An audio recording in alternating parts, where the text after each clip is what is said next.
It is 9:01 a.m. here on Tuesday, May 12th, and we will begin with our meeting. With the first item, we'll be having our invocation and a moment of silence. If you would join me in that, please.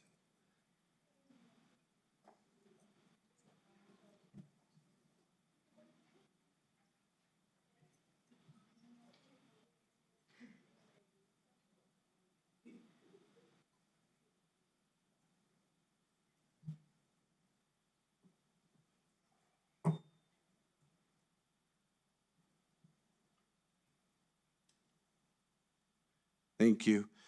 And if you're able to, please rise and join me in the Pledge of Allegiance.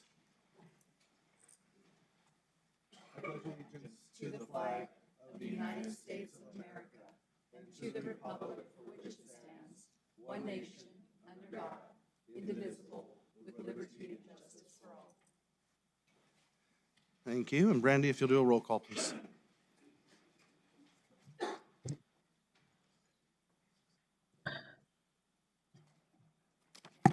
Commissioner Shelter Hernandez. Present. Commissioner Kimball. Present. Commissioner Chaparro. Present. Vice Chair Gameros. Chair Sanchez. Present. We do have quorum, and the commission convenes as the Board of County Commissioners and the County Board of Finance in open session. Scott, do we have any changes to the agenda? Hey, good morning, Chair. Good morning, everyone. We are going to ask to remove item number 24.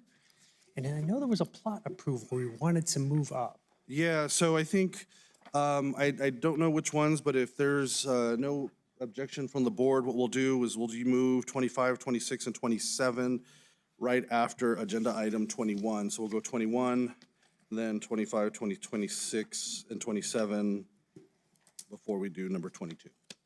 Sounds good, sir. And that's all we have for changes today. Thank you. All right. Before we get to consent agenda items, I did want to recognize Representative Sarah Silva is joining us this morning. So thank you, Representative, for joining us. I don't know if there's any of our other legislators joining us this morning. Just want to make sure I recognize them. Thank you. All right. With that, we'll move on to consent agenda.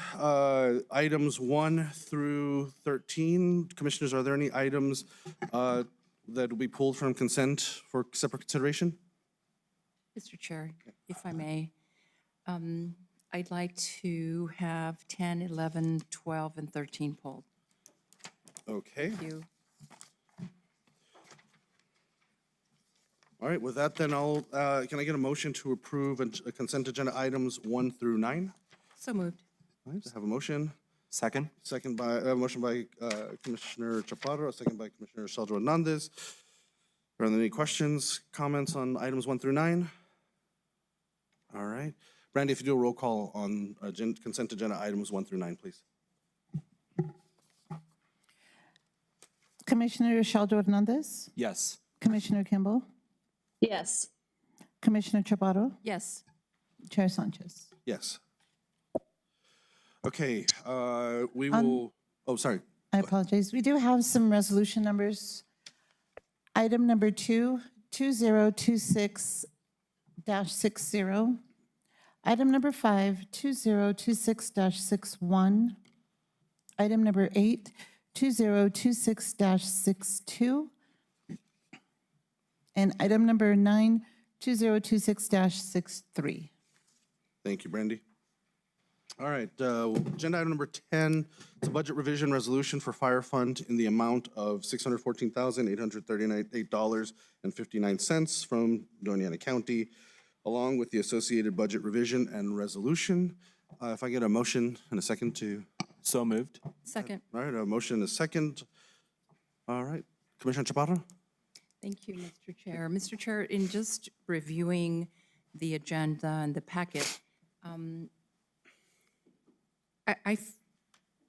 recommending that in the future with a consent agenda that it be more transparent and more full of information, because just looking at it very, very quickly, the community is not understanding what the budget revision and resolution for fire funds are. It's just a very generalized statement. So publicly, I'd like for Chief Heck or someone in his stead to just explain it publicly what this money will be utilized for. Thank you. We've got a And staff same with member. number 11. Thank you. We have a staff member making our way down right now. Chief Hackey is out, as is Mr. Lopez. So we really appreciate you filling in the blanks for us, sir. Thank you so much. Good morning. Good morning. Travis Simpson, Interim Deputy Chief currently. Chief Heck sends his apologies for not being able to be here. He had a planned absence, so I'm here in his stead. Mr. Chair, Madam Commissioner, so the fire funds are state allocated funds that are given to fire departments across the region. We had budgeted based on our award for last year, and the fire funds actually came in higher than anticipated this year. So all this is that the state actually awarded us additional funds that we did not anticipate. And so these are just additional funds that were awarded, and so we're asking to include those into our budget. And included in the packet that Chief Heck provided is kind of a basic breakdown of where these funds would be allocated to, including capital outlay for fire equipment or apparatus, uniforms, professional services, and some of those other smaller items that we have a need for. And thank you, and that was for number 10. What about number 11? Number 11, I'm sorry, which one was that? That was budget revision, $35,559.88. Yes, ma'am. So the $35,000 for that was going to be allocated to NMSU Fire Department for their vehicle maintenance fund. For anybody that's not aware, NMSU is kind of a unique situation in that it's a county station, it's all county equipment, but it is staffed by NMSU state personnel.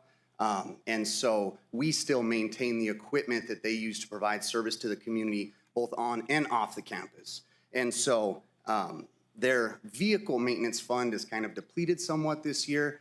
They've been helping us out with running calls around NMSU in the South Valley region, the Los Alturas region. And so we're just increasing their vehicle maintenance to be able to keep up those apparatus so that they're able to continue to provide those services. All right, so I have a couple of questions for Sure, you, yes, ma'am. Travis. Number one, it's great news for us to get extra Yes, money. ma'am, right? absolutely. It's a And good number- problem to have. And number two, it's not coming out of the county budget, but rather ma'am. from a state fund. Yes, ma'am, that is correct. Perfect. Thank you so much. I Absolutely. appreciate it. Any further questions for me? Thank you, DC Simpson. Absolutely. Thank you, Commissioner Chaparro. Okay, are there any other questions on agenda item number 10? All right, not hearing any, so Brandy, will you do a roll call on agenda item number 10? Commissioner Shalja Hernandez, Yes. Commissioner Kimball, Yes. Commissioner Chaparro, Yes, Chair Sanchez. Yes. That does have a resolution number. Item number 10 is 2026-64. Thank you. All right, agenda item number 11, if I can have a motion in a second. This is a budget revision resolution for the fire fund in the amount of $35,559.88 from Doña County, along with the associated budget revision resolution. so moved. All right, I'll second the motion. Thank you, Commissioner Chaparro. I know we had the question answered, so are there any other questions remaining on agenda item 11? All right, Brandy, if you do a roll call on the line, on 11. Commissioner Shalja Hernandez, Yes. Commissioner Kimball, Yes. Commissioner Chaparro, Yes, Chair Sanchez. Yes. That item number 11 has a resolution number. The number is 2026-65. Thank you. All right, agenda item 12 is to award project contract to JGF Built through CES in the amount of $258,899.50 for the installation of a security fence around the Sheriff Academy at Doña County Fairgrounds, including the resolution. If I get a motion in a second to begin discussion. So moved. I have a Second. motion by Commissioner Shalja Hernandez, second by Commissioner Chaparro. Mr. Weaver, good morning. Good morning, sir. Good morning, Chair Sanchez, Commissioner Chaparro. So this is the security fence that is going to be going around the Sheriff's Academy that is out there at the Doña County Fairgrounds. This has been a request of Sheriff Stewart for about the past at least year that I've been working on this. We had to get some additional funding in order to cover this. That's where it is a 4,510-foot linear fence. It is 8 foot high and is razor wired. There's also 2 secured access gates.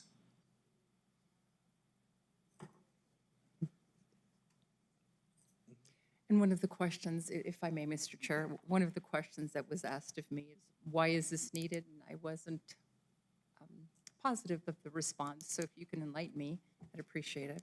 So this is needed to secure that facility that is out there. Our fairgrounds is kind of out in a desolate area. We have a lot of secure activities that occur over there. That's where we have the firing range. We also have the Academy Training Center. So once the staff leaves from there, there's not anybody kind of in a close proximity for at least 3/4 of a mile, if not a little bit further. Thank you. Those are all the questions I have, Mr. Chair. Thank you, Commissioner Chaparro. Are there any other questions on agenda item number 12? All right. Randy, if you can do a roll call. Commissioner Shaljo Hernandez. Yes. Commissioner Kimball. Yes. Commissioner Chaparro. Yes, Chair Sanchez. Yes. The item number 12 has a resolution number. The number is 2026-66. Thank you. All right, agenda item number 13 is to award project contract to LC Structural through CES in the amount of $333,204.17 for the design and construction of the new probate judge office at the Government Center, included resolution. If I get a motion in a second. So moved. All right, motion by Commissioner Shaljo Hernandez. I'll second the motion. Commissioner Chaparro. thank you. So in reading my packet, I read through all the changes that will be made, structural, metal, protective glass, and all these changes for the probate judge office. And as I recall, there was talk about expanding the government building in the next couple of years, maybe a year or two, and I'm not certain what it is. And in my mind, $333,204.17 is a lot of money. And if we're just going to be piecemealing this government center, it doesn't seem like a good idea to me. If we're going to go ahead and spend all the monies to expand the center or the government center north and allow for more spaces, and we start piecemealing this center and doing very specific projects, it doesn't make sense to me. I would rather put this money into the design of the expansion of the government center than start piecemealing little pieces of the government center within this building. I mean, we've moved out the flood commission, so, you know, we're just moving people out without maybe strategically thinking of what we're going to be doing in the next year or two and trying to save money. So that's my preference, to put this money into the design, and instead of just having all these little offices that may not be useful and we'll have to redo in a year or two. So that's my concern. And I know that the probate's office is tight, but a lot of our county staff is being squeezed into little places as we speak. And for me, my recommendation is to hold off, go ahead and get the design for the expansion of the government center, plan it wisely with less cost to the taxpayers. Thank you, Mr. Chair. Thank you, Commissioner Chaparro. I think my only concern is that we don't have yet a plan yet to expand the government center. And so by doing this, we're going to be putting off potential improvements to one of our electeds' offices that can be addressed in the near future while we still plan over the long term for that growth. And I think as you mentioned, the concern we have as the government center, as we continue to grow with our staff, we run into you know, the constraints of office spaces. And I know that's something that Scott and the team are working on trying to address, which is part of moving the flood commission to the building over on Lakeside. But, you know, my concern is that, you know, supporting a project that is, or that will help over the short term for an elected office versus, you know, kind of still that long-term opportunity. So I think I understand, like I said, wanting to move forward and save that money for that long-term plan. I just don't know that by it's the most prudent decision, especially when we're trying to improve that office for the probate judge. But just my thought. Thank you, Mr. Chair, if I may. Please. And I respect your words. However, I think that if we're moving people out of the county building, then it's high time we start talking about this long-term plan. I believe that we had a discussion about it maybe 4 or 5 months ago. And if we're truly running out of space for our county staff, then it's high time that this commission, along with our county manager, start planning on the expansion instead of waiting and spending more money. Mr. Chair, may I? Yes, please, go ahead. That's actually one of the items we're discussing at the retreat, June 10th, 11th. So we've done some introductory plans, and I appreciate your help on that, Justin. It is, to your point, a 3-year Band-Aid, so to speak, but it is still 3 years.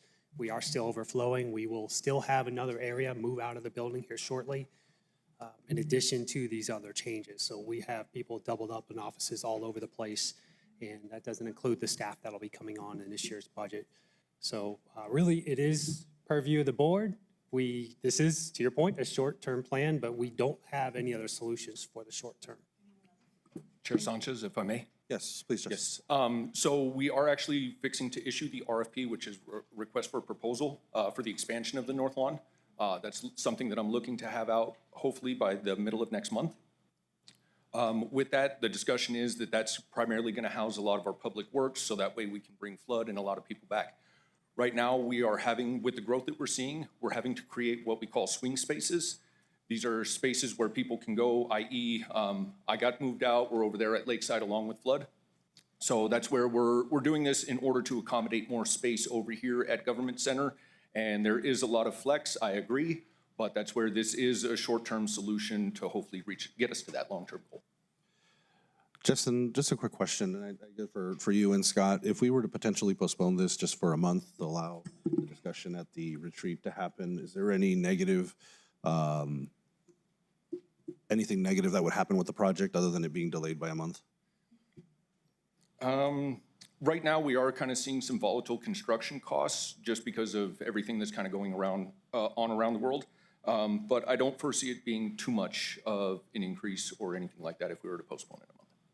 Commissioner Chaparro, would you be open to maybe postponing this to the meeting in June? That way we have our discussion at the retreat and have that long-term. Mr. Chair, I think that's an excellent idea. Thank you. Okay. Is there any other comment before I was going to make a motion? Okay. All right, I'd like to make a motion that we postpone this to a date certain. We'll look to bring this topic back up on the meeting June 23rd, which is the second meeting in June. If I can get, so that's my motion. Second. Thank you. That was a little long-winded there. All right, so I have a motion, a second to move to a date certain to June 23rd. Is there any comments or questions on the motion?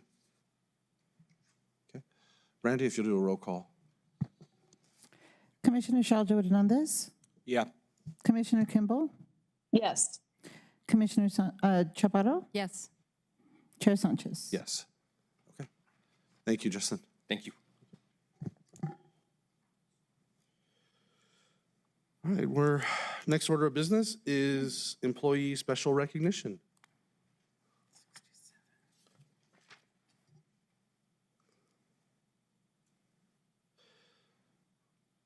Good morning, Mr. Masters. Good morning, Chair Sanchez and Commissioners. My name is Brandon Masters, Senior HR Administrator with Talent and Culture Division. And we are pleased to announce the Employee Special Recognition Award for the month of April. Thanks to everybody that submitted nominations through our DACnet homepage.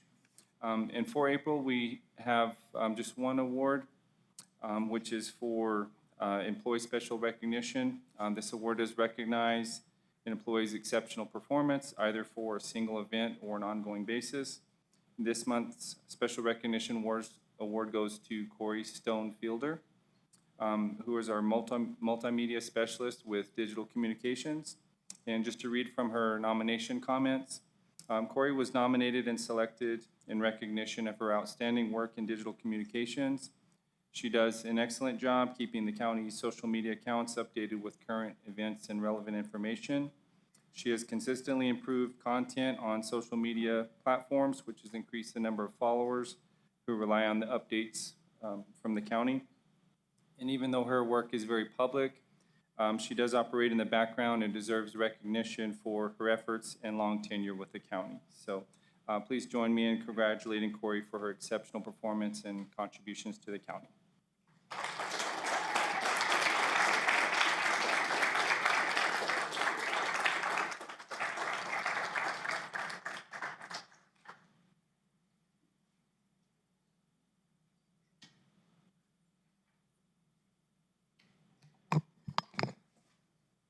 Now, I know Corey is always taking all of our recognitions and their pictures, so I want to know who's going to be taking her picture. Thank you, Corey.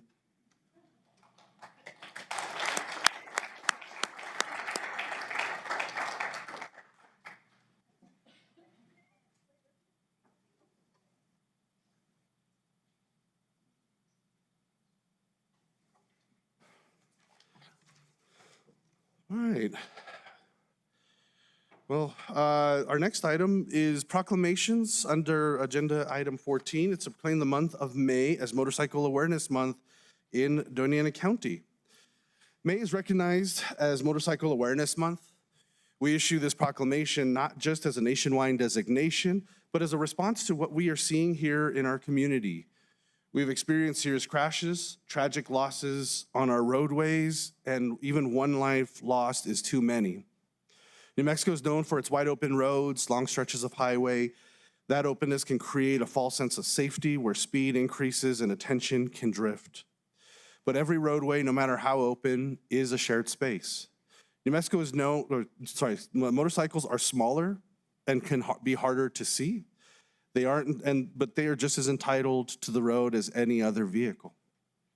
Share the Road moves beyond the awareness of a slogan to the responsibility and good driving habits we should all have. Those include checking your blind spots, give space, slow down, and stay alert at all times.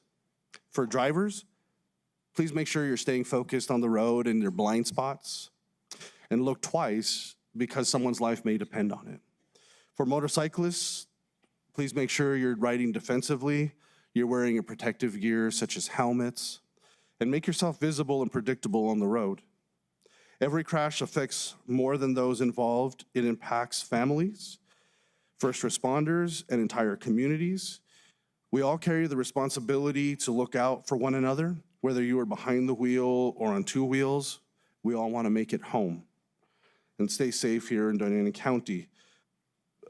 Before we bring up our recipient for this proclamation, I did want to take a moment to recognize that we did have recently a loss in the southern part of the county of Mr. Delgado, who I know has come to speak here at the county commission meetings, and he was on his motorcycle, and we've seen entirely too many deaths of people on motorcycles, and especially our youth.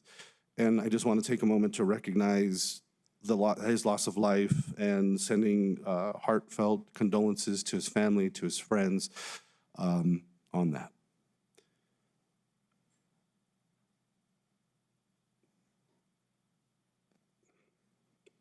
So here to receive this proclamation on Motorcycle Awareness Month, we have Bandido Jimmy. Are you here? Okay. But if you wouldn't mind, Scott, if you can read the proclamation. I don't know if a lot of you know this about me, but I have a motorcycle license. And growing up in Florida, they were everywhere. Harley Dyna Super Glide is what I had. Nice.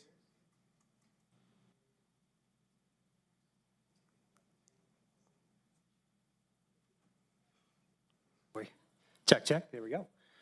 Whereas motorcycles are used as a regular means of transportation for commuting, touring, and recreation in and around Doña County, New Mexico, and whereas our county's scenic roadways make motorcycling a very popular destination for riders around the country and in our state, and whereas the safe operation of a motorcycle requires the use of acquired skills developed through a combination of training and experience, the use of good judgment, and thorough knowledge of traffic laws and licensing requirements. And whereas it is imperative that the residents of Doña County be aware, show consideration, and share the road with motorcycles on the streets and highways, and recognize the importance of motorcycle safety. And whereas the National Highway Traffic Safety Administration has declared May as Motorcycle Awareness Month, it is a desire of the County Commission to join the NHTSA in raising awareness of the growing number of motorcyclists on Doña County's roadways in order to help prevent accidents and, most importantly, save lives. And whereas Motorcycle Awareness Month in Doña County is an important reminder to urge our citizens to be observant, courteous, and knowledgeable about motorcycle usage in our community. Now, therefore, on behalf of the County Commission of Doña County, we do hereby proclaim the month of May 2026 to be Motorcycle Awareness Month. Thank you.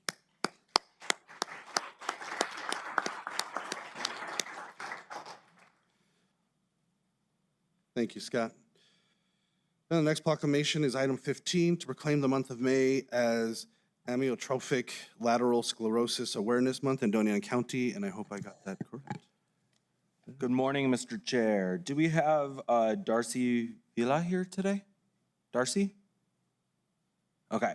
So today we recognize ALS Awareness Month, and we do so with the voices of our residents in mind. We are especially grateful to Darcy, a resident of Santa Teresa, whose courage is sharing her story, reminds us why this recognition matters. For those who are unfamiliar with ALS, it is also known as Lou Gehrig's disease. It is a progressive and terminal disease that affects mobility, speech, and eventually the ability to breathe. It does not only impact the individual, it impacts their entire family. Behind every diagnosis is a person, a family, and a community navigating unimaginable change. Families adapt their homes, their routines, and their lives, often very quickly. Caregivers step into roles that require strength, patience, and unwavering commitment.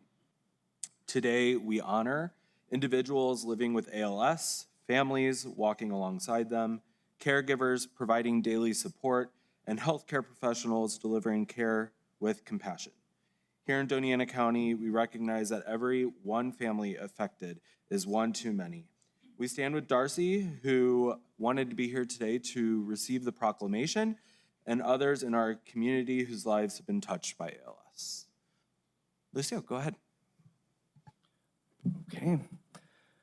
Whereas amyotrophic lateral sclerosis, also commonly known as Lou Gehrig's disease, is a progressive fatal neurodegenerative disease in which a person's brain loses connection with their muscles, slowly reducing a person's ability to walk, talk, eat, and eventually breathe. And whereas thousands of new ALS cases are reported every year, and estimates show that every 90 minutes someone is diagnosed with ALS and someone passes away from ALS. And whereas the exact causes of ALS are unknown and there is no known cure for ALS, on average, patients diagnosed with ALS survive only 2 to 5 years from the time of diagnosis. And whereas people who served in the military are more likely to develop ALS and die from the disease than those with no history of military service. And whereas securing access to new therapies, durable medical equipment, and communication technologies is of vital importance to people living with ALS. And whereas clinical trials play a pivotal role in evaluating new treatments, enhancing quality of life, and fostering assistive technologies for those living with ALS. And whereas the ALS Association is the largest philanthropic funder of ALS research globally and has committed more than $154 million to support more than 550 projects across the United States and 18 other countries.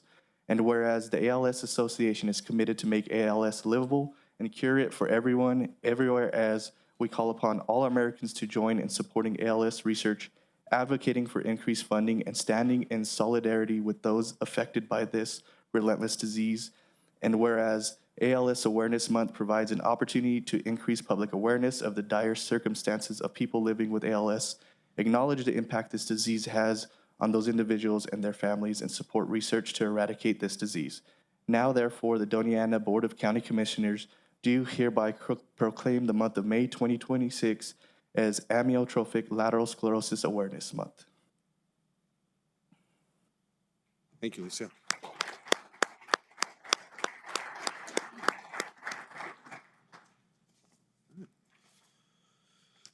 Next item is 16, to proclaim the month of May as Mental Health Awareness Month in Doña County. Thank you, Mr. Chair. Do we have representatives from the Gadsden Independent School District here? If you'd come forward, pasen hacia el frente.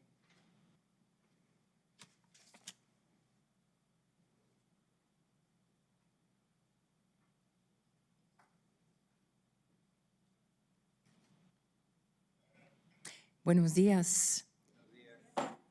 And welcome. Hoy reconocemos el mes para reconocer salud mental, una oportunidad para traer atención a algo que impacta a cada comunidad, a cada familia, a cada lugar de empleo. Salud mental es tan importante como la salud física, pero es algo que la gente batalla en silencio. Este reconocimiento nos ayuda por cambiar, por animar conversaciones abiertas y haciéndolo más fácil para que las personas busquen ayuda. Schools play a critical role in supporting mental health. Students bring more than academics with them every day. They bring experiences, challenges, and emotions. Today, we recognize Gadsden Independent School District for an incredible accomplishment, becoming certified 100% of staff trained in mental health first aid.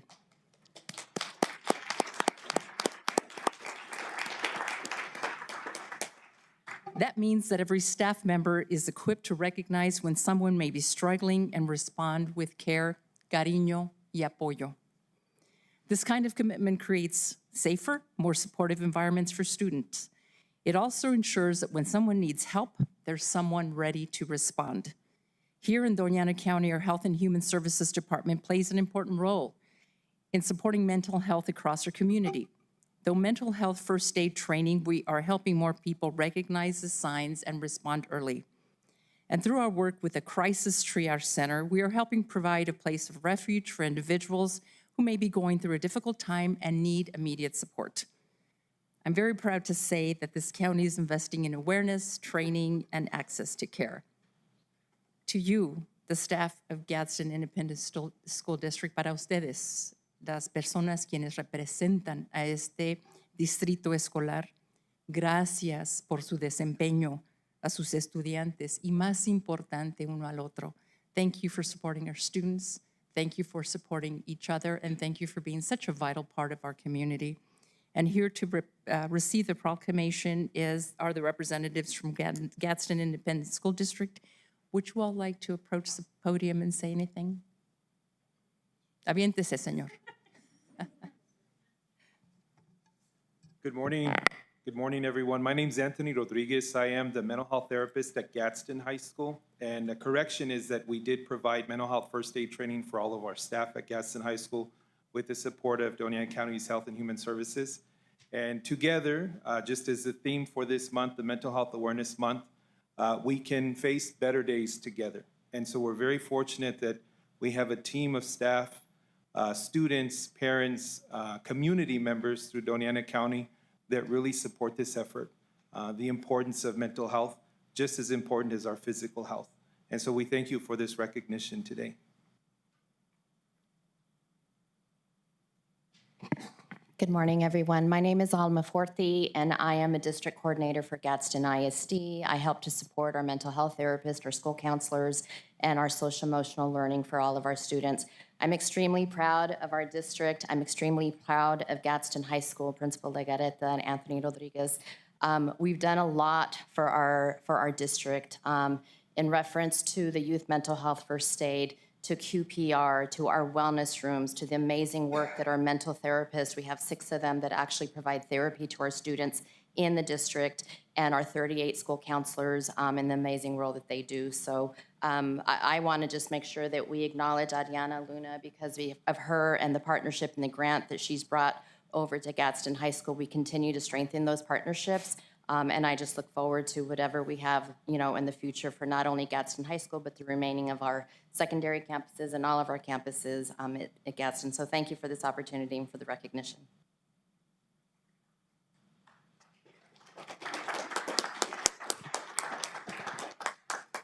Good morning, Jamie Michael, County's Health and Human Services Department. thank you all very much for recognizing Gadsden High School. When I heard that 100% of their current staff had gone through the mental health certification program, I knew that was something important for us to shout out on the mountaintops to let everyone know. I'd also like to recognize other efforts in our department. So everyone from our court compliance division to our outreach and education and program operations, they all focus on mental health first aid, on mental health awareness and education. I did send you all a video that shows the activities that are done in the classrooms. And you can see the posters here. These are the kiddos that finished the fall and spring prevention courses at Las Cruces High. We also have Narcan education, overdose prevention education, and we do a lot of work with our court compliance team. They meet with people every day who need resources and services. So there is a lot of work that goes on, and I'd like to ask our health promotion team to join us up here as well, including Ariana Luna, who coordinates all of the mental health first aid. So if our health promotion team can come and join our partners here. And Alma, you forgot to mention you're also a mental health first aid instructor. That's so right. Thank you. Thank you very much. And while they're coming up, I don't know, Commissioner Torrado, would you like them to read the proclamation? Yes, thank you. Lucio, if you'd read the proclamation. Thank you for the reminder, Mr. Chair. Whereas, in honor of Mental Health Awareness Month, Doña County joins the national movement to raise awareness about the importance of mental health and to promote mental health education and support. And whereas Mental Health Awareness Month is observed every year in May, this annual acknowledgement provides an opportunity to encourage individuals to seek help when needed through hotlines such as 988, counseling and peer support services through the Crisis Triage Center, and other support groups in New Mexico. And whereas Mental Health America's 2026 theme is More Good Days Together, focusing on building community support and wellness in our country and in our county. And whereas each year the county provides support to residents for overall health and well-being in the form of mental health first aid trainings by partnering with local agencies and contracting with providers to fight stigma and support people with mental health illness and their families. And whereas the commission and the county encourage all individuals, organizations, and communities to raise awareness about mental health and advocate for policies and resources that improve mental health outcomes. Now, therefore, the Doña County Board of Commissioners does hereby proclaim the month of May as Mental Health Awareness Month.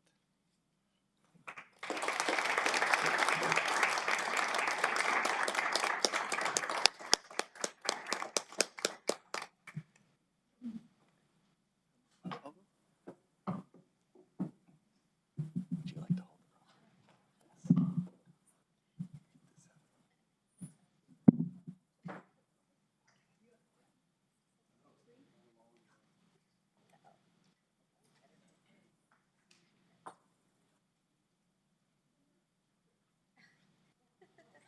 We're being shot.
Okay, and then the last item under proclamations is to recognize a certain individual for leadership in environmental stewardship and declaring No Tread Left Behind Day in Doña County. And for this, I turn it over to Scott Andrews. I'm excited to announce this. I've gotten a chance to know Jordan and her family, and this is well overdue and a great recognition. Presented the Jordan Campion Special Recognition for Local Young Leader. Jordan is being recognized for her leadership through her community service through service initiative No Tread Left Behind, which addresses illegal tire dumping in Doña County. She has removed over 200 discarded tires, organized community cleanups, and educated residents on proper disposal and its environmental impact. Her efforts are being recognized by restoring local landscapes and promoting community responsibility. Jordan is a dedicated young leader and environmental advocate in Doña County who has demonstrated a strong commitment to preserving the natural beauty of our community. She hosted community cleanup events, bringing together volunteers to take an active role in maintaining and improving public lands throughout Doña County. She educates community members on the importance of proper tire disposal, as well as the environmental and public health impacts of illegal dumping. Jordan's leadership and dedication serve as an inspiring example of youth engagement and civic responsibility within Doña County. She encourages all residents to recognize the importance of protecting our environment and to participate in efforts to keep our community clean and sustainable. Jordan's also a member of our Youth Commission. Come on down, folks.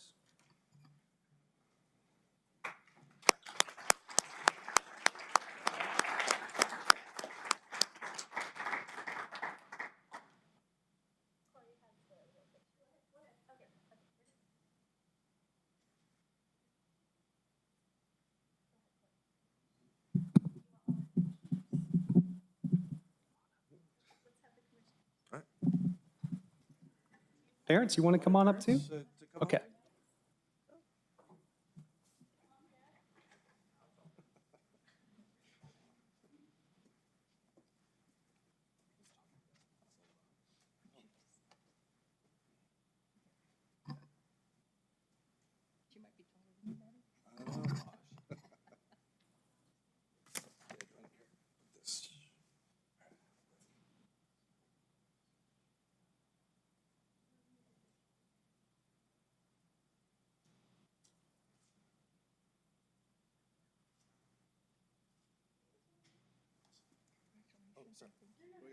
Oh, sorry. Thank you so much for all you do. Yeah, congratulations. Oh, okay. Thank you. I walked in with you this morning.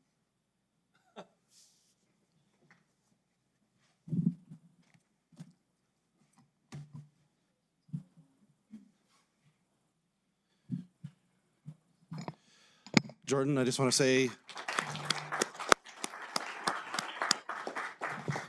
thank you for all your efforts and bringing awareness. I know illegal dumping is a huge issue that we have in Doña County, and we try through our codes department and our teams try to do an amazing. They work hard, but it doesn't. Without the help of citizens like you and the youth and raising awareness, that's what makes a difference. So thank you so much for everything you do for the county.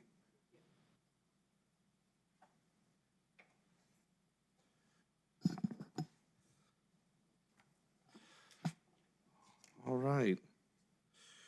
All right, with that, we'll have completed our proclamations and we'll move on to public input portion of our agenda.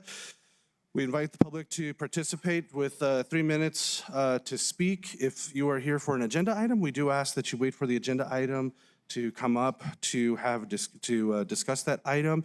When you do come up, please state your name, and when you provide your input after you're done, we ask that you fill the book out to the left for our records.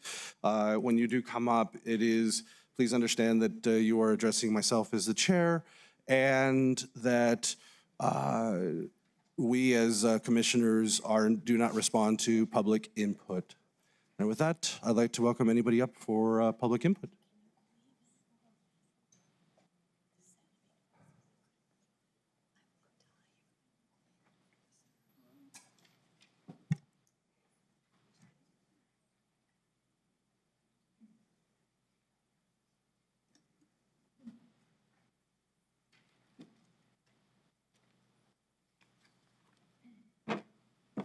Good morning. Good morning. My name is Patricia Lawn. Since September 19th, this community has been struggling. Since then, this county commission voted a $165 billion data center with no oversight and no questioning. You were given a sales pitch by a greasy car salesman, and you bought a lemon. That is to say, at this present moment, you county commissioners need to prove yourselves worthy of the authority you hold, because all you've demonstrated so far is ignorance and callousness as you continue to placate this population's demand for accountability. Project Jupiter's green light represents a runaway train through our collective environment and our very minds. For what is deferment to OpenAI and Oracle than a nihilistic commitment to the idea that the people of this county can't solve our own problems? OpenAI helped me decide what to say in this email. I'm too scared to say it myself. Medic AI, what would an employee say to this customer if I wanted to pay someone kind to say it? Palantir, please order this drone where to strike because I can't live with the guilt of doing it myself. If my drawing a connection to engaging in the most dangerous tool in military and ICE surveillance to date is upsetting, just look around in our very community at ongoing disappearances and extrajudicial targeting of peaceful residents based on racial profiling. With Oracle and OpenAI as the main clients of Project Jupiter, two companies who have been openly willing to skirt ethics and already too loose regulations in the name of profit, yeah, we're struggling. Which is why we need a public hearing date in Santa Teresa for people who have the opportunity to reflect to you upon the glaring injustice this project represents to them. We are struggling to do the labor of including the voices of frontline residents of Santa Teresa and Sunland Park, while also working to support ourselves. In addition to doing this and the labor of researching and unraveling the existential mistake you have made, we are also struggling to understand the legal mistake you have made. How is it legal for our county commissioners to agree to such a substantial taxpayer investment in closed-door meetings?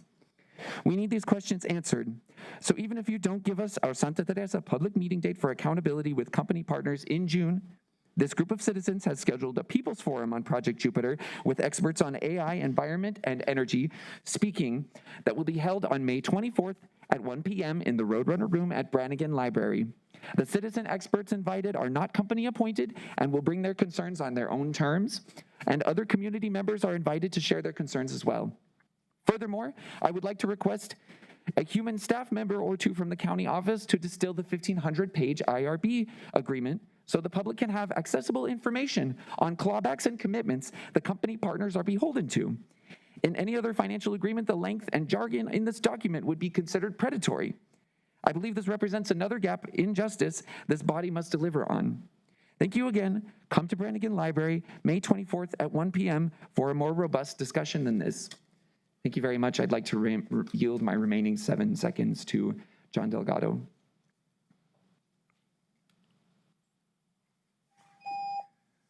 Thank you very much. Thank you.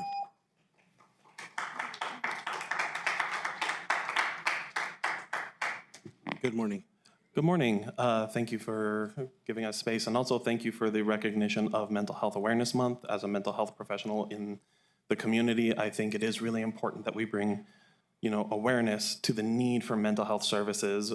We are desperately lacking in mental health providers, and so having this Awareness Month is a really good step towards alleviating some of the pressures that our community faces when it comes to mental health.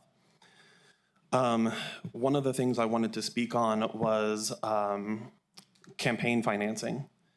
Right now, a lot of the individuals who are running, who have not taken a stance on Project Jupiter, we are finding that they are getting substantial donations from Stack Infrastructure and Borderplex.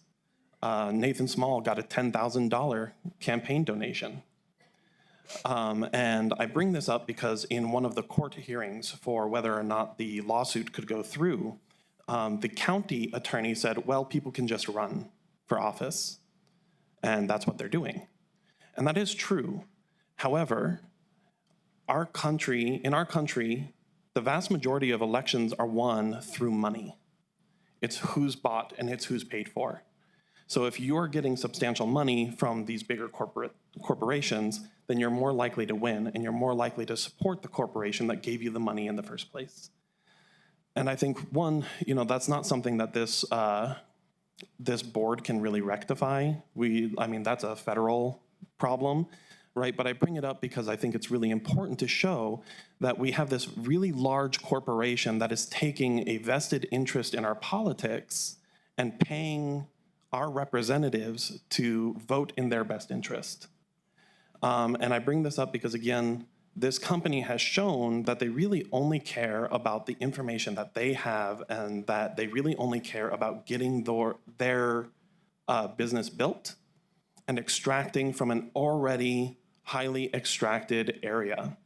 In the last public forum or public setting, several people noted that there are things like golf courses and agriculture and all of these things that pull from our aquifer, and that is true. Right now, the fight is Project Jupiter, but those are also fights down the line that I think need to happen because we are running out of water. We are running out of resources in this area, and soon it's going to become a desert. Like, it's already a desert. Soon it's going to be a people desert as well. And we need to make sure that we have enough resources in this area for generations to come. As the person who just came up mentioned, there will be a People's Forum. I encourage you to join because there will be experts there who are not bought and paid for and providing their own information. Thank you.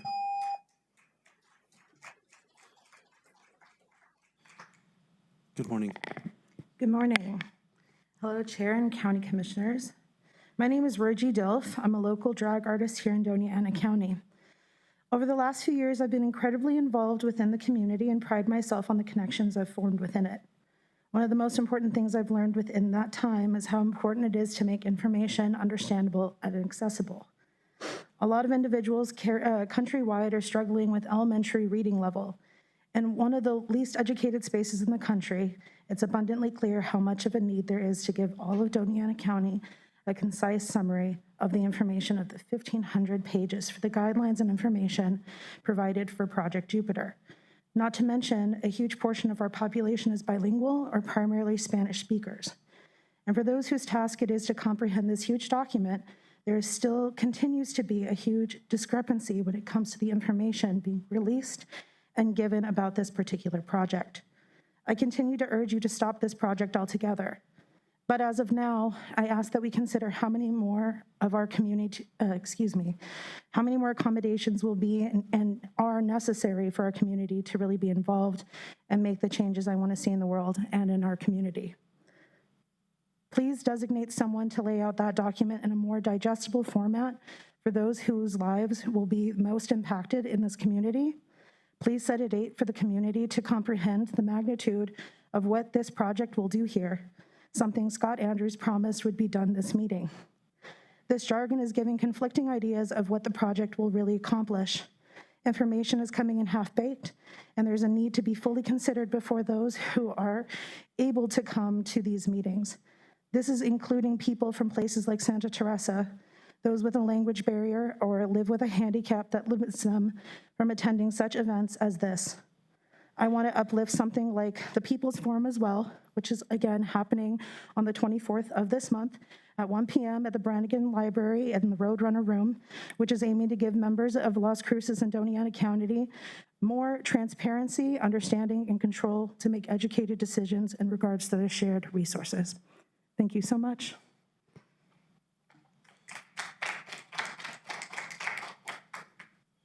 Good morning. Hello. My name is Abby Keffer. To the Board of Commissions, I will be expressing my personal disappointments with Project Jupiter. My spouse and I grew up in eastern part of New Mexico. We recently moved to Las Cruces, and as young adults, we worked really hard. We got our education and saved up enough money to buy our dream home. We were so full of hope for a brighter future. I wanted to live in Las Cruces, great weather, beautiful nature, and an expanding city with opportunities. 1 month into moving into Las Cruces, I found out about the data center, Project Jupiter. I felt gutted and betrayed. As a homeowner, I worried about our water. Will I have to conserve more water now? Will our water bill go up? Will I have even safe water? We will also have to share the electrical grid with Project Jupiter. So what about my electrical bill? That's going up for sure. Commissioners, you took my hope and shattered it. Had I known that the data centers were going to be built here, I would have never considered living in Las Cruces. And that's a sentiment that other promising individuals will hold. You want people to come to Las Cruces and stay? You have to stop Project Jupiter. But I still have hope. I'm thankful for Chaparro Susana, who voted against Project Jupiter. Thank you. I am hopeful that Susie would have voted against the data center had she had the opportunity. I'm inspired by all the people behind me who come to this meeting every other week to defend their communities. And there is still hope. Daisy Maldonado is running for County Commission District 1, and she is proudly against Project Jupiter. So District 1, rise up and vote in Daisy. Las Cruces is my forever home, and I can't sit by and let Project Jupiter destroy it. And I like to use the remaining of my time in memory of Jonathan Delgado.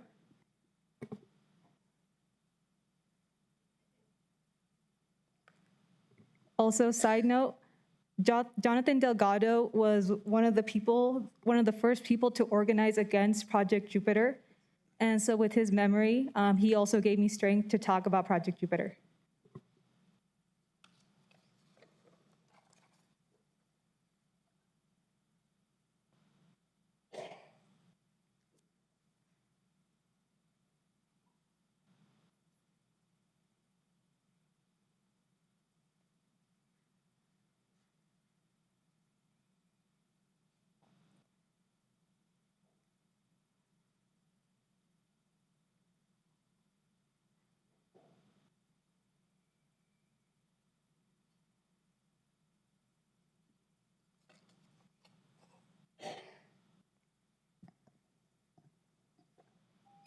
Thank you. Commissioner, Mr. Chair, Yes. if I may for just a moment.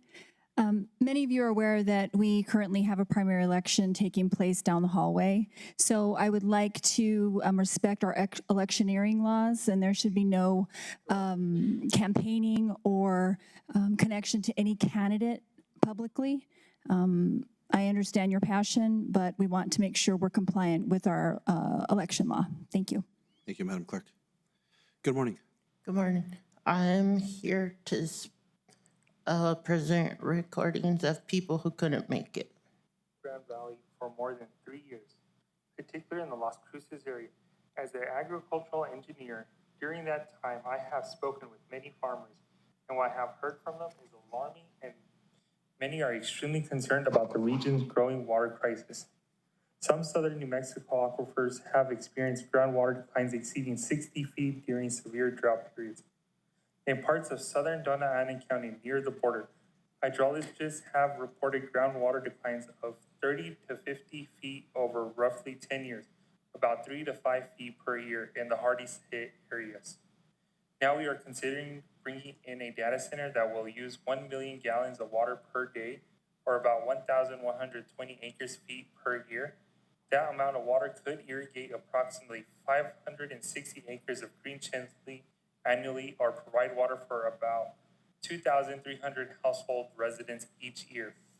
With that in mind, to sustain Doña Ana County residents and this massive data center, Elephant Butte Reservoir, the largest lake in New Mexico, will run out of water in the next 5 years. Let that sink in. In other words, we can use this water to feed us, a necessity, or better yet, conserve it. But to direct such a precious resource to a useless project like a data center is senseless, as it has no benefit for us. I have worked alongside farmers to find new ways to conserve water so they do not lose their farms, livelihoods, or way of life. To see all of that work potentially undermined because our commissioners are rushed and approved a massive data center without significant public input or long-term independent research is deeply frustrating for the community. People talk about the jobs a data center may bring, but very few are talking about the long-term economic consequences. If this region continues to lose its water, what happens to Doña Ana County when there's no longer enough water for farming? What happens to communities and families whose livelihood depends on agriculture? The decisions being made today will affect future generations. I hope those decisions are made with the long-term future of southern New Mexico in mind, not just short-term economic gain. I also wanted to talk about one of my friends, Jonathan Delgado, that grew up in Las Cruces. He was a valuable member of the community. He worked at the Las Cruces Museum as an educator and a role model to all. He understood the major impacts the data center was going to have in this community. He fought hard to avoid the data centers coming to our community. He unfortunately passed away over a week ago. He was set to graduate last Saturday with his master's. I would like to take the rest of the time for a moment of silence.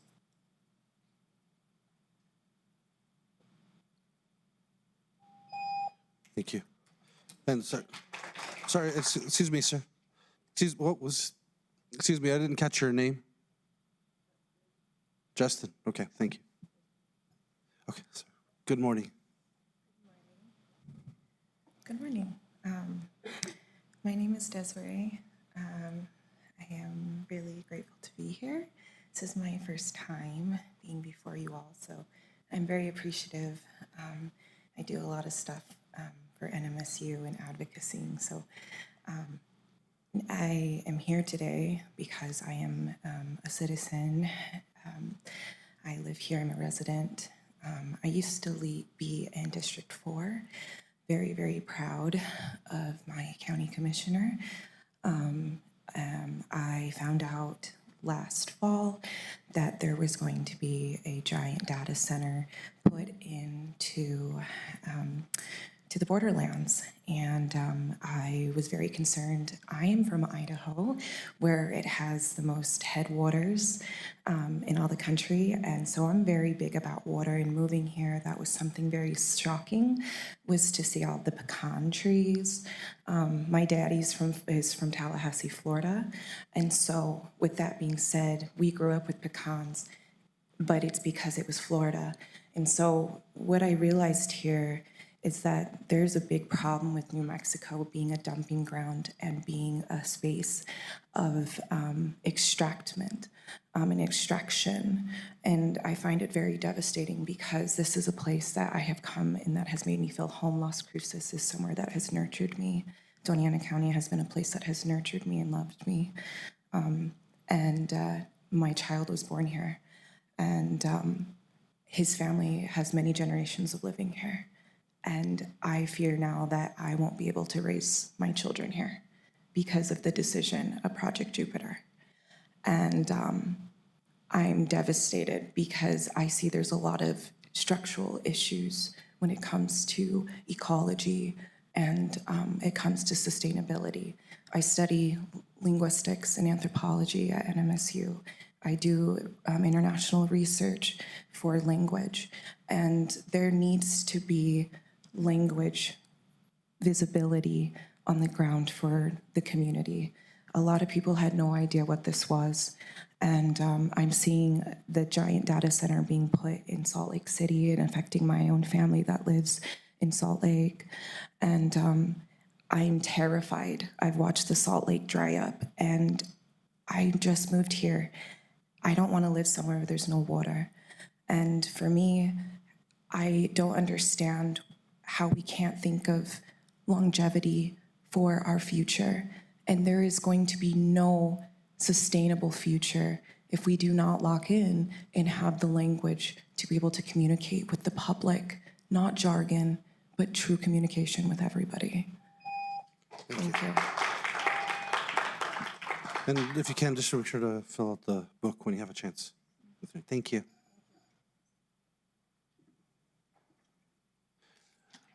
Good morning. Good morning. My name is Sierra Edmister. Chair Sanchez, there have been a couple comments that focus on water, arguing that PJ will use a tiny fraction of what Doña Ana already uses. So I'm here to echo what has already been shared today about water. I think you can be fine with sacrificing water for innovation. I disagree with you, but that can be your stance. But don't you want to hold accountable the companies promising you a return on your sacrifices? I am obviously anti-AI, but I think people who are pro-AI should realize that PJ is not a good deal. How many things have been changed, gone back on, hidden? We are already looking at different amounts of water than what they originally told us. We don't know what the specific water uses would be. Cooling, pollution control, waste energy, potable versus non-potable. What is their definition of non-potable? This is not a trustworthy company. I've heard pecan water use in golf courses brought up. I think we should be talking about the pecan trees in the desert, the golf courses in the desert. Doña Ana is on Dairy Row and the largest pecan producing county. The organization Food and Water Watch found agriculture is using more than 80% of the state's fresh water. The report criticized dairies, alfalfa, and pecan farming as egregious examples of water misuse. Concentrating so many water-intensive industries in one area rapidly depletes groundwater supplies, putting communities at risk. New Mexico water law goes by prior appropriation. So this means that junior rights holders, which usually can be municipalities and residential water users, may not receive water at all, as water shortages are not shared equally.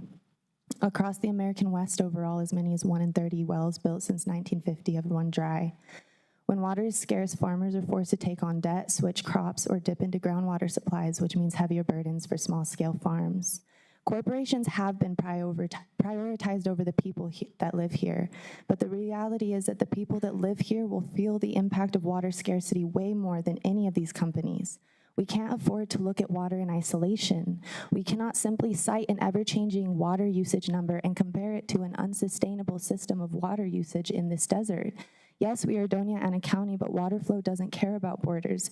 Emissions don't care about borders. Just as PJ's environmental impacts don't stop at our borders, Meta's data centers' consequences won't stop at El Paso's borders, nor will Albuquerque's data centers. The water crisis is regional, and our responsibility is too. I really urge you guys to show up to the meeting on May 24th, and I really hope that we do get that date since it was promised to us last meeting.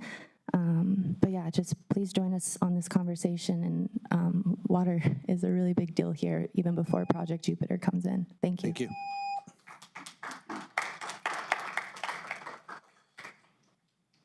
Good morning. Good morning, Mr. Chair and esteemed members of the commission. My name is Adam Valdez. I'm a business agent with UA Local 412 Plumbers and Pipe Fitters Union. I'm here today speaking on behalf of my members, their families, and New Mexico Building Trades Council. I'm here to hopefully provide just a bit of an ulterior thought process to this whole project. So I'm humbly, respectfully requesting your full support and allocation of all necessary resources for the ongoing Project Jupiter in Santa Teresa, as well as support of the project itself. I understand that there's a lot of hesitation and concern revolving this project. There's been a lot of misinformation and negative light spread about Project Jupiter. I would like to offer a positive spin for you and the public to consider. I represent 2,300 members, many of them who have lived their whole lives in southern New Mexico. These members for many years have unfortunately had to travel to northern and more remote parts of the state to be able to work on good paying construction projects. For many years, constituents of this county have had no other choice but to leave their families and to travel to areas like Albuquerque, Eunice, and Los Alamos in order to support their families and make ends meet. It has been very rare in recent decades where long-standing construction projects have been built in this area. My members depend on projects like these to be able to earn a respectable living and provide for their loved ones. Project Jupiter finally offers an opportunity for these good, hardworking people to provide for their families while allowing them to stay here close to home and be present for their children and their spouses. There are thousands of good-paying construction jobs depending on this project to go through, both union and non-union. Many of these good, honest people have never had the opportunity to make this type of money at home. Families deserve to have their husbands, wives, fathers, and mothers with them at home. I would also respectfully like to ask everybody to consider the much-needed positive economic impact that this project would bring to the area. Thank you. Thank you. Good morning. Good morning. My name is Alberto del Campo. I am an organizer with New Mexico Dream Team, and it's nice to finally get a chance to address you all. I'm usually in school, and so it's really hard to attend these.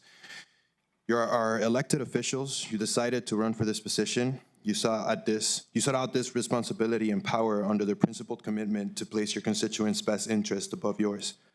I was here at the vote in September of last year, where this governing body greenlit Project Jupiter. I talked to residents from Sunland Park whose water has been poisoned with arsenic for years. People whose water has been determined too dangerous to shower with.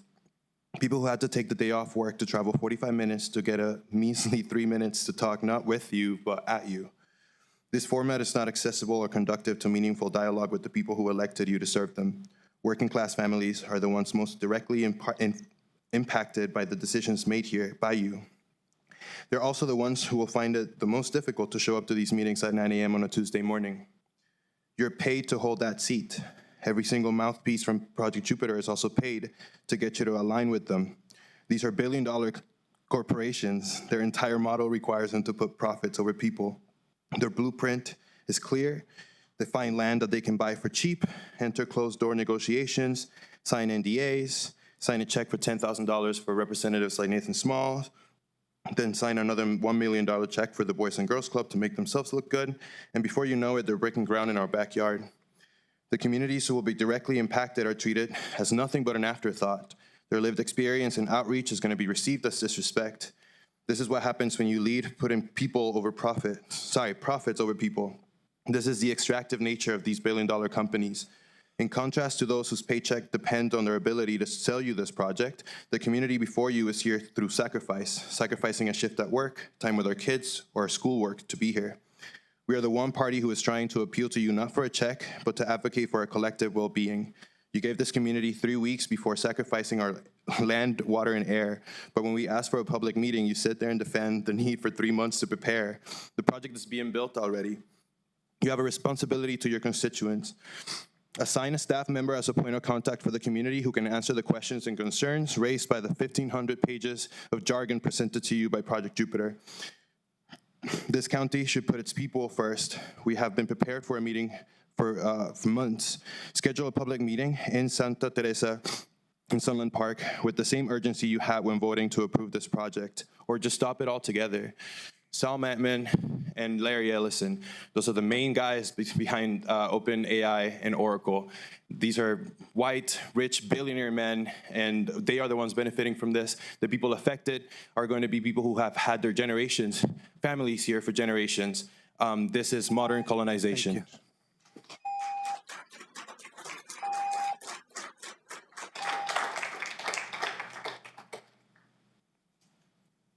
Good morning. Good morning, Chair and everyone. My name is Yoli Diaz. I am confident that Doña County can move forward responsibly and efficiently and effectively on July 1, 2026 to implement SB 45, which will allow additional authorized uses of county healthcare assistance funds. Uses of funds are the key words. I have known residents who are in the Doña County Indigent Program. Most of them work jobs that most people don't want. They work across many industries, often in jobs that are physically demanding, lower pay, seasonal, hazardous, or difficult for employers to fill consistently. They work in agriculture and farm work, construction, restaurants and food service, hospitality and housekeeping, domestic and care work, landscaping and service industries. They purchase goods and services contributing to gross receipts taxes. Their tax-paying dollars contribute to the Indigent Care Fund. They are among the taxpayers of our county. SB 45 gives counties the authority to use indigent healthcare funds to assist qualified indigent residents with monthly health insurance premiums, copays, deductibles, and out-of-pocket costs. You've had concerns about issues as HIPAA compliance, managing healthcare, and more. However, the focus should be on what SB 45 allows, and that is the use of indigent healthcare funds. Therefore, the solution is much simpler than many may think and is very similar to the funding work Doña County already does and has done in processing out-of-county hospital claims. The healthcare work is already being performed by the clinics and providers, and their responsibilities include the following: qualify and enroll indigent residents to the HCAP, evaluate patients, provide treatment within their scope of work, determine medically necessary care beyond their scope of work, provide referrals, and maintain HIPAA-protected records. One item can be added to access next-level care and SB 45 funding.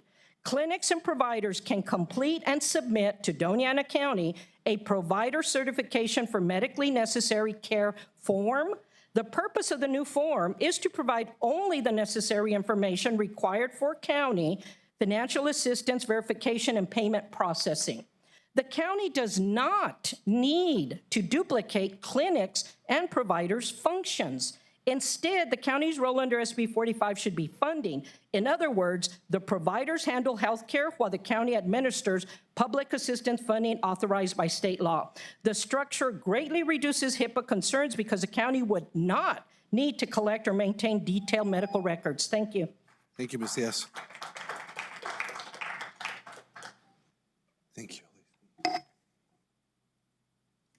Good morning. Good morning, Chair, Commissioners, Managers. My name is Olivia Kirkpatrick, and I am one of the co-founders, along with Lanny Bradley and Christy Thomas, of Parks for All Las Cruces. We're a grassroots community campaign. We launched on March 6th of this year, and we're working towards one thing: the first dedicated, fully inclusive All Abilities Park in Las Cruces in Doña County. Not just a playground for children, a destination for people of every age and every ability. On April 14th, I sent this body an email with our full information package. I wanted to follow up in person, and if it ended up in your spam folder, I completely understand.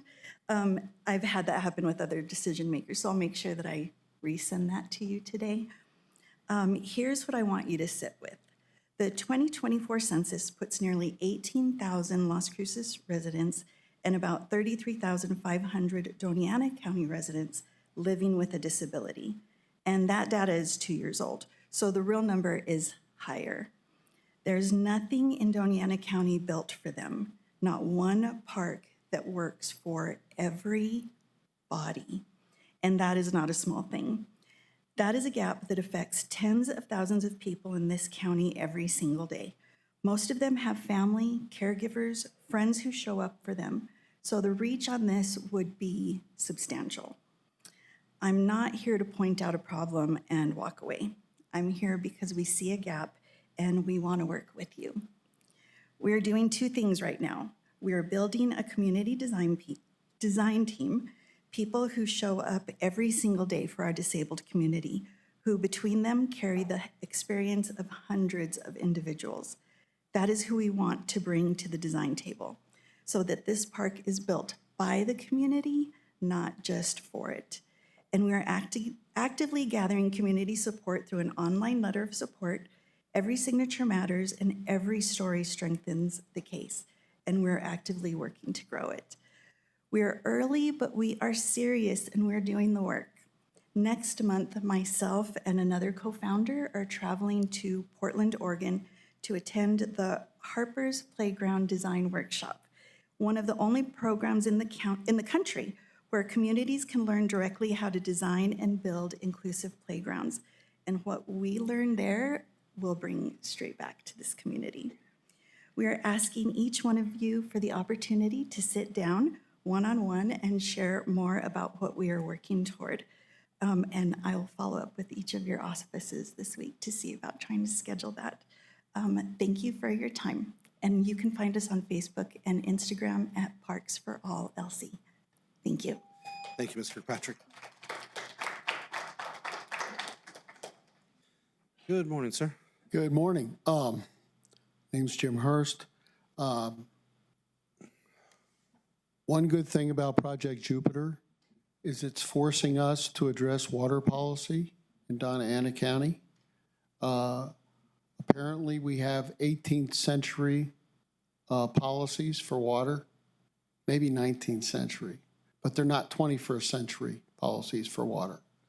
And that is having a negative impact on economic growth. If businesses don't think there's sufficient water here for them, they won't come here. And that has negative impacts all around. I believe economic development is a good thing. I believe technology is a good thing. I believe that this state should be open for that. This is, Jupiter will use, if they use 1 million gallons a day, they will use 1/4% of the water that Doña County uses a day. We use 400 million gallons a day. That's what comes down the river and out of the aquifers. And it represents Jupiter's usage of water is no new allocation. It's water that the state has already allocated for agriculture, and farmers are allowed to sell their water for non-agricultural uses. That's where the water is coming from. There's no new aquifers being tapped. There's no new river water being tapped. It's already allocated. So the water is going to be used one way or another, either in ag or for industry, including the data center. It's already, the water's already spent. It's already out of the bank, if you will. A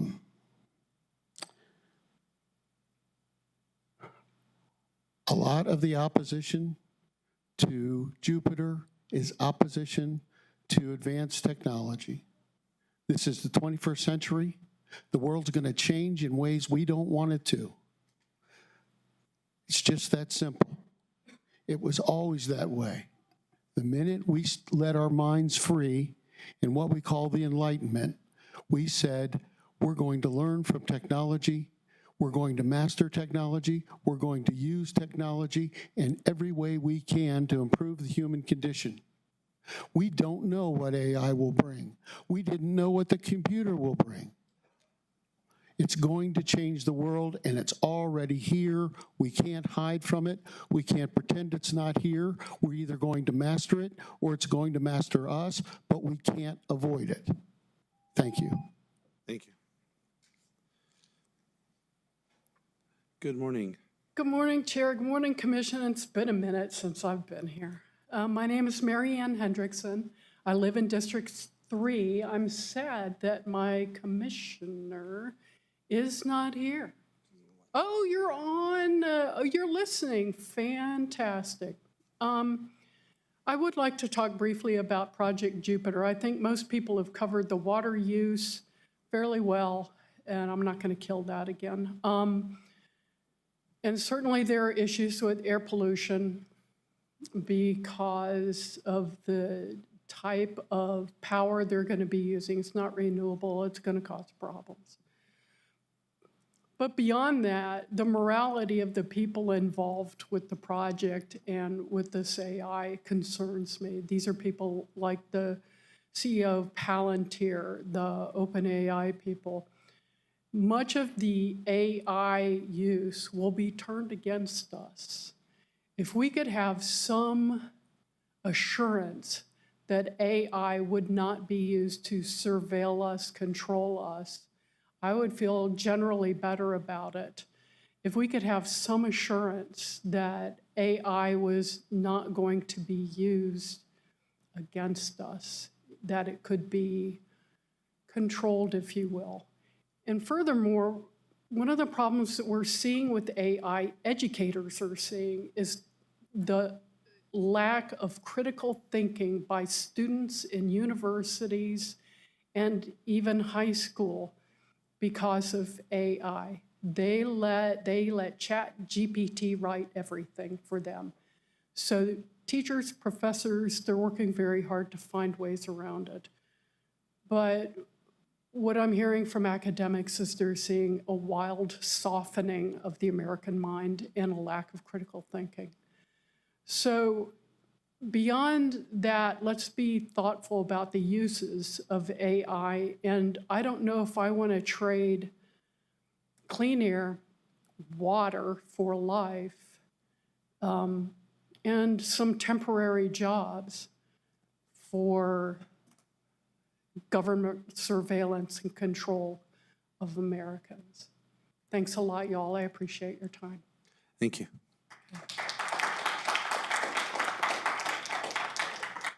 Good morning. Morning, everyone.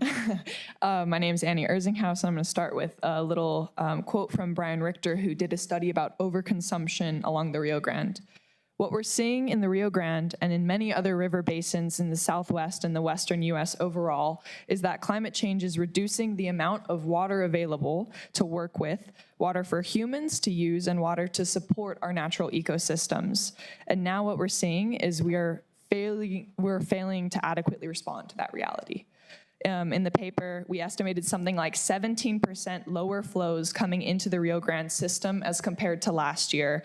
And while there are those who think we're in a dry spell right now, there's solid scientific evidence to suggest that this is a part of long-term aridification. And aridification isn't like a drought, it doesn't end. We should not be expecting water availability to go back to what it was in the last century. We haven't been able to adapt to that. And that's the conundrum we're facing now, is we're gonna have less water. And I like to think of it like this. We have a credit card and we are spending way more than we can ever pay back, right? We have this massive debt, whether it be pecan trees, pecan orchards, whether it's golf courses, whatever you want to call it. We are spending more than we can ever pay back. Our aquifers are not filling up. The Rio Grande is one of the things that helps the resupplying of the aquifer, and the Rio Grande is dry. The Rio Grande is dying. Okay, so you guys want to spend some more money, right? We already have a debt, and you want to allocate more money, more water to this data center. The hydraulic reality of living in the Chihuahuan Desert in climate change is not only a question of how much water is available, but it's a question of who will get it, right? You guys are deciding who is getting this water, and you have decided to give it to AI, which is the very thing that is exacerbating our climate crisis, that is abusing water in the whole nation, right? This isn't just our area, this is happening across the nation. And this is exacerbating the climate crisis across the nation. OpenAI's primary driver is profit. They've switched from natural gas turbines to fuel cells, and if this was so great, right, if it's less pollutive, then why didn't they do that in the first place? And if it's gonna save so much water, then where are those numbers on water? They are not being transparent. If it was gonna be better for water, then why not throw that in that little press release they did, right? But it's better for the environment, it's better for pollution. Then why didn't you do that in the first place?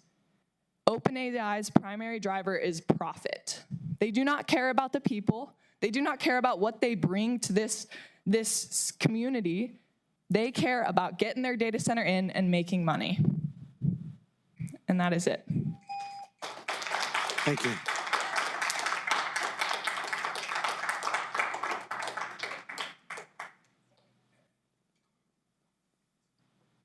Good morning. Good morning. My name's Randy Jones. I'm a new resident to the Las Cruces area. I've been here 4 years.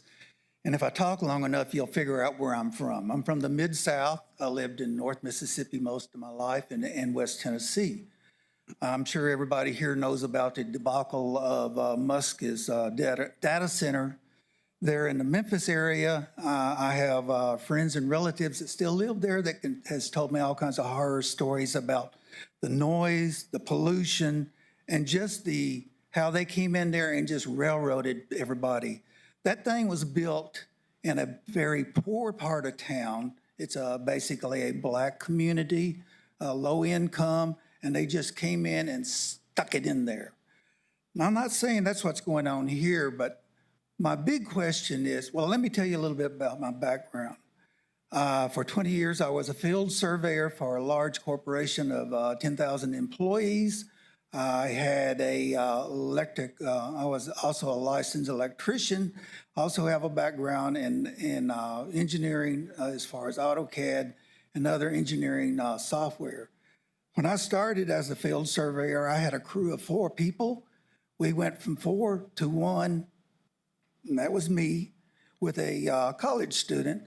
And I was also the head surveyor for the corporation for the state of Mississippi. That meant I had a crew that worked under me, 1 person. So I'm not against technology. Technology is great. I still work with technology at home as a hobby. But my big question is, why? Why is that being built there? It takes a vast amount of energy to cool something like that. And then you've got the issue with the electricity. Why haven't we heard anything about solar and wind? I have solar on my house. My utility bill is $10 a month. And why are they so concerned about getting natural gas, which is, well, we know what's going on in the country right now. Why are they so concerned about that when we could see solar and wind being used in the production of electricity? I know there's no way to stop that. The building of it came from a county where the good old boys system worked real good. I'd hate to see that working here. That was one of the reasons I moved here, was to get out of that mindset. So, like I said, I would like answers to the questions of just why. Thank you. Thank you.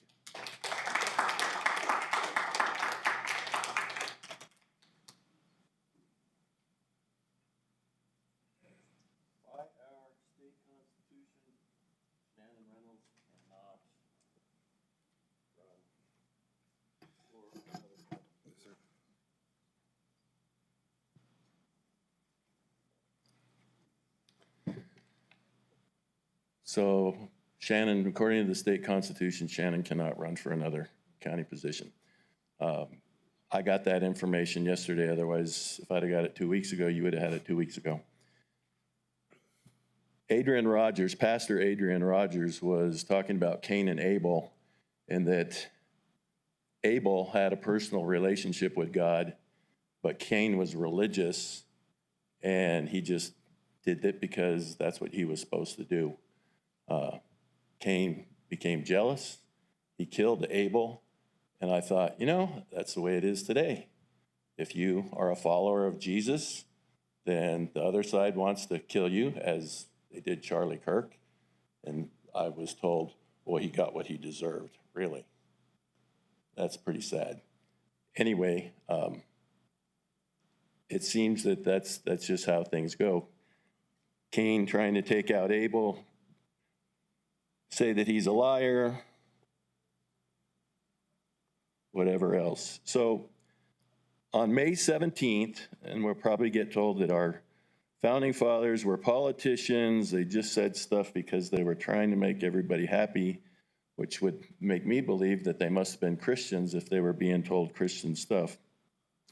On May 17th, 1776, the Second Continental Congress called for a day of prayer, fasting, and humiliation. 6 weeks later, they declared independence. 250 years to the day, we are doing again.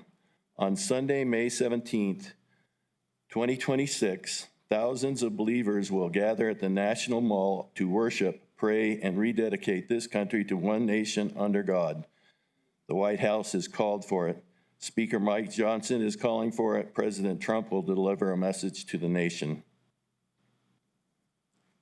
We are a Christian nation. We are a Christian nation.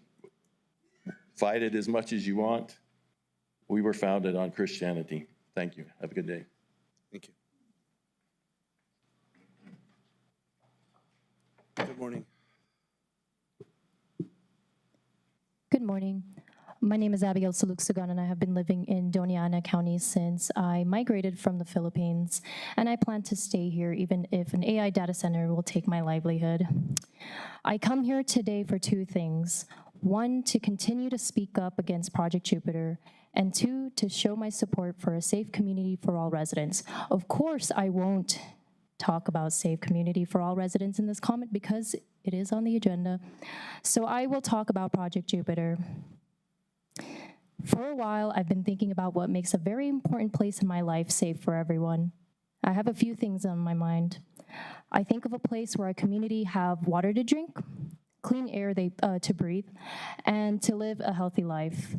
I envision a county where people have the freedom to move, go to the store, go to the parks, go to school, without a worry that they might not be able to come home to their family. I envision a county where they do not need to rely on extractive projects to sustain families, provide food on our tables, pay for water that will not exist in 10 years, and that are still based in strong union labor. One idea for this body is to support union and organized labor would be more affordable housing in Chaparral, Anthony, Sunland Park, and the other colonies up and down the valley. I envision a county where we not only not collaborate with ICE, but also not collaborate with entities that harm our neighbors, our water, our air, and our environment. I spoke about OpenAI a few months ago, talking about an award Department of Defense gave to them a year after they removed prohibitions on military and warfare from their policy a year before signing that said, that $200 million contract, and how shady backdoor deals affect me, you, and your neighbors and your loved ones. And of course, that would be crazy to collaborate with this entity, right? Well, a week after September 19th, news broke out that OpenAI is going to be one of the tech giants that will be involved with Project Jupiter. And I am remembering in one of the meetings, Project Jupiter informed the public that they will utilize this place to train AI models. I am very worried that Project Jupiter will not just harm our water, air, and electricity, but it will also be an entity that will be used to companies like Palantir, who contracts with ICE to create a database of immigrants, community organizers, and people of color.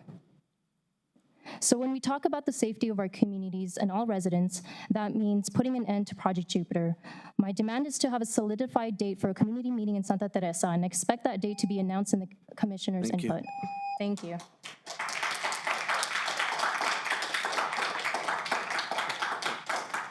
Good morning. Good morning. My name is Janet Nordman. Thank you all for your service to the county. However, I have to say that I am disappointed. I've been listening to the majority of the individuals speaking about Project Jupiter and telling all of you, as well as myself and others in the audience, information about Project Jupiter and data centers in general. They are educating you, they are educating me and the rest of us. That was your job. You should have been educated before you ever presented this project in any shape, form, or fashion to the members of this county. So for that reason, I express my disappointment in those of you sitting up there this morning or who are on Zoom, whatever. But thank you for your time. Thank you.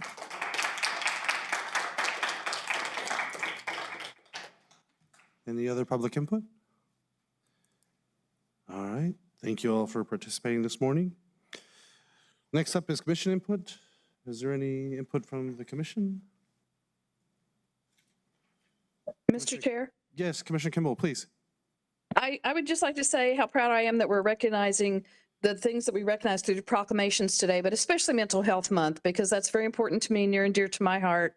And I'm proud of what the county does to promote mental health throughout the county and at no charge to people. They provide the mental health first aid trainings, they provide Narcan trainings, the county staff, HHS staff cover so much of the county with so many trainings about how to help people in a crisis and even keeping the crisis triage open, crisis triage center open. It's so helpful to people in this community. And a lot of people don't realize those services are there until they need them.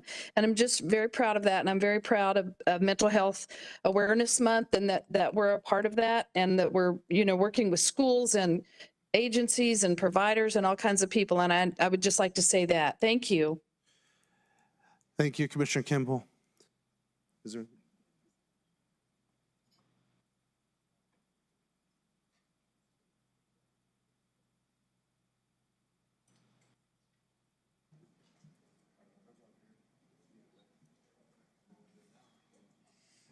Commissioner Chaparro? Thank you, Mr. Chair. Good morning, and I'm going to ask Mr. Chair regarding the date because I didn't write it down. The date of our meeting? The Oracle meeting? Or the one that's coming up in June? No, the one that you and I had via Zoom. Oh, that was on And forgive me for that date. 30th of April. Thank you. So, ladies and gentlemen, I had the pleasure of joining Commissioner Sanchez in a meeting with Oracle on April 30th, and we had representatives from Oracle giving us information regarding the new fuel cells that will be utilized. And during the meeting, if you recall, Mr. Chair, they were speaking so quickly I wasn't able to take the notes I usually take. I try to slow them down a few times.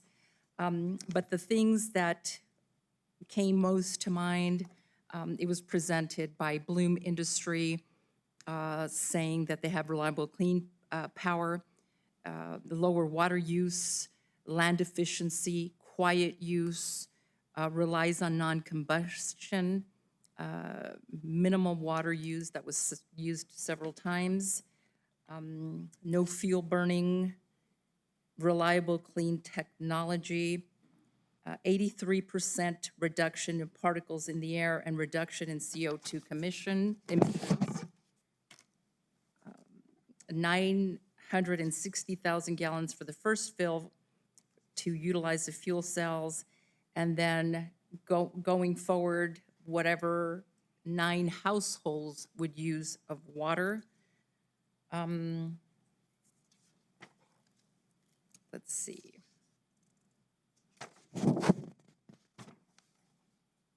A more stable microgrid. The energy would be far less than what was reported in 2025. That Bloom Energy is setting standards for the county. There would be minimal noise to the community. And I understand some of our staff, along with our county manager, took a trip to Loudoun County. Is that correct? Where is Loudoun County? It's actually the county just south of it, Prince something County. This is the one just south of Loudoun. But is that? There we go, yes. Near DC. Okay, thank you. I wasn't sure where that was, and I failed to look it up, so my apologies for that. And took a look at whatever was being constructed there. We also learned that there was a commitment to a June town hall, and there was various discussions regarding where it would be, whether it would just be in Santa Teresa or Sunland Park, or in Las Cruces and Sunland Park, because of how many people showed up to the last meeting. I know that this room was full, and there were other rooms that were full of people, and it took a long time.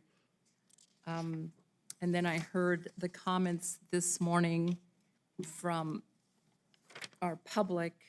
And I think what really touched me today was Patricia's comments. I mean, I've heard all of you speaking throughout these last 7 months, and I'll tell you what I told Project or Oracle, the company with which we spoke. I was relieved after that meeting, and my relief was that there was a meeting after 7 months of me requesting a meeting with Oracle or OpenAI or Project Jupiter or what they're now called Yucca Enterprises. Is that correct, Mr. Chair? I don't know if Yucca Growth. Development, I believe it's Yucca Development. They've been, so Borderplex has been absorbed by Yucca Development.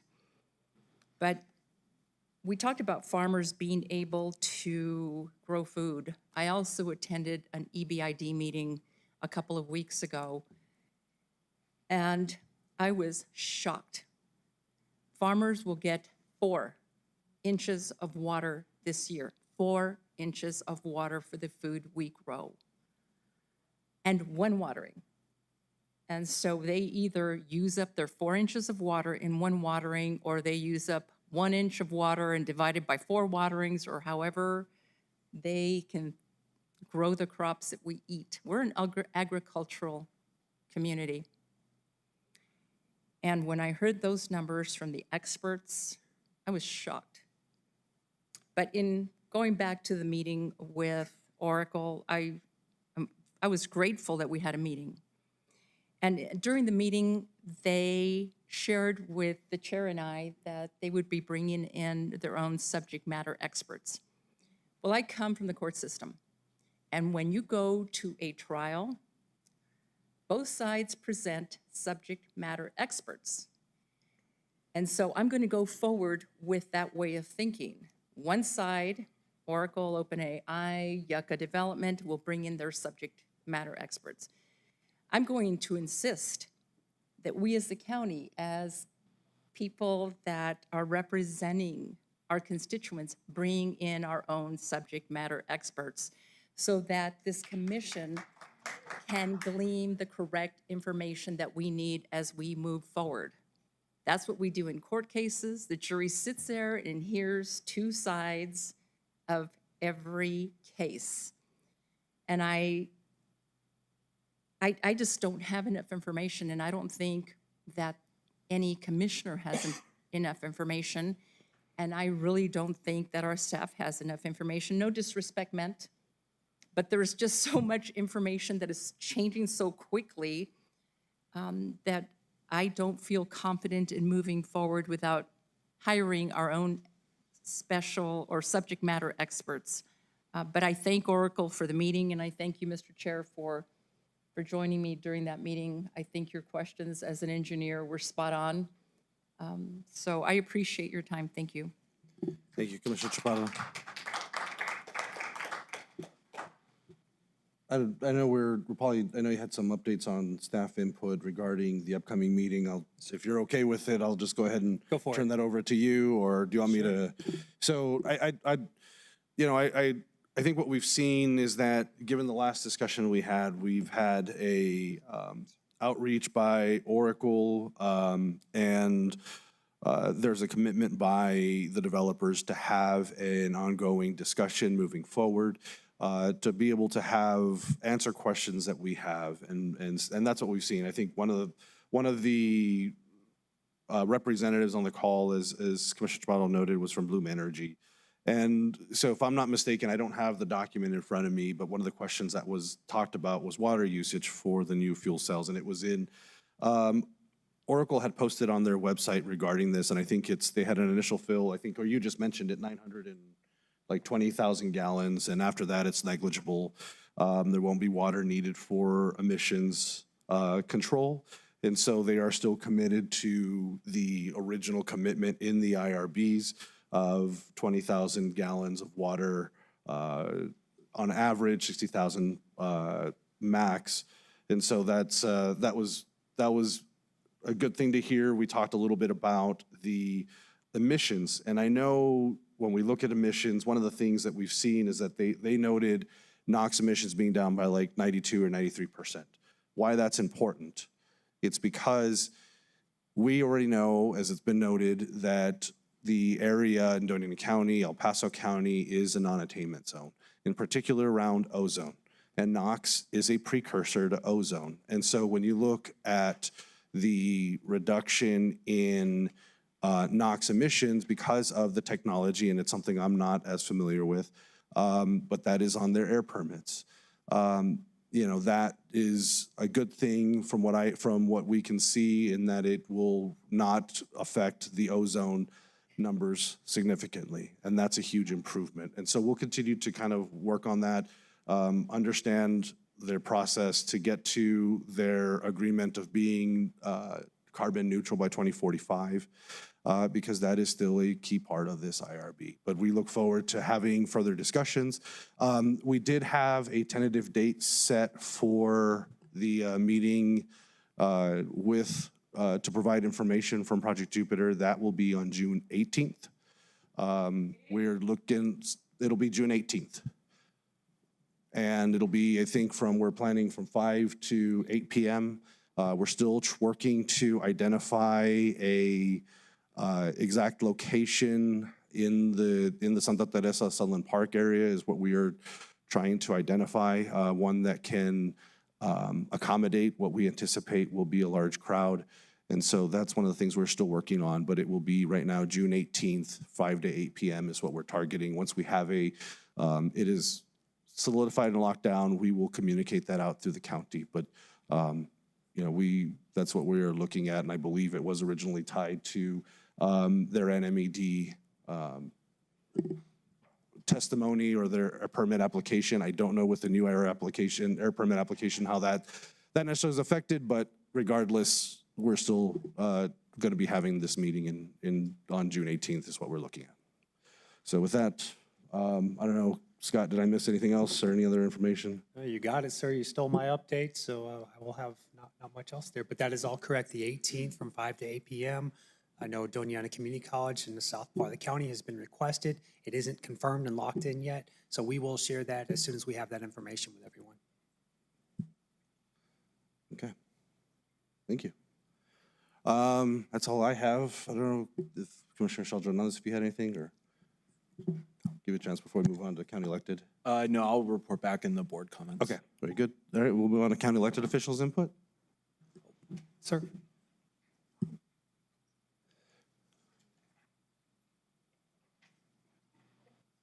Madam Clerk. Mr. Chair, Commission, Amanda Lopez Askin, Doña County Clerk. I am here for actually a bit of a celebration on our end, or at least a recognition. So for the third year in a row, we have had a sticker contest, and the I Voted stickers have become iconic, not just here in our state, but across the country between the selfies. There was one year we ran out, and I will tell you, I have never had a community be so agitated with our office.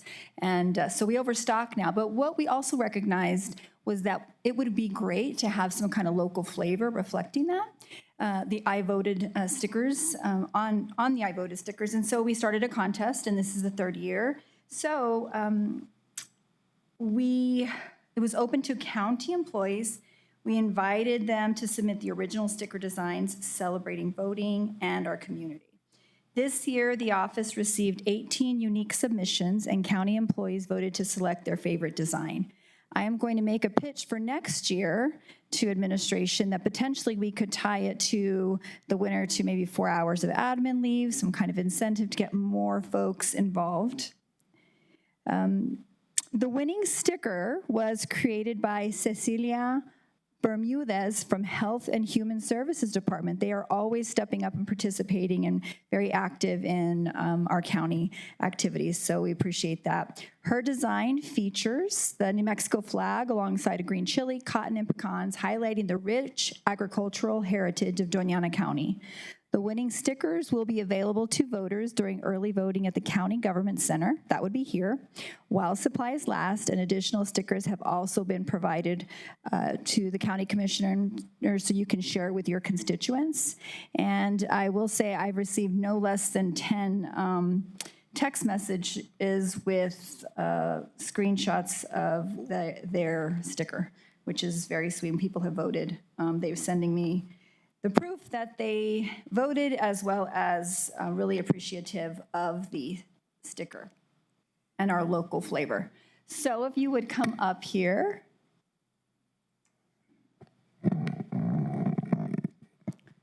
Again, this is a recognition. Thank you for participating, and congratulations. We have a certificate of recognition of your winning status as the I Voted sticker for this year's primary. So here we go.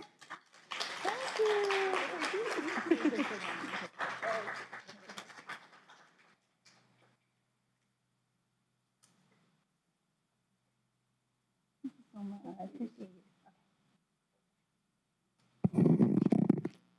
Thank you. So also, as a quick reminder, we do have an election. Early voting has begun May 5th.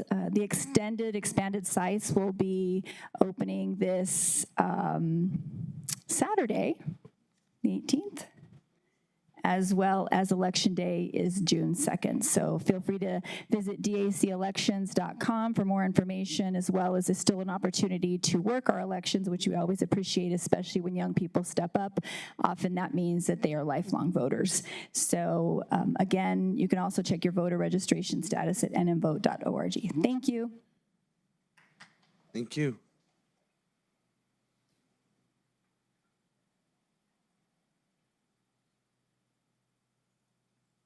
Madam Assessor. Good morning, Chair Sanchez, Commissioners Kimball, Chaparro, Shalger Hernandez, Gina Eugenia Montoya Ortega, Assessor Doña County. I just wanted to let everybody know that on May 1st, our official notices of value were mailed out as required by New Mexico state statute. We do ask everybody to look at that notice of value to see what your estimated taxes will be when you receive your tax bill later this year in October or November by the treasurer. If you do not agree with the value that has been placed on your notice of value, you have the statutorily right to protest this value. However, this statutorily obligation of protesting can only be done until Monday, June the 1st, 2026, 5 p.m. Mountain Standard Time. If you miss this deadline, you will have to wait until next year when you receive your new notice of value. Also this year, we provided a second two-sided informational document which accompanied the notices of value. The reason this second page was created and provided is that the information listed was at one point listed on the back of the notice of value. However, Property Tax Division required all assessors to move towards a standardized notice of value and prevented us from providing this information on the back of the original notice of value. This sheet is also known as the EDAF, the Exemption Declaration and Affirmation Form, that will assist all of our Doña County taxpayers with valuable exemption information that they may have not known about. Also, it also gives the mobile home owners the opportunity to render or declare their mobile home, which is required. I wanted to let people know that if you are currently receiving any of the exemptions, you do not need to come to our office to reapply. These exemptions, when originally given, will be there until there is a change of ownership, and that is usually when these exemptions are removed.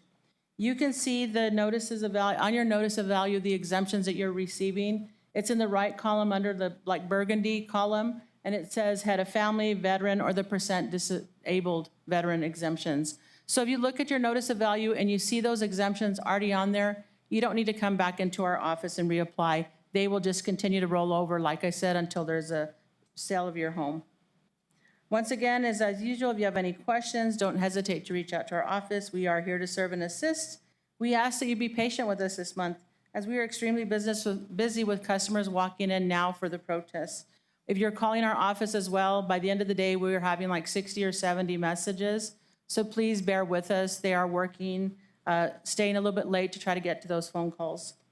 Another thing that I would remind people, we have the opportunity on your notice of value, you will see that you can actually apply for an e-notice. And what that is that you can receive your notice of value via email every year instead of waiting for us to mail it to you. And this also will help us save on postage, which we know is continuing to go up.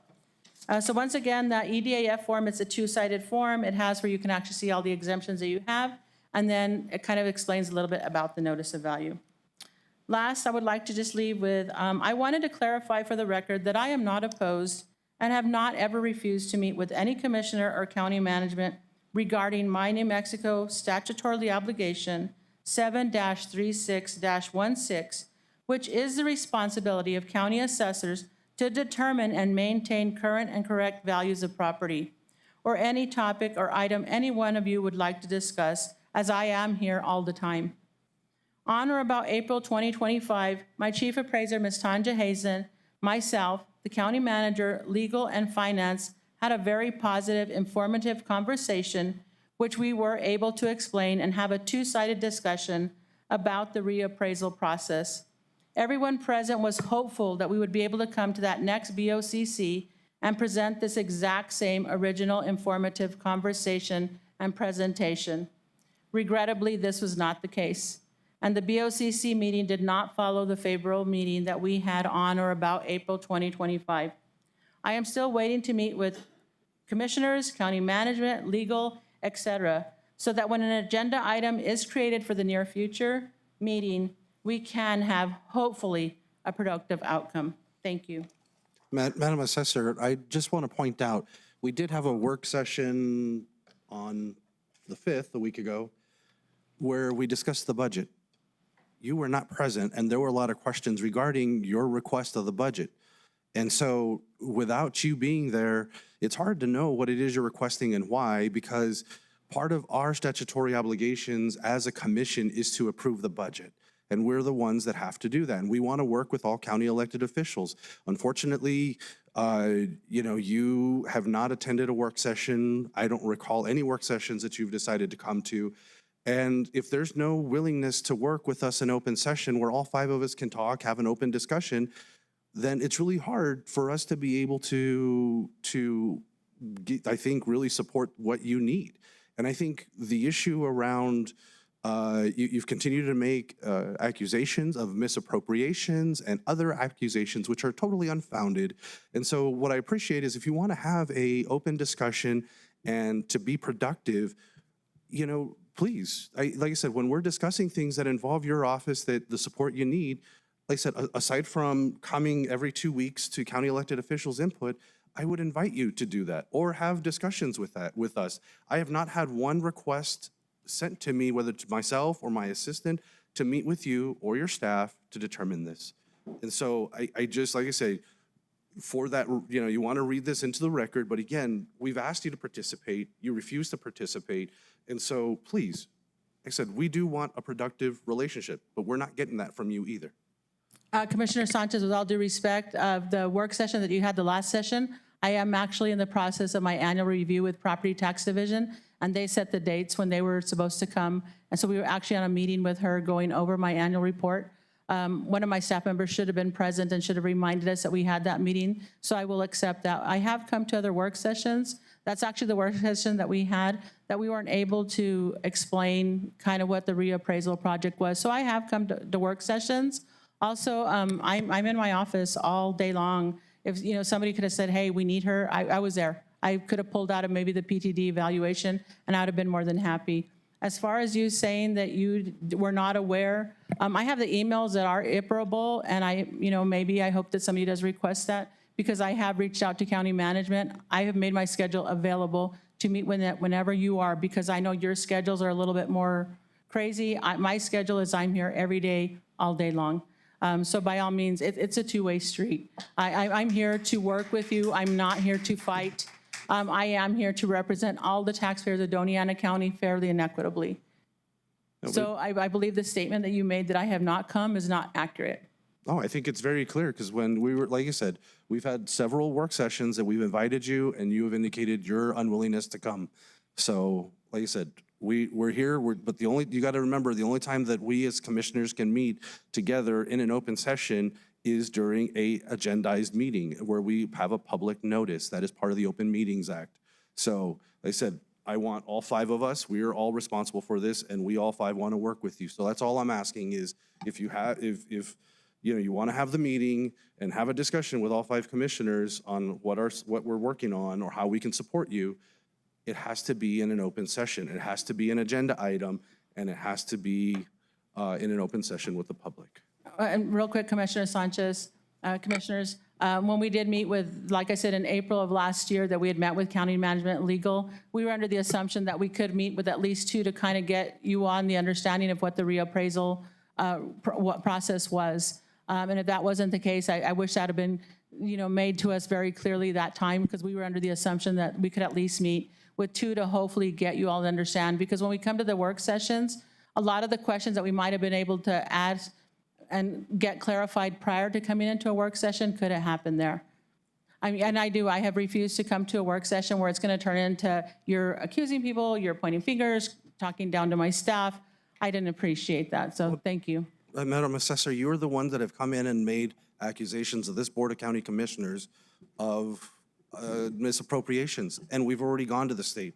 That's all been, that's what I'm saying, like I said, you've made these assertions, they've all been debunked, so please, let's move forward in a more productive manner. And once again, County Commissioner Sanchez, Chair Sanchez, when I did make that statement that my 1% has been commingled, and if it was used for other things besides reappraisal, I believe the correct word is a misuse.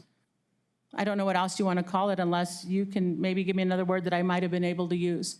But when that money is set aside for reappraisal purposes and it has been used for something else, what word would I have used? Mr. Chair, rather than going back and forth, may I jump in? Please. I've heard you mention work session in the future, and we can schedule that if can get 3 nods here. Would you like me to go about the 2x2 process, avoid a quorum, but set that up based around availability? I just want to also make sure, because I don't agree with some of the things that were said. So is 2x2 okay, or do we want to go ahead and set the agenda for a work session? If I may, Mr. Chair, thank you so much. And I'm going to digress a little bit regarding what Madam Assessor said. Ms. Ortega, I value the relationship you and I have, because we're able to chat, talk, discuss. I've gone to your office, and I'll tell you, your staff has helped me through 2 issues, and I really appreciate it.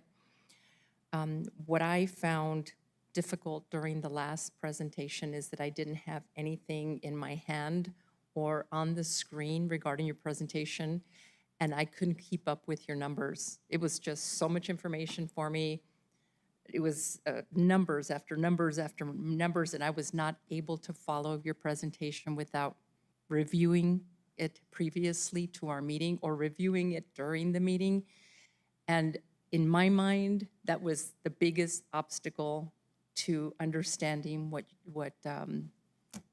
and I can't remember her name now, Karen. Ms. Karen Archuleta, she's the Chief Archuleta, Deputy Assessor. Yes, your ma'am. Deputy Assistant. That was my biggest issue, was I had nothing to read, nothing to look at, nothing to study before both of you came in and presented. Now, regarding the work session, I had understood that you hadn't received notice, but I asked for those emails and notice was sent to you and Tanja about that work session. I don't recall the date, and maybe our legal counsel can tell me what date it was that those emails went out to your office regarding presentation for the budget. But I did see the email that was sent to you and your office. I believe it was sent to 3 people, but it was sent to you. Yes. Specifically to Yes. join us for that work session. So I didn't understand that. I don't think we've misappropriated any money. We haven't had a reassessment since 2008. That occurred before you and any of this board was here. But we do have to move forward to finding a solution and working amicably and sitting down and hashing out these issues, because this is money that comes into the county so that we can have roads, so that we can have lights, so that we can have water, everything that this commission has to vote on. But we have to be able to work together. And so I'm begging you, please give us the information in an email. If it's too large, break it up into 2 or 3 different emails. If it's a packet that's 1,500 pages long, I know that the chair and my assistants is very capable of reproducing. Susie, I'm calling you out on this one. Of picking up whatever you need, whether it be a drive or whatever it is that you will furnish this commission with. And I'm sure that our assistant working with the county manager will make sure that it gets to all the commissioners. But we don't have a magic ball here. We cannot follow along if we don't have the information, madam. And if we can just, I'm asking for it. I can't speak for the other commissioners, but I'm asking for the information, whether it be by email, in a printed format, whatever you choose, so that we can follow along, because I couldn't follow along. So thank you. Commissioner Chaparro, Chair Sanchez, so are you asking for us to send you a presentation on what the reappraisal would be, similar to the meeting that we had with county manager, legal, and finance? Is that what you're asking for? Yes, ma'am, because anytime there's a presentation before the commission, we are given data. We're given information, whether it's numbers or an explanation or whatever the statutory requirements are. It's in a format that we can review before coming to the meeting, so that we don't sit up here going, okay, what's being talked about? I felt very uninformed. And so I think that's, at least for me, it's very helpful so that I can review information before any meeting. And I hope that I didn't offend you in any way, but I value my relationship with you. So if we can get some way of getting that information from you beforehand, I would appreciate it. Thank you. Chair Sanchez, Commissioner Chaparro, I appreciate that. Yeah, so we can definitely put something together and send it. I just thought, we actually sat like we did with, the same information that we shared with them, that can be shared as well. It was my understanding that we can email you all, because then we'd have a rolling quorum. I don't know, I'm not a commissioner, I don't understand all that you all have to do. But the presentation that I did with Ms. Karen Archuleta week before last, or last week, whatever it was, it's a different presentation. It was not a presentation for our reappraisal project. The presentation that we did was actually our annual presentation to the BOCC that is required by PTD. That's what that was. So they're totally 2 different animals. And I understand that, Mr. Chair, if I may. I don't know if the rest of the commissioners that are present need something to read before, but I do, so that I can understand what is going on. And Chair Sanchez, I'm sorry, Commissioner Chaparro, that we did provide that presentation. So when we talked, so I don't know if you didn't get it, I apologize, but it was part of what we have to do for the agenda. So thank you. no, it did. That was a little surprise. That's the first chair. I guess so.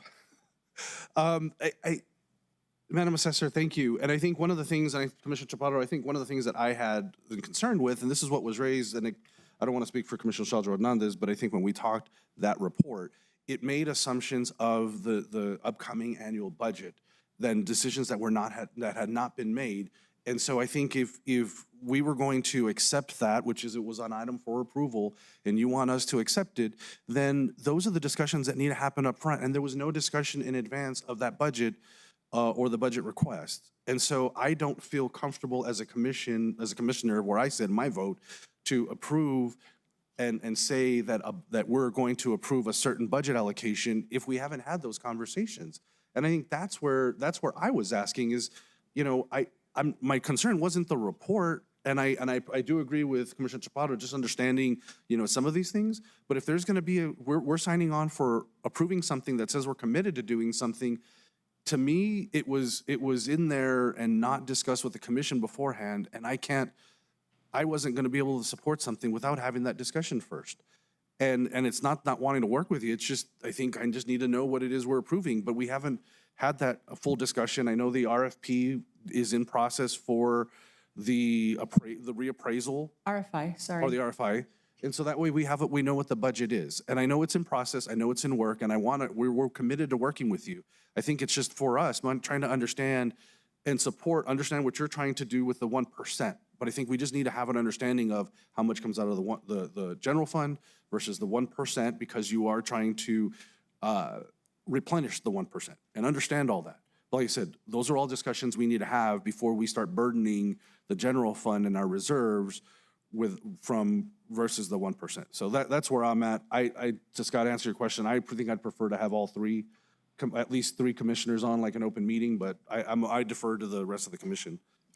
Chair Sanchez, real quick. So on that presentation that Ms. Artudeta was doing, that next page was actually going to explain, you know, what are the general budget and then the 1%, but there was nowhere that it said any amounts of money, because I know that we're still finalizing that budget.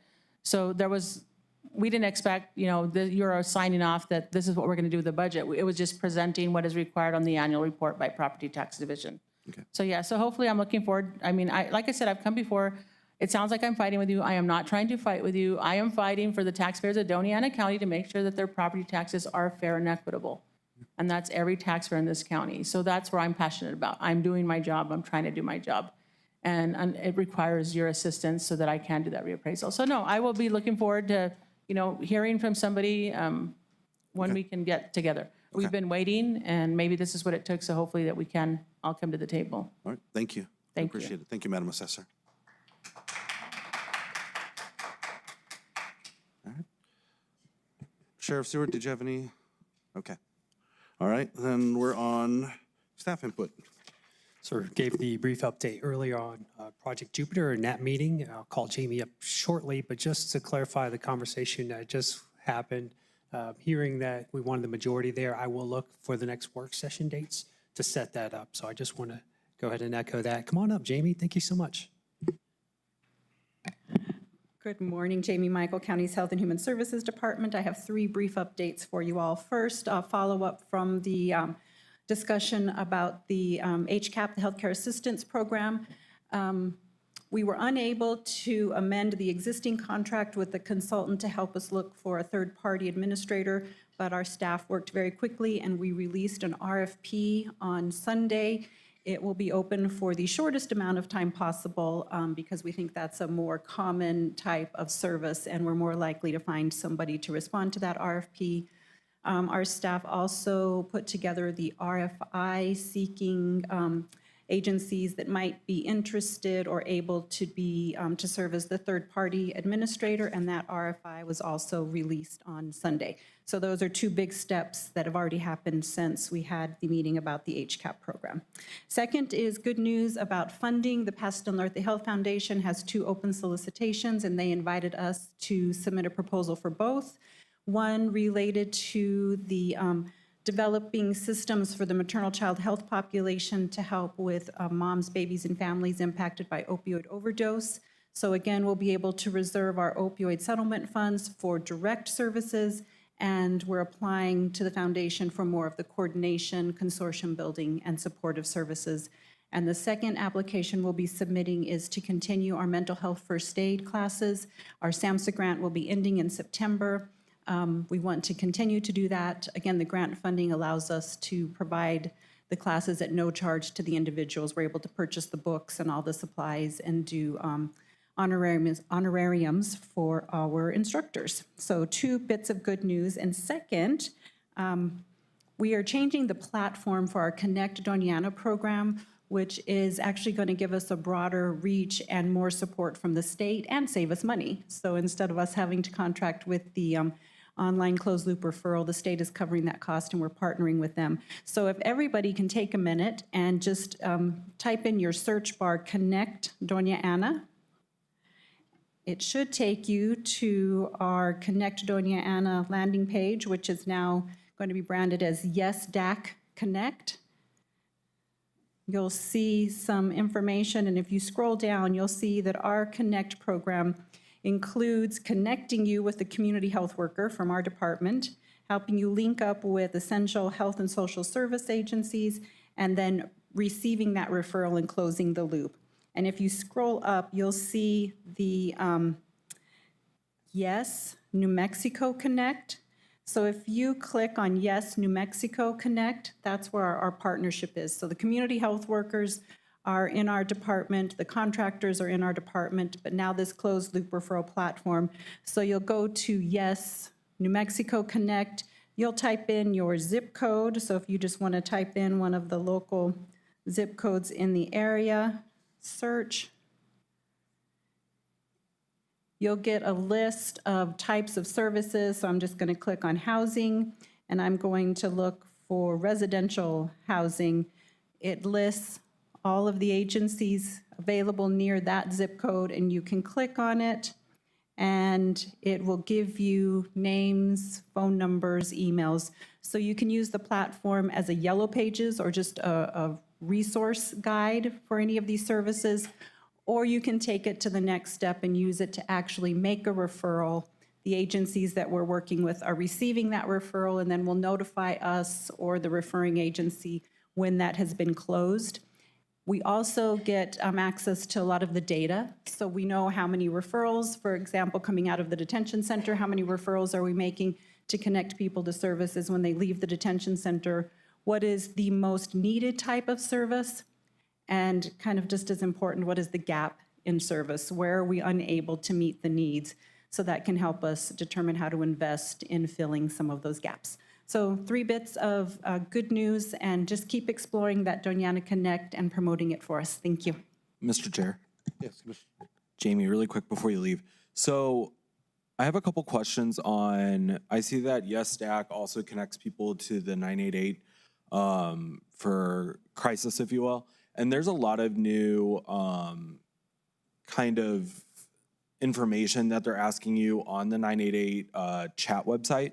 I was wondering, is that information that you can get for us to see exactly, you know, in our specific area and in our zip codes, if 988 is being used properly, and also if they are connecting people locally for kind of crisis management and stuff like that, or if we're not being able to kind of connect that gap? If you can kind of let us know, I would love to see what those numbers look like, just to make sure that we're actually utilizing it properly down here in southern New Mexico.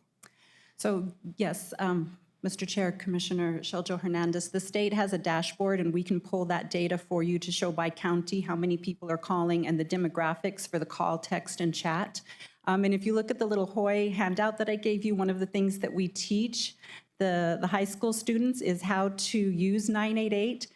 And I think one of the most telling things is most of the kids already knew about 988. So we did the pre and post on that one, and there wasn't much change, but that's a good thing. I can definitely get you demographics on Doña County, who's using it. I will have to, I'm not sure if the state is tracking and reporting on like how many of those callers were connected to the crisis triage center, or how many of those callers were connected to local agencies, because I don't think they have a closed loop referral mechanism yet. But I will share with you the data that is available. Thank you, Mr. Chair. Thank you, Jamie. Thank you, Commissioner Chavez Hernandez. Thank you. That's all for staff input today, sir. Thank you. All right, the commission appointed report backs. Mr. Chair, just a few. I know that we had another executive meeting for the, or not executive meeting, I apologize, a finance meeting for animal services. Things are still on track. I think our conversations during the preliminary budget, conversation about our contribution and the cities was discussed. I think they're trying to figure out how that looks. But that was a really great conversation. I think there's a lot of good information out there, especially around spay and neuter programs in the county and the money that is coming into the Animal Services Center for that. Besides that, I did want to talk. I did get to go to detention center last week. I walked around there. They're making progress on the projects that we funded, which was really nice.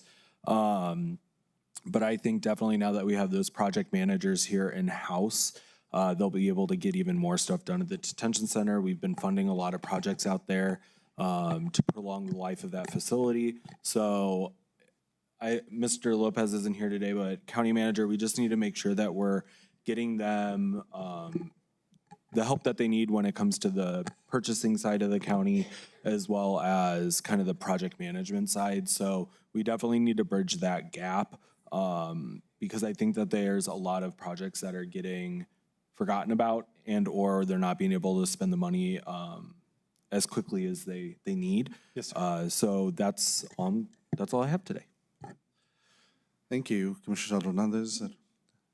Commissioner Chaparro or Commissioner Kimball, did you have any updates? Okay. None from me. Thank you. Thank you, Commissioner Kimball.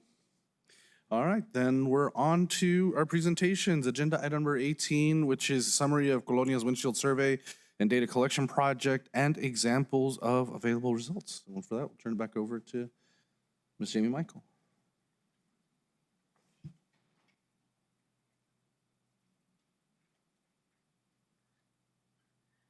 Good morning, Commissioners. Jamie Michael, County's Health and Human Services Department. Again, I'm also here representing the Doña County Wellness Institute that serves as our health council. And this project is a kind of a year-and-a-half project funded by the Department of Health and supported by the local health council. And as you can see, we work very closely with New Mexico State University. They also fund half of the position for the person who is leading this. The Community Foundation of Southern New Mexico, Burrell College, they used their students that were participating in mission medicine to support this, and then our department. The process that we're going through, and you all had a presentation probably about a year ago, but now we have some of the results. We're looking at identifying environmental and social determinants or drivers of health, focusing in the colonias in Doña County. We took all 38 colonias, just looked at them by region, just as a way to kind of draw some geographic areas. The data is available by region or by each colonia. Here's the roadmap that I wanted you all to look at. The intent here is to look at health equity. We started off with building trust with the community, utilizing the network of promotoras, utilizing the relationships with NMSU, Burrell, the Community Foundation, all of those organizations, and we formed a team. So the Health Council and New Mexico State University jointly funded a postdoc fellowship position at the university, utilized students from Burrell College, took guidance and advice from the local health council, and then we also looked internally at our departments across the county. So the Flood Commission, Community Planning, and Fire and Emergency Services helped with this process, along again with the network of promotoras in the county government and just in the community. The second step was to do the assessment. So this again took a lot of time because it was actually driving around each of these communities, collecting an enormous amount of data.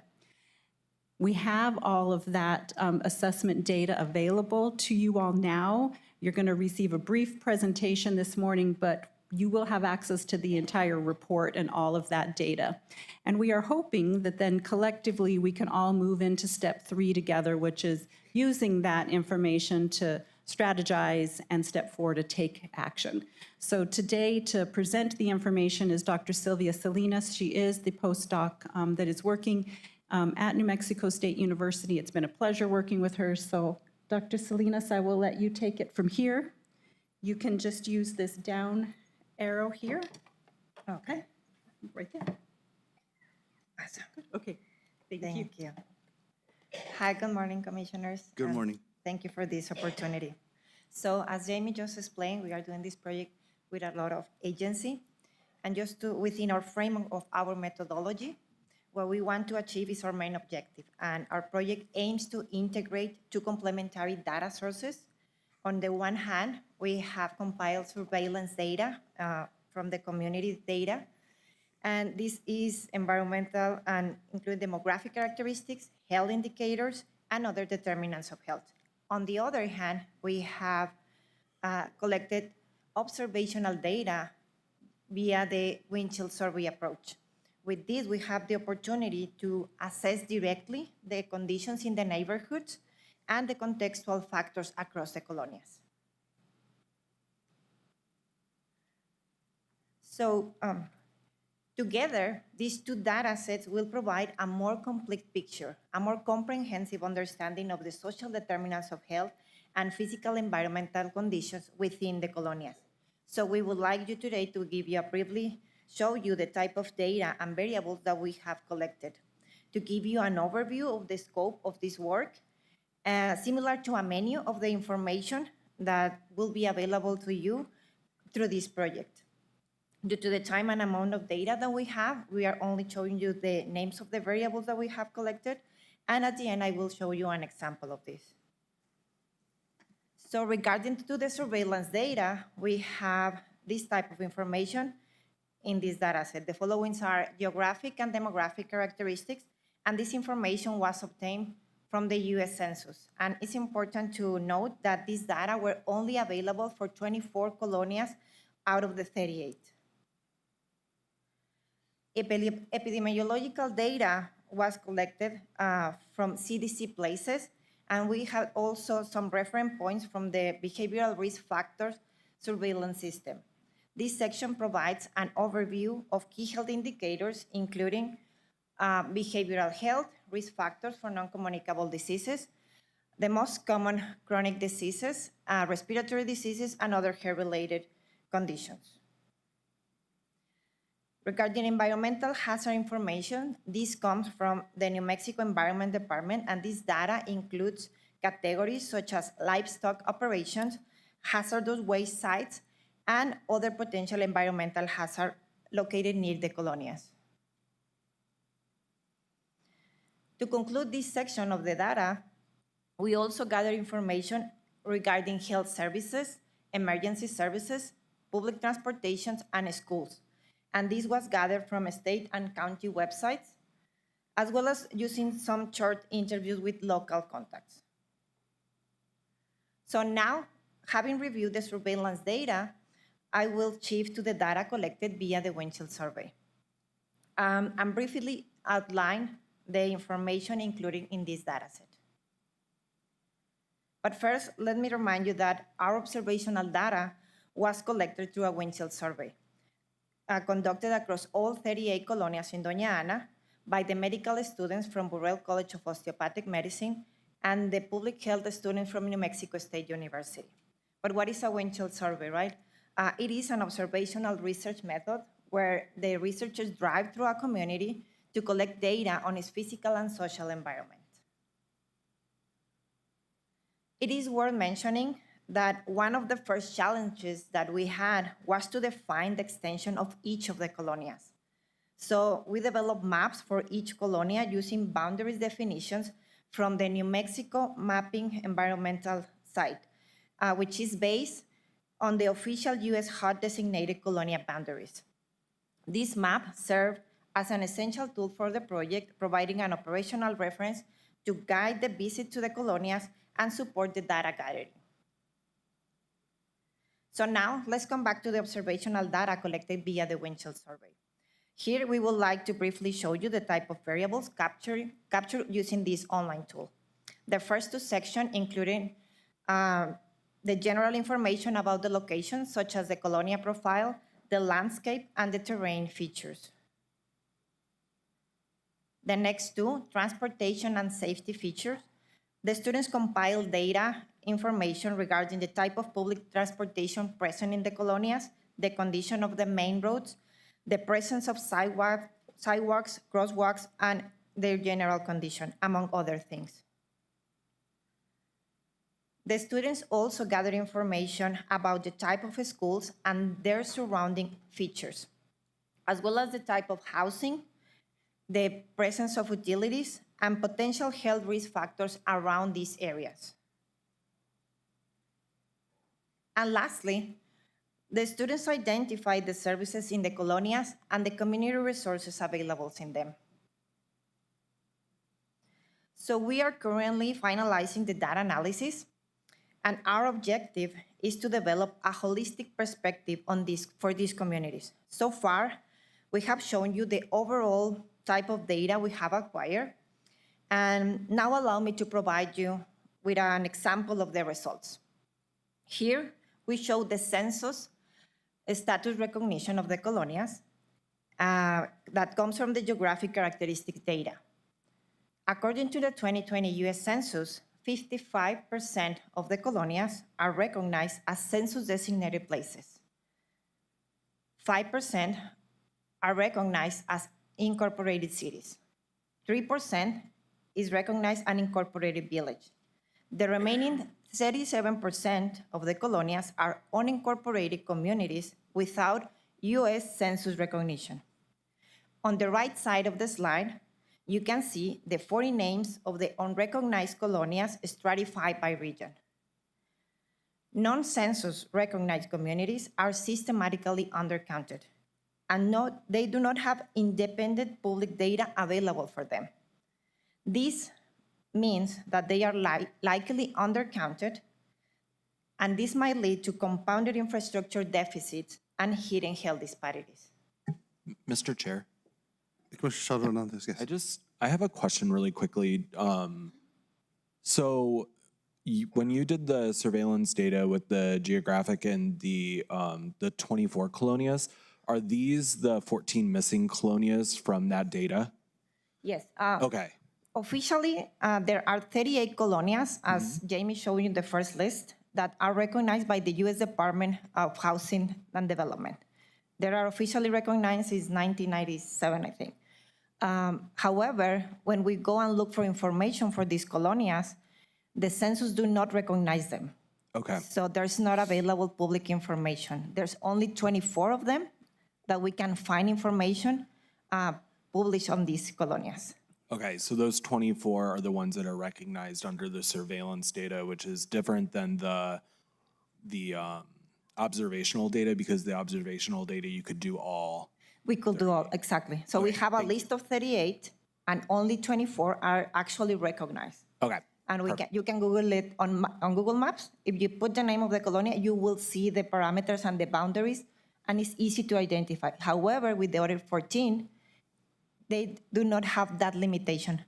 That's why we access the mapping on the environmental map website to know what the HUD department had designated for their boundaries. So we can send the students and observe the colonias and gather data on them.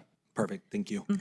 And actually I had a quick question, because I think when we discussed this the last time, and maybe it's just the timing of it, but this doesn't recognize Hatch, or I think it was Hatch and Mesilla, and I know they're their own incorporated towns and village, but I believe they were not included, because I think there's actually 40 colonias in. Yeah, I remember you mentioned that last time, and I went and looked ahead, and I went to where is the evidence? Mesilla was applying to be a colonia, but it never moved on, according to what I found on the information, on the research. And Hatch, it was included in these 38 colonias because it was on one of the documents that it was added later. Okay. So that Hatch is included, Okay, but Mesilla is not. Awesome, thank you. So where was it? So we have on the right the colonias. Yeah, okay, we'll go to the next one.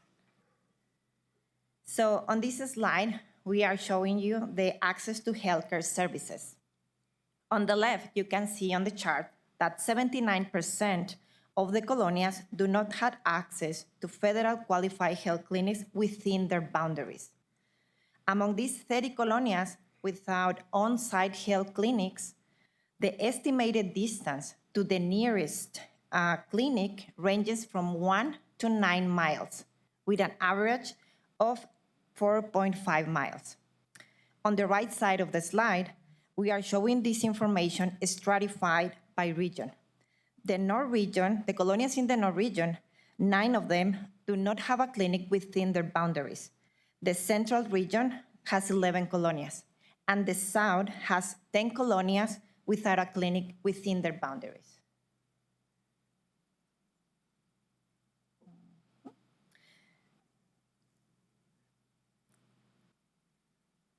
Okay, so the majority of the colonial residents, we know now that they must travel outside their communities to access healthcare, which might represent barriers for those with limited transportation or mobility. We know that these services usually run from Monday through Friday from 8 to 5, which might make it difficult for employees that have full time to get access to healthcare. And then now, where do people go when there is an emergency? And how hard or easy is to get there? On the left of this slide, we show you that the majority of the colonias, the nearest emergency room location is in Las Cruces. 27 colonias rely on services for emergency here in the city. However, there are 11 colonias that rely on emergency services located across county and state lines. 9 colonias rely on emergency services located in El Paso, Texas, and 2 colonias rely on emergency services located in Trudor Consequence. On the right side of the slide, we show you the distance to the nearest emergency room by county region. The chart shows that the colonias in the north face significantly longer travel distances.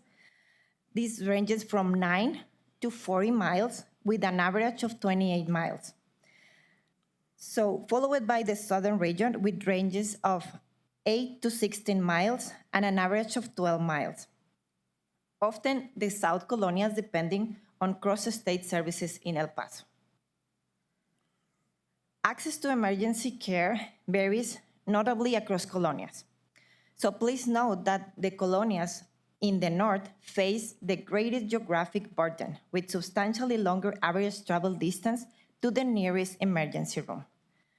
Furthermore, let's keep in mind that the Border Patrol checkpoint located in the north region of the county may act as an additional barrier to accessing timely emergency room services for certain population.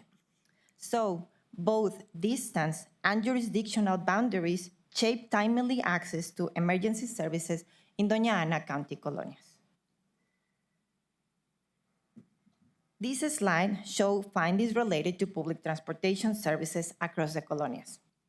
The pie chart on the left shows that 24% of colonias have the presence of public transportation within their community.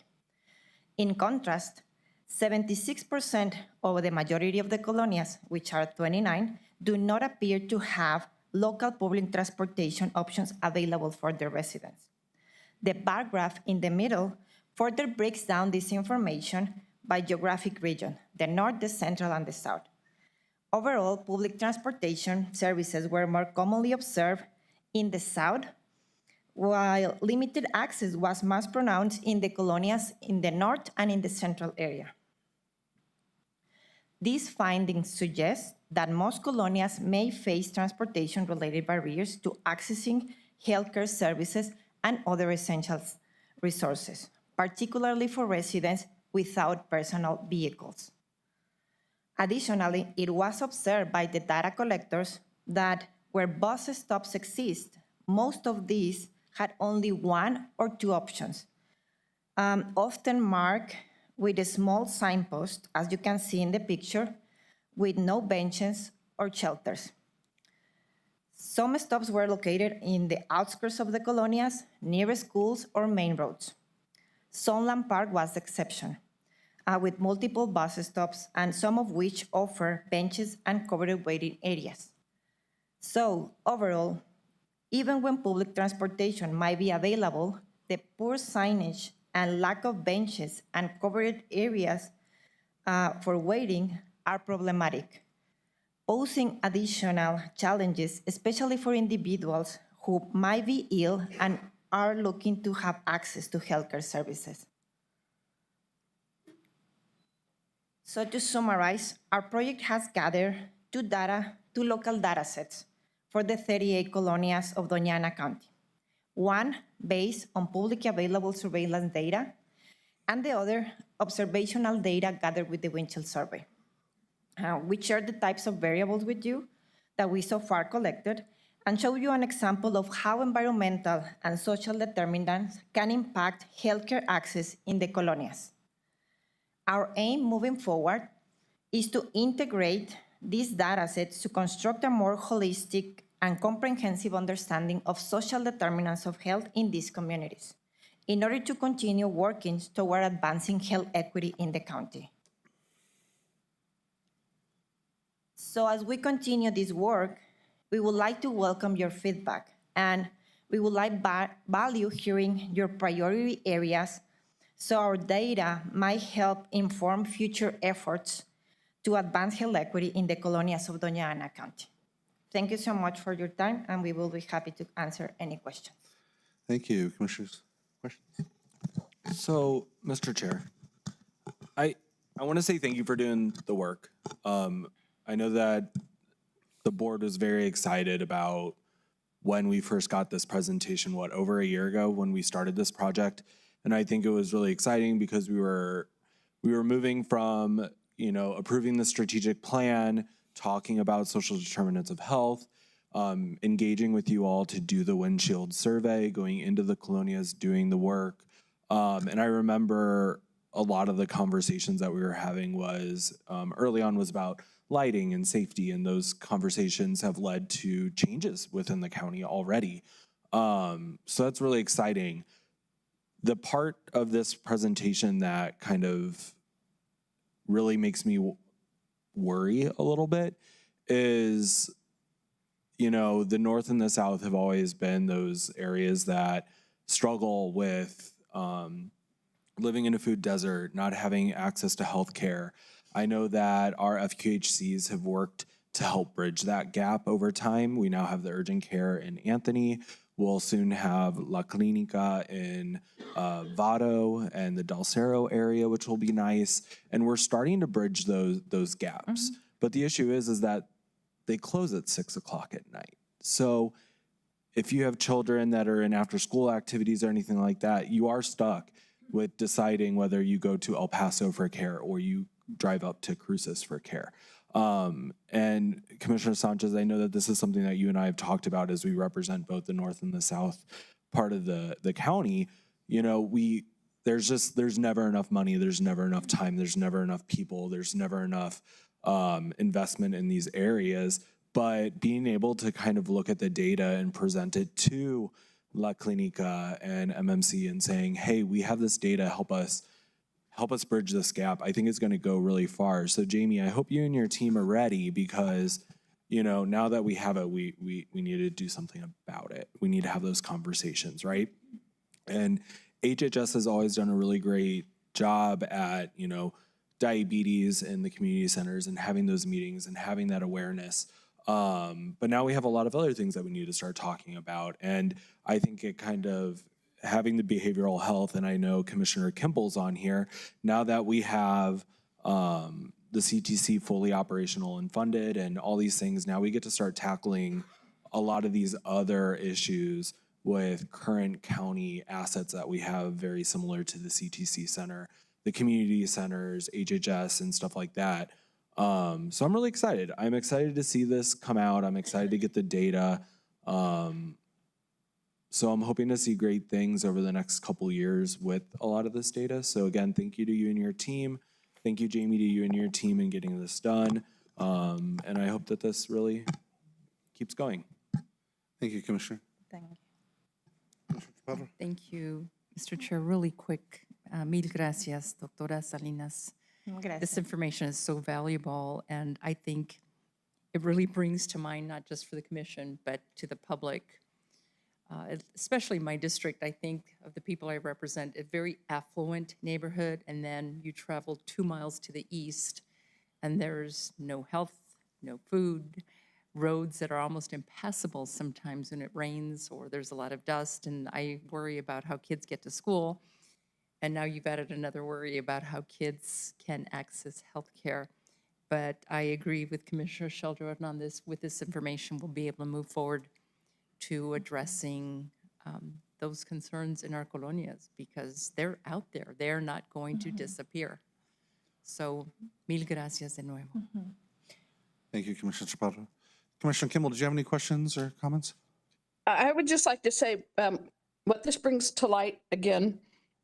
I've heard it before that more people in our county live within 5 miles of a cannabis dispensary than they do of a place to buy milk. And I think we need to keep that in mind as we're looking at these places, because a lot of the colonias do have cannabis dispensaries. And I know it's, free market and all of that, but we need to look at ways we can provide them with the things they really need to live. And I think this is all really valuable information. Thank you, Jamie, and your team, and this is really good work. Thank you. Thank you.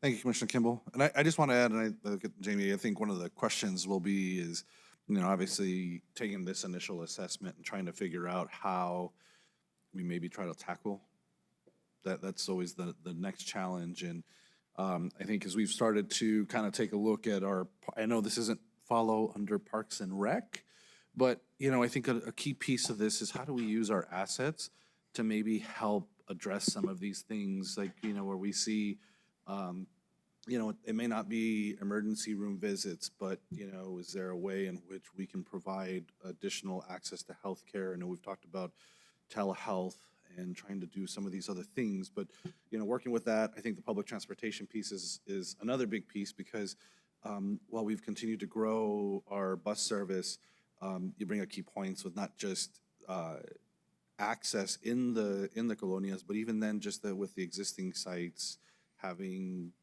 benches or cover or something of that nature, which I think is important for us to be able to start figuring out how do we maybe work with SCRTD, because we've done an amazing job of growing the network, but now how do we also continue to, grow the access to routes and those small amenities that make it more accessible to people. But thank you so much. Thank you for hearing us. And as we know, money is a resource that is limited, right? So the main objective or our goal is to try to be cost effective, right? Where do we need to put these services in order to try to cover the majority? That's the main objective for us. That's why we are analyzing by region. So where we can put those services that can be cost effective and help a region at least that is near to their communities. Thank you so much. Mr. Chair. Commissioner Sheldon on this. And just a final thought too, as we have the school districts coming up next, this is really great information also for them. So I really think reaching out to the school districts with this, because a lot of it has to do not only with what a governing body can do and a municipality can do, it's also stuff that school districts can work with us and hand in hand with HHS to really accomplish a lot of these things. And, I did say assets, and Commissioner Chair Sanchez said, recreational kind of that area. When we look at the Go Bond and doing those 2 rec centers, there's so much programmatics in here that's being recommended that we can implement there at a drop of a hat, right? We just need to build it. But once it's built, a lot of this stuff hopefully will fall into place with that as well. So thank you for this. Thank you. Thank you all. And the data is owned by the community. So you recognize that there are Excel spreadsheets connected to each of the slides. There is the backup data that will be available for the school districts, for all the members of the Health Council, for any employees in Doña County to look at that raw data. And Dr. Salinas will be publishing the full report before the end of June, so you all will receive the full report by the end of June. Just one comment, Commissioner Chaparro, what you recognized in your district, we also know that just in your district, in some of the different regions, there is anywhere from a 4 to 7 years of life lost discrepancy in different neighborhoods in your region. So just where people live, their life expectancy is different by up to 7 years for some of those areas.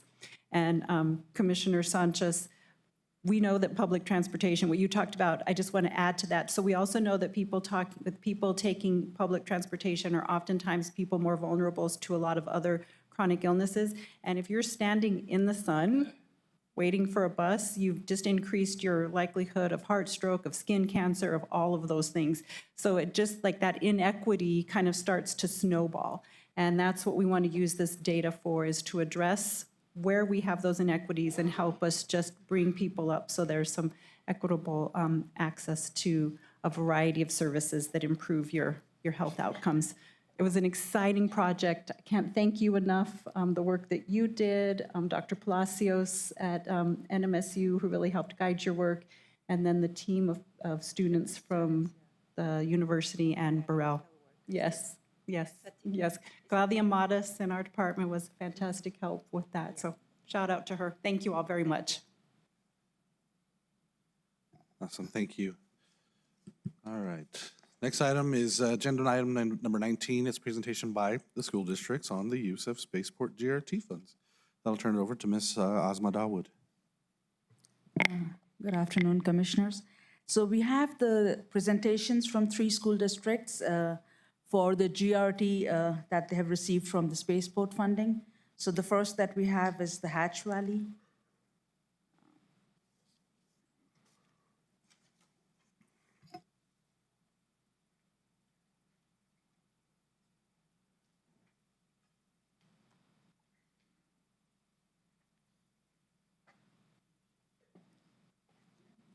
Good morning, Chair Sanchez, members of the commission. Thanks for having us today. Fred Montalvo, Superintendent of Hatch Public Schools, and I have with me Ms. Carrie Hernandez, our Coordinator of Federal Programs, and multiple hats.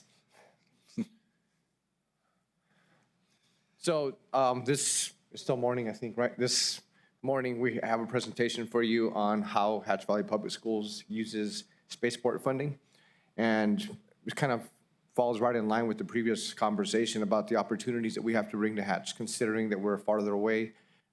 We are servicing students who sometimes come from 15 miles away to our schools. So while we have them there, we've got to provide the opportunities for them to engage with education. So as you'll see in our report, is a large portion of the funding for the spaceport money that we get for Hatch gets spent on staffing.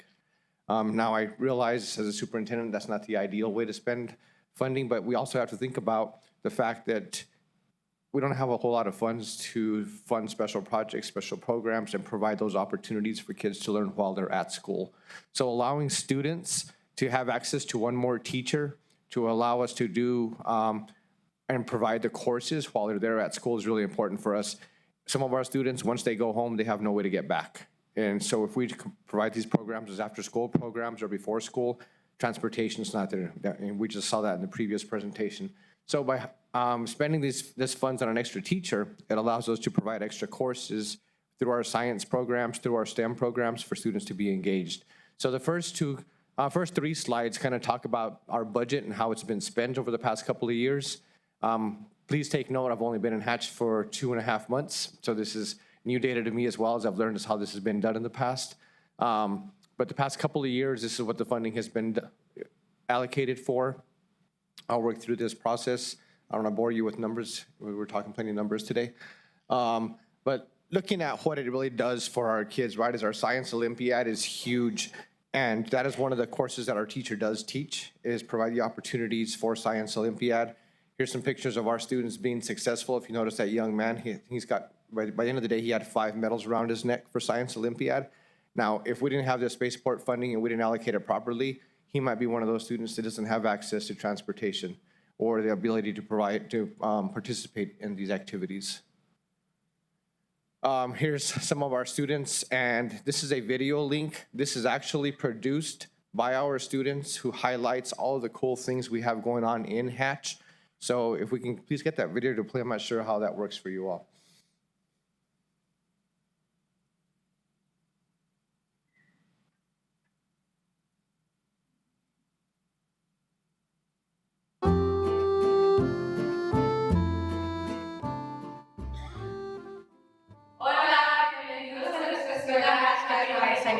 Me llamo Alexa Puendex, yo soy Nela Gómez, yo soy veterinaria, yo soy Cintia Díaz y el día de hoy vamos a estar haciendo un recorrido por nuestra veterinaria que organiza nuestro distrito escolar.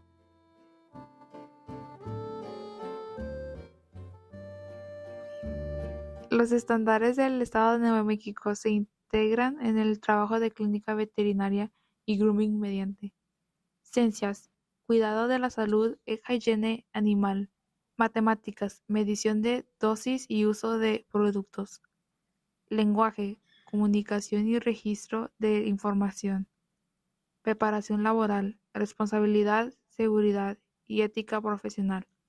Estas actividades ayudan a preparar a los estudiantes para carreras en el área de veterinaria y cuidado animal.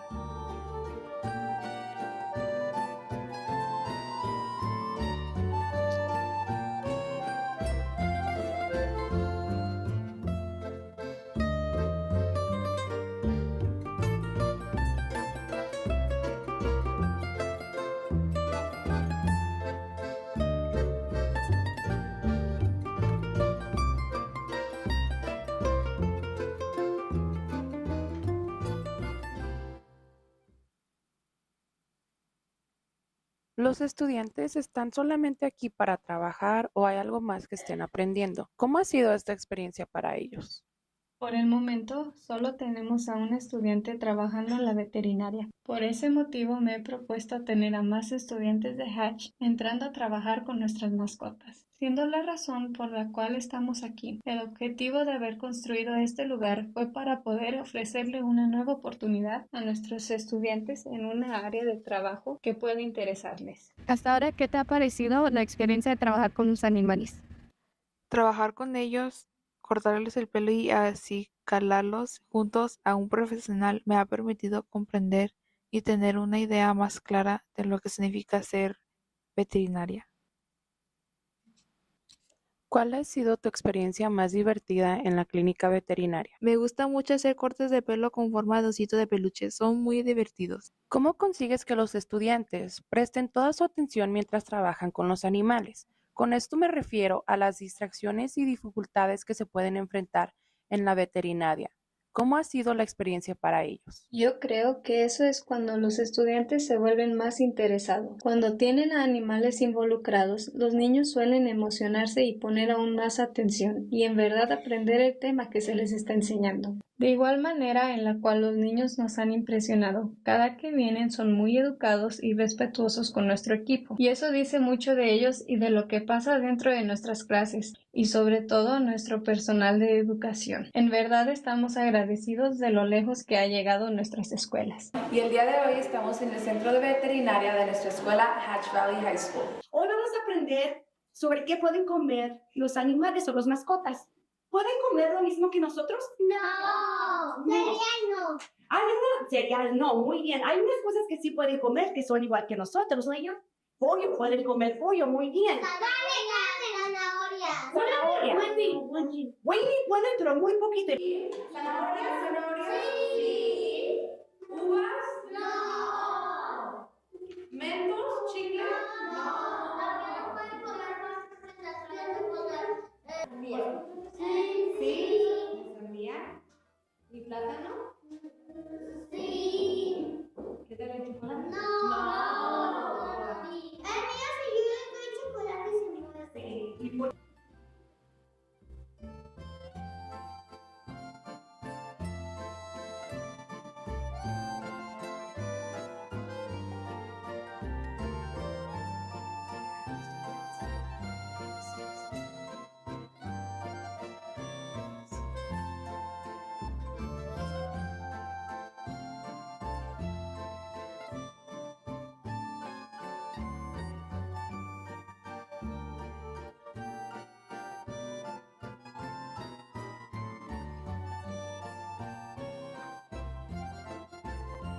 So Chair Sanchez and members of the commission, I think having our students speak to the things we have going on in Hatch does more than having me stand up here and explain to you what's going on. However, that program was put together by our Educators Rising, which is a bilingual program in Hatch, which competed at the national level. And it highlights the STEM process that's going on with Hatch, which Spaceport funding allows us to do. That vet center was paid for probably 95% with grants and applications that our team has put together, and I can't take the credit for that because they were working on that long before I got there. But the goal is to get it certified and have students being certified as they leave in veterinary science or animal health. Also, the practicums the students get from the grooming is going to be amazing. So we only have 2 students working in there right now. The completion of this shed, as you see, is about 95% done. So we hope that by next year we can work through this and have our students using this more proactively. Following up are some slides for our freight farm, which also is an amazing thing. I invite any of you to come out and watch and walk through this. We have students and teachers working this freight farm where they grow lettuce. This lettuce goes to, number one, it's sold back to our cafeterias. And so every now and then when we eat in the cafeterias, we get lettuce from our own freight farm. And they have the capacity to grow about 250 heads of lettuce per week. So some of that lettuce does also support Casa de Peregrinos because they have a food pantry in Hatch. So we provide some of our excess lettuce for that and helping our population there in our community in Hatch. So again, if you want to come see what our students are doing, I invite any of you to come and do this and see this. We have a greenhouse that's coming in. We'll be offering a greenhouse class. Again, funding like Spaceport funding allows us to hire the teachers to provide these classes, which the state doesn't always properly fund for us. We won't get political on that, but understanding that we need the funding to support the science and math teachers in our classrooms. And with that, we'll stand for any questions. Thank you, Mr. Montalvo. Commissioners, any questions? No question, just a comment if I may, Mr. Chair. Please. La traducción fue excelente. Muchas gracias. I may have to hire some of your students. That translation was exceptional. I was watching along because that's what I do, but also the voiceovers were extraordinary. Mr. Superintendent, you have standing next to you an outstanding educator. Well aware of that. We've worked together for many years. I've known Carrie for years, and this woman, regardless of where I run into her, is so excited about the programs that are going on in Hatch. And in fact, the last ribbon cutting where we were both attending, Carrie went on and on about Hatch and the students and the teachers and the spaceport tax, and probably talked to me for a good hour. Yes. About it. Caught up on quite a bit. But I thank you very much for what you do for this community. And it's so exciting to see that these opportunities are being shared with our students, especialmente los de habla español, porque hay muchas veces que ellos, por no nomás el idioma, pero la falta de conexión o por la falta de unidad en la comunidad, los dejamos atrás y no siguen con la educación o el apoyo comunitario. Entonces, mil gracias a ustedes. Thank you, Muchas Mr. gracias. Chair. So, Mr. Chair, Commissioner Chaparro, if I can make it a point of privilege, but when you talk about the importance of our bilingual seals and our students speaking 2 languages, no offense to my teammates here from Las Cruces Public Schools, but I was in LCPS for a long time. And I'm going back to Hatch, kind of a homecoming. I taught there and coached there many years ago for 5 years, and then now I'm back there. But we had our bilingual awards ceremony a couple of nights ago. And in a school of only 300 students, we had 21 students who got the bilingual seal, which is huge when you consider the percentage of our students that are graduating and they're bilingual and biliterate in 2 languages. So that's amazing to say for that community. And while I have the floor, speaking of the previous presentation, Commissioner Hernandez and Mr. Sanchez, I know we're Hatchet's in your district, but talking about the needs of our community, I invite you all to come talk to us about the mental health. When we have some ideas, we'd love to sit and have a conversation with you all with what we can do to support the community, but not just our students, but the community as a whole. I also, point of privilege, just one more thing.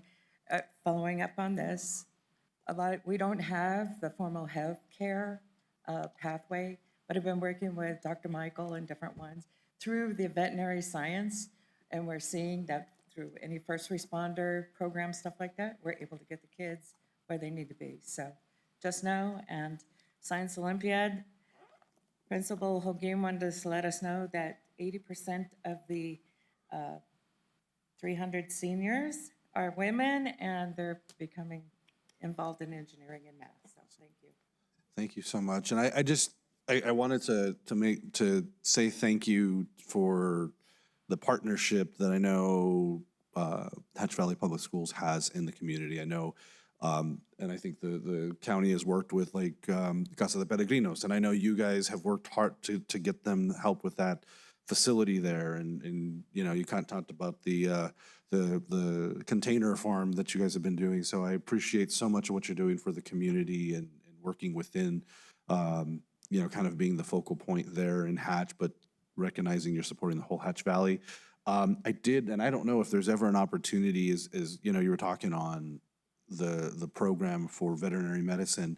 You know, you know, it's an amazing, having a pathway through that is amazing because there's such a huge need for doctors, not just for people, but for animals. Yes. And we struggled for a very long time here in Doña County to have a vet.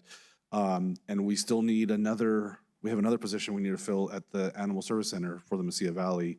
So I just wonder if there's might be an opportunity we can find to explore for internships for your program, and trying to see, because I would love for us, as we've done for, I know it's through our water program, but if we could find a pathway that we can use our staff, our programs, whether it's here at the county or the Animal Service Center, you know, maybe I'd love for us to figure out how we not just be able to hire local talent, but even set them up to be able to give them the experience they can use to find that job that, you know, they're looking for. So Mr. Chair, we're open to all those conversations. Reach out to us, and we're willing to meet and have some discussions. absolutely, we'll have to get together and maybe figure that out. But congratulations on your appointment as superintendent, and look forward to working with you all. But yeah, absolutely. If there's ever any, you know, vice versa, like I said, we'd love to continue to figure out how we continue to work with you all as this partnership. Thank you. Thank you all. Thank you.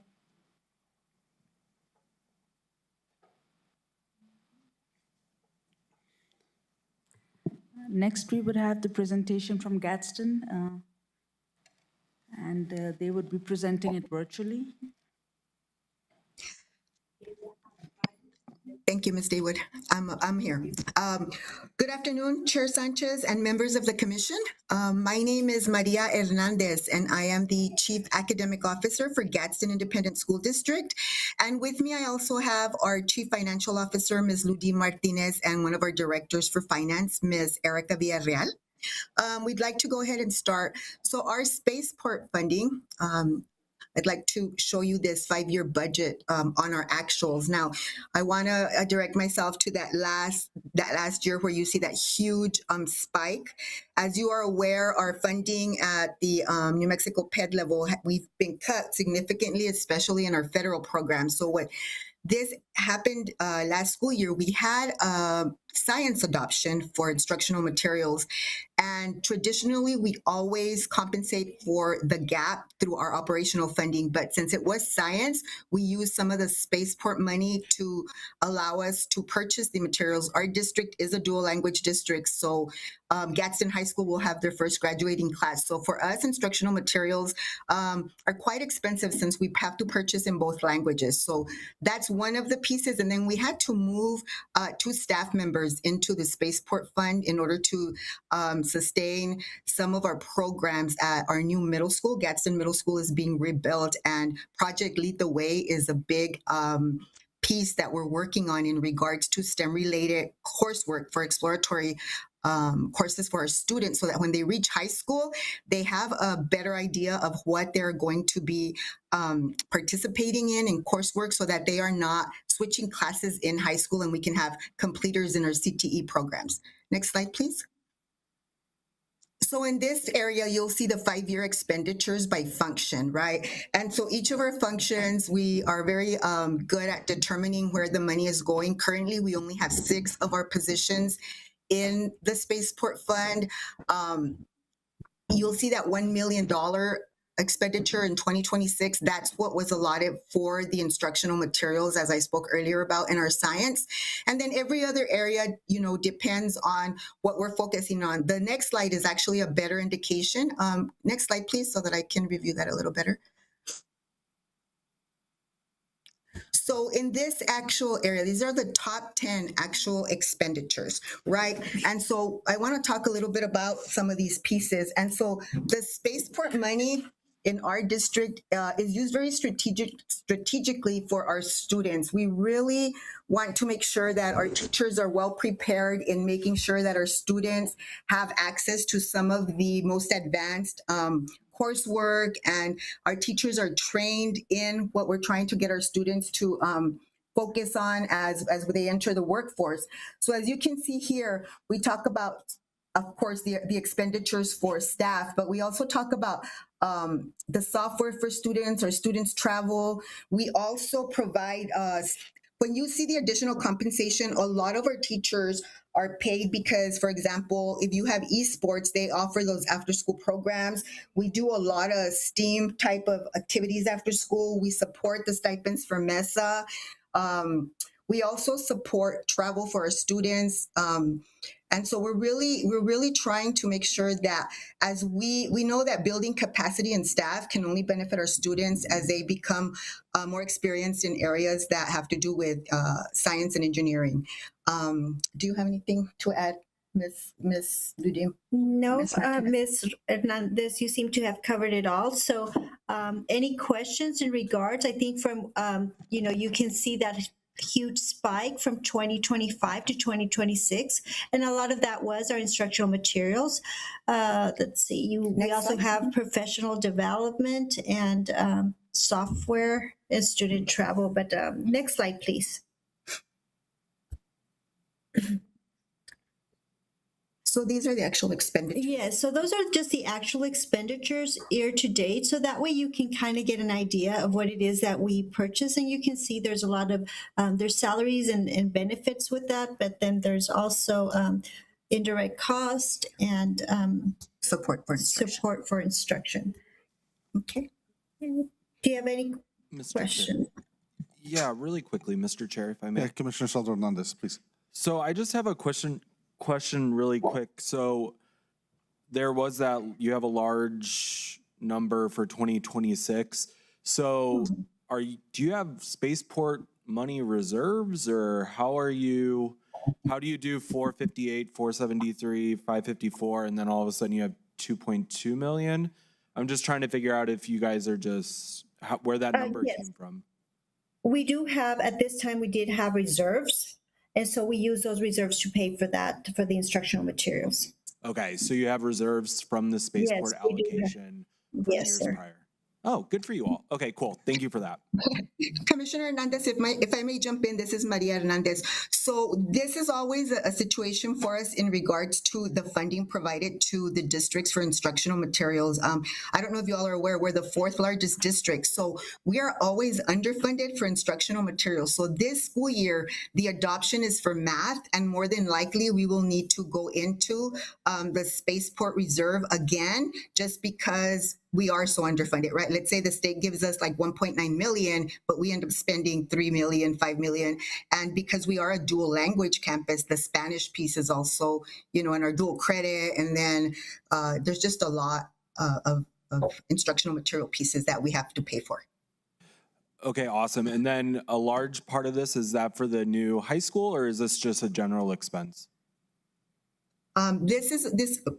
This is a general expense. We have a new middle school where we're adding the 6th graders into that. Our district is the only one in a large district that does not have 6th grade in middle school. So Gadsden Middle School will have 6th grade in that feeder pattern. Thank you for that clarification. I appreciate it.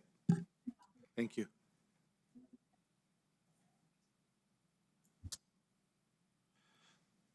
Okay. Commissioners, was there any other questions? I think that was the end of the presentation. Yes, sir. Okay. Commissioners, any questions? Okay. Thank you so much, Ms. Hernandez. Thank you very much. Thank you. Next, we have the presentation from Las Cruces Public Schools.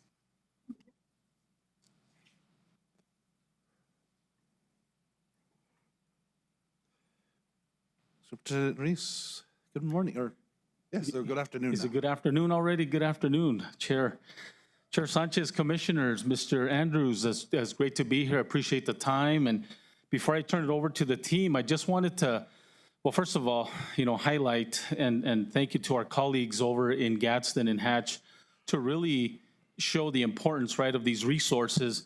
When you think about the importance of the impact that these resources have for our kiddos, the future workforce of our aerospace science and technology economy is sitting in our classrooms, and I think Hatch did a great job of showing that.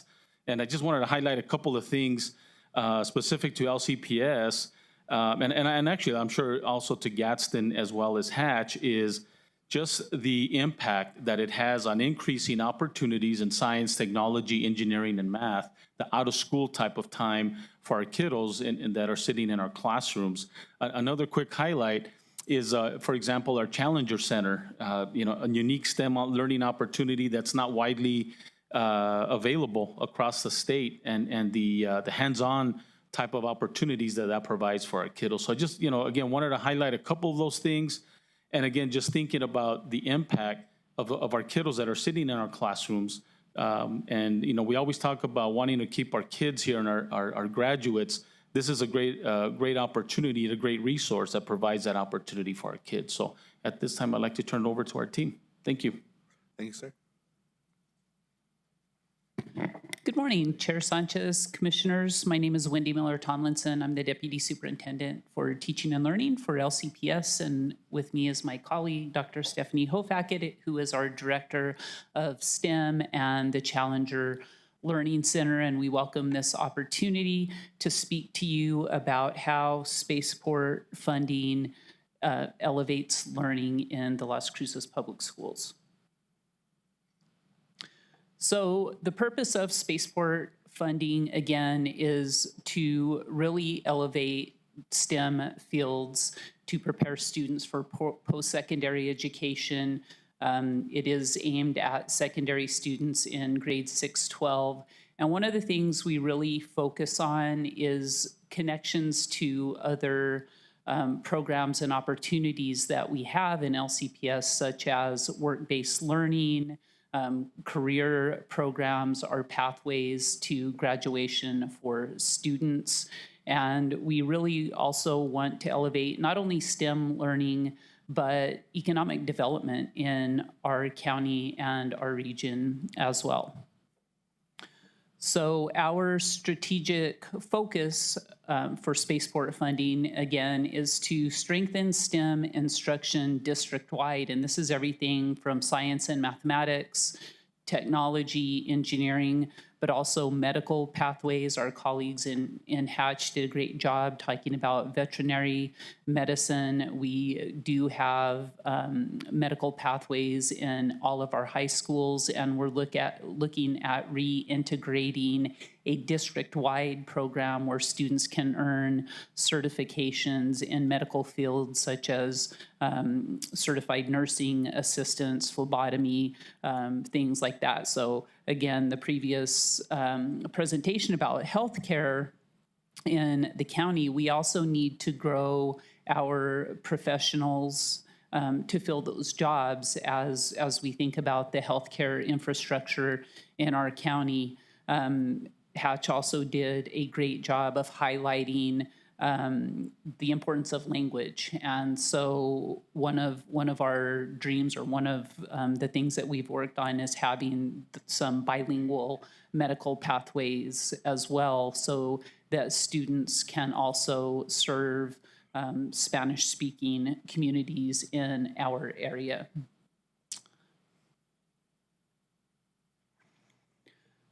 So the allocation overview, we do spend some funding on staffing, and a lot of that funding goes to staffing our Challenger Learning Center. We do have 2 full-time, what we call lead flight directors and 3 full-time assistant flight directors that do missions for all of our 6th grade students and also provide opportunities for Challenger in the classroom as well. We also fund classroom resources, technology, and we try to balance and not spend too much of the funding in any single area. So we do some staffing, we provide some materials and resources for classrooms, but also thinking about out-of-school time programming as well as a focus. So here are the different buckets, if you will, of funding. So salaries, instructional equipment, technology platforms, student experiences, and then partnerships, and we'll speak to each of these. So for the current school year, these are the expenditures. You see the 2 largest expenditures are salaries, and the other expenditures there in the purple is contracted services. And what the bulk of that goes to is our partnership with the STEM Outreach Center at NMSU to provide out-of-school time programming. One thing that we always hear is youth engagement and, youth crime, and how are we supporting students when they're not in school. So we have made a significant investment to help ensure that all of our students, regardless of where they go to school, so some schools are supported by federal funds through the 21st Century Grant. Not all schools qualify to be part of that grant, so we're ensuring that all of our elementary and middle school students have access to quality out-of-school time programming that is based on their needs. So students really do have some voice and choice about what kind of programming they want to see in those after-school programs.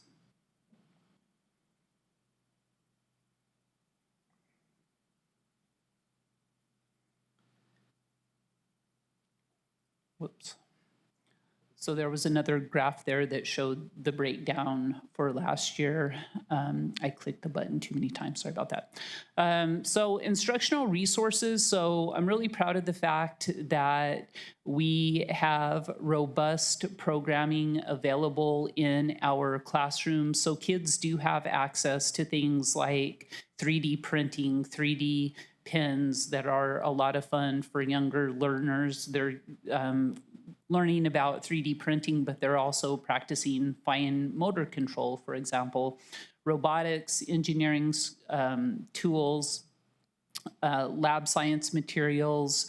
Like Gadsden mentioned earlier, there's always a deficit when it comes to providing high quality instructional materials, so filling in the gap, especially for advanced placement courses, so our students have access to that high level, high rigor coursework as well.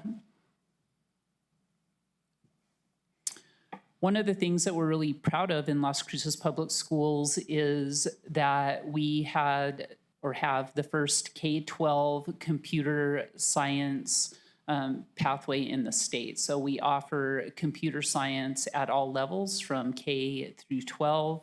Some things that Spaceport funding provides is Code HS for our high school computer science pathways. We also use a program called Gizmos, which provides simulations that are inquiry-based for students. We really want to build computational thinking, problem solving, and then because we are able to use Spaceport funding at the secondary level, that allows us to use our operational dollars to support students at the elementary level with things like Ozobots, which are really cool, coding opportunities for younger kids. So even our kindergartners are stepping into coding. And it may seem kind of geeky, but it's one of the opportunities that kids love because it allows them to be creative. And it allows, so they're not only learning to code, but they're also being able to express themselves and be creative through that process as well. Classroom innovations, engineering, drone applications are very big, very popular among students. Experiential STEM learning, a lot of the extension of the classroom. Hatch mentioned Science Olympiad. We also support students in a number of robotics programs, Science Olympiad, STEM, which is science, no, I'm thinking of MESA, sorry, math, engineering, and science achievement. Thank you, Dr. Hofhackett. And then student experiences. So we mentioned the Challenger Learning Center. The Challenger Learning Center isn't just a field trip. It is connected to the curriculum. It is integrated so that students are learning both before and after they come into the Challenger Learning Center for that hands-on experiential opportunity. We also provide field trips to Spaceport, again, STEM competitions, robotics competition, Science Olympiad, MESA competition, and again, the career-connected learning experience and being able to use Spaceport funding to support other funding streams. One of the areas of high interest for our students is aviation. And aviation programming, we are able to support students getting their private pilot's license through other funding, but Spaceport funding has been able to supplement that as well, just to provide more students the opportunity to engage with things that they dream about doing that they might otherwise not be able to do.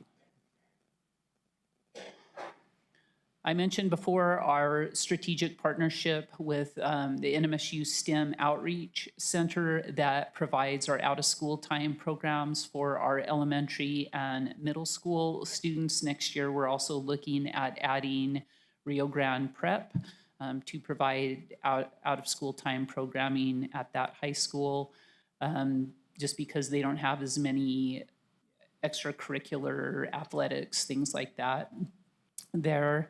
We also partner with Asombro Institute, who does some in the classroom teaching and learning with our students, and students also go on field trips and do some things in the field with Asombro. And it also supports teacher professional learning as science opportunities, STEM opportunities come forward. This allows us to send teachers to national conferences to bring back innovative ideas and can continue to develop programs in the community. Workforce development, I mentioned that one of the things that we're very cognizant of is the economic development of what are the jobs in our community, what is the need in our community, but we also want to ensure that we're meeting student interests. And so really, you know, asking students, what do you want to be when you grow up? And sometimes they don't know, and that's okay, but the more opportunities we give them, they have a better chance of figuring out something that they truly have a passion for. Again, obviously, our Challenger Learning Center supports aerospace and manufacturing sectors and also provides some of those skills like collaboration, being able to work together. We have many adult missions in the Challenger Learning Center where organizations or businesses will come in and do a mission because it's a great team building opportunity. So that's another opportunity there to support the local workforce. Again, economic impact. regional growth, really looking at the needs of our county and our region. We do bring in, as I said, other organizations into the county, other school districts come in to use the Challenger Learning Center. Hatch is a regular visitor to the Challenger Center. So there is some economic impact by having the center in the county. Let me go back one here. So just to summarize, we appreciate the commission, and we also appreciate the citizens of Doña County supporting our youth and investing in our youth. I think there are a number of ways that as residents of Doña County that we can decide to use our tax dollars, and I think investing in our youth in these 3 school districts is an excellent use of this funding. So with that, we are happy to stand for questions. Thank you. Thank you, Dr. Wendy. Commissioners, any questions, comments? I have comments, but not necessarily for Cruces Public Schools. Okay. All right, I'll just say thank you for taking the time and come and present. And I always love particularly I know my kiddos always get excited when they go to the Challenger Center. So, in some ways, as we're talking, I know specific spaceport funding. So it's just kind of along those lines. Back when I was a kid, we didn't have any of this. And one of the ways I got inspired to want to explore aerospace and do that was because we would go to Alamogordo and it's the New Mexico Space Museum, which at the time was the New Mexico Space Hall or the International Space Hall of Fame. But to be able to see kind of the setup and what it looked like, what astronauts did, and kind of the history of space in New Mexico was one of those things that always just excited me. And I think having the exposure, and I know you highlighted all the different things from coding to robotics, but I know particularly like the Challenger Center, I think it's one of those things like you mentioned, Dr. Wendy, it gives exposure to kids to be able to see and potentially think about what can they do as they grow up. And that's the biggest thing that you can do is show those opportunities. So I appreciate everything that you all do. And, I think as we move forward to you, Dr. Reese, Superintendent Reese and Dr. Hofackett, whatever we can do to continue to partner together as the county and LCPS, I'd love to continue having those discussions. So thank you so much. Thank you. Commissioner Sheldon on this? Okay. Thank you, Mr. Chair. I just didn't want to direct any of these questions to any particular school district because I just didn't want my comments to be confusing. So just a couple things, and I'm very grateful that the school districts came in. That was always kind of the question that we always got when we brought up the spaceport taxes. Have you engaged schools? Have you engaged schools? So I'm really glad this isn't going to be the first time that we engage the schools during this conversation by any means, or it won't be the last by any means, because I think this conversation is going to be happening for the next year or so. But I do want to talk about, and I'm going to keep my comments brief because they're very similar to the comments that I had the last time we talked about this. It's the spaceport tax, 3.7 million last year went to the school districts. 11.2 million went to spaceport. And, the more and more that I look at, the state statute that created the ability for counties to put in a optional gross receipts tax for a regional spaceport, it's for the construction and design of the spaceport. And in my opinion, I would say that the spaceport is constructed. It's operational. They have excess revenue and excess gross that they're using. The thing is, and why this has always been a conversation is the apportionment to the school districts. And I did the math because no one actually wrote down $126,000 to Hatch, $2.3 million to Las Cruces Public Schools, $472,000 to Gadsden, and $137,000 to charter schools was FY25's apportionment. And I agree, we need to figure out a way to bridge that gap. I think the programs that all the school districts, including the charter schools, have done with that money is great. We've talked about it. We've looked at the slides. I think it's amazing. I don't want anyone to ever think that that this board or the county isn't loving the things that we're doing to support those. But at the end of the day, I think when the Spaceport GRT was passed, it was a 20-year bond. And I think at the end of the day, we still need to get that back to the taxpayers to agree or disagree with us that it should continue or end. That should be up to them. But I think now that we're looking at, an industrial park area in Rincon and stuff like that, as we look at the future growth there, I wonder if there's a way to really make sure that we're giving those apportionments back to the school districts. There's another mechanism. I'm just not 100% sure that this mechanism is the proper one for the future of the county, if that makes sense. I just really think that it's time that we have that conversation with our neighboring county. We have that conversation with Spaceport and the school districts to give it to the voters. And at that point in time, the voters get to decide whether or not that GRT continues. And once again, you've brought it up many times. Gross receipts taxes always hit the individuals that are spending more, people with families, stuff like that, where they're spending more in the community, is who ends up paying that. It's just not equitable across the board. And I think we just need to look at that. So that's where I'm at today. I still think that the uses are great, but 11.2 million going to Spaceport last year, and 3.7 million going to the schools.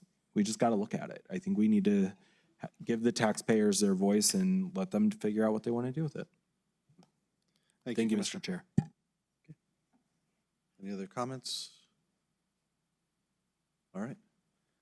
Thank you. Thank you, Ms. Darwood. Oh. Commissioner Kimball, are you still? I am still here. No questions, no comments. Thank you. All right. Well, thank you to the school district representatives from the 3 school districts. Thank you, Ms. Darwood. All right. Next item is agenda item 20, which is the approval of the regular meeting minutes for April 28th, 2026, and the work session minutes for May 5th, 2026. If I can get a motion, a second to so moved. Approve. Second. All right. I have a motion by Commissioner Shaljo Hernandez, a second by Commissioner Chaparro. Are there any questions, changes, comments? All right. Not hearing any. Brandy, if you'll do a roll call on agenda item number 20. Commissioner Shaljo Hernandez. Yes. Commissioner Kimball. Yes. Commissioner Chaparro. Yes. Chair Sanchez. Yes. All right. Those minutes are approved. All right. Under approvals now, agenda item 21 is to amend resolution calling Doña County employees to support the conditions needed to create safe communities for all residents. If I can get a motion and a second to begin discussion. So moved. Motion by Commissioner Chaparro. Second. Second. Oh. I'll take the second from Commissioner Kimball. Take it. Thank you. All right, Ms. Neal.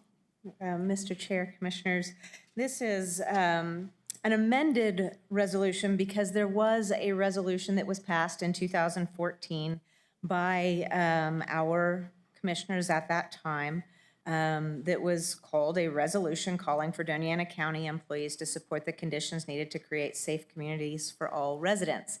So we have amended this resolution because of all of the changes that have occurred since 2014. And those are changes at the state, federal, and local levels, including changes of this board, because I don't know that any of you were here in 2014.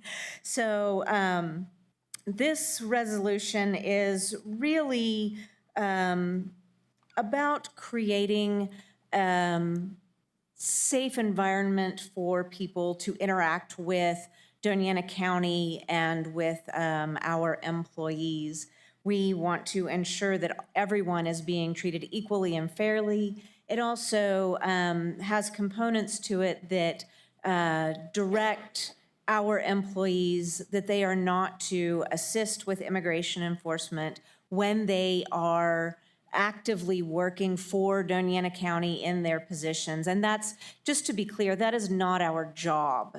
Doña County employees should not be assisting federal agents in their duties unless there's some sort of a joint task force like we see with the Metro Narcotics Task Force, where those officers are specifically commissioned to assist federal agents in their duties. But otherwise, our employees should not. And so that's sort of the overview of this resolution and the updates to it.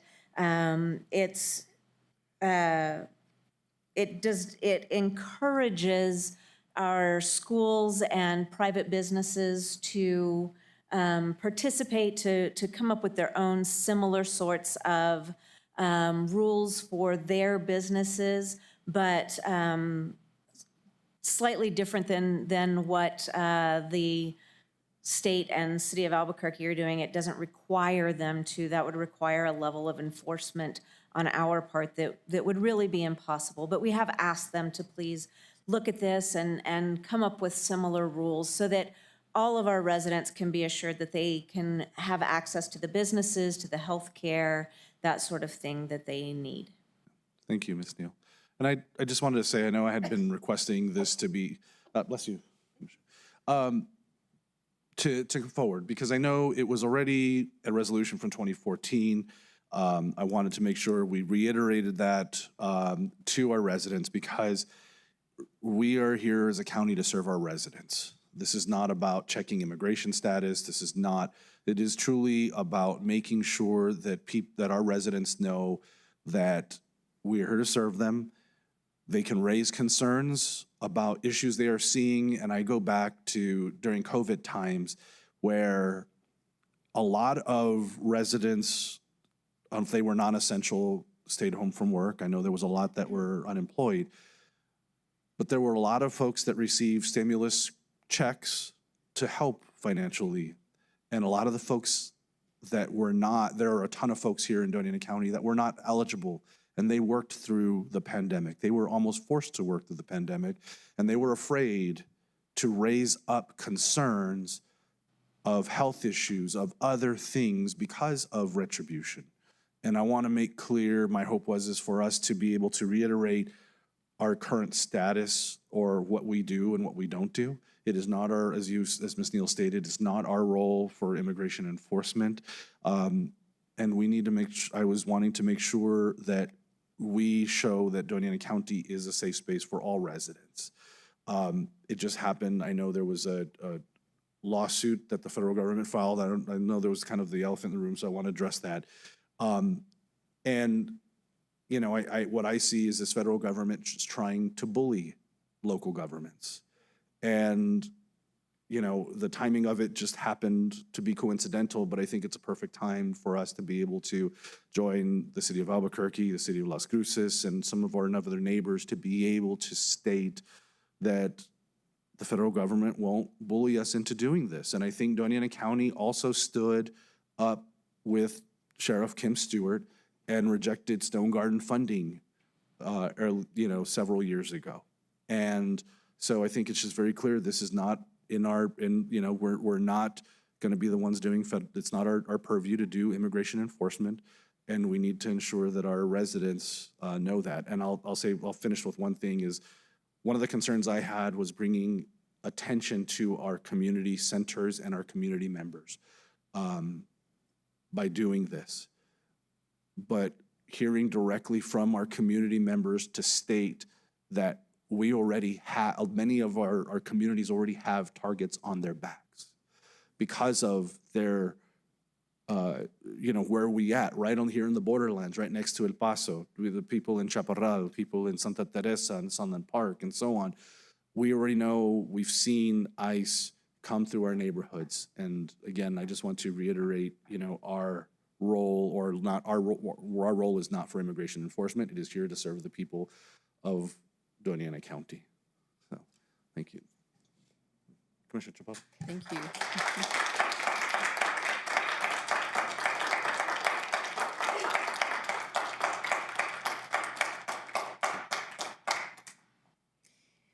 Mr. Chair, if I may. Please. Well, Mr. Chair, you took away a lot of my speaking points, so I congratulate you on that, and you have this commissioner's full support. Para las personas de habla español en nuestra comunidad, yo he visto el impacto que ha tomado las visitas de diferentes representantes de los policías y los policías federales. Y nomás quería decirles que estamos aquí para apoyarlos, especialmente representando al condado de Doña cuando ustedes acudan con nosotros para servicios, para inquietudes, para que les contestamos sus preguntas con esta resolución. Ojalá que les podamos ayudar en la mejor manera.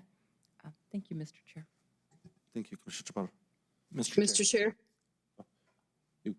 I'll go Commissioner Kimball and then come back to you, Commissioner Okay, Shaldo that Hernandez. works. Okay. Thank you. Sorry, Commissioner Shaljo Hernandez, to keep stepping in front of you. I'd just like to say I'm in favor of this as well, and I know there have been some incidents, some issues in the Chaparral community where there have been some great concerns about this, and I think it's going to help greatly down there. And if we can, you know, even if we add services like Jamie Michaels' team brought to us and said we need to add this, we need to add that, if people are too afraid to access them, it's not going to do any good. So I support this as well. Thank you. Thank you, Commissioner Kimball. Commissioner Shaldo Hernandez. I just want to reiterate, I think you did a great job at expressing this. I know you've been working on this for a long time, Chair Sanchez, so I'm grateful to you, and I see Cafe in the house. I know that they've been working with you on this for quite some time, so it's really great to see. And I just want to state for the record, like, this is not replacing our 2014 resolution. What this is doing is strengthening the 2014 resolution for safe communities for all residents. And I think that this is just, it's absolutely great to see it. I'm excited that we're going to be able to get this to every single county building and facility.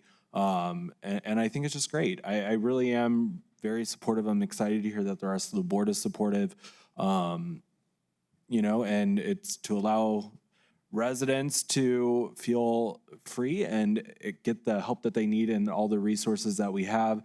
I appreciate Commissioner Kimball's thoughts about HHS as well. I think that's really great, and I think that we see this, and it's good to see this in writing today. So thank you for also County Legal for working on this as well. Thank you. Okay. Yes, public comment. So I'd like to invite members of the public, if you'd like to come up and speak. I'll have 3 minutes.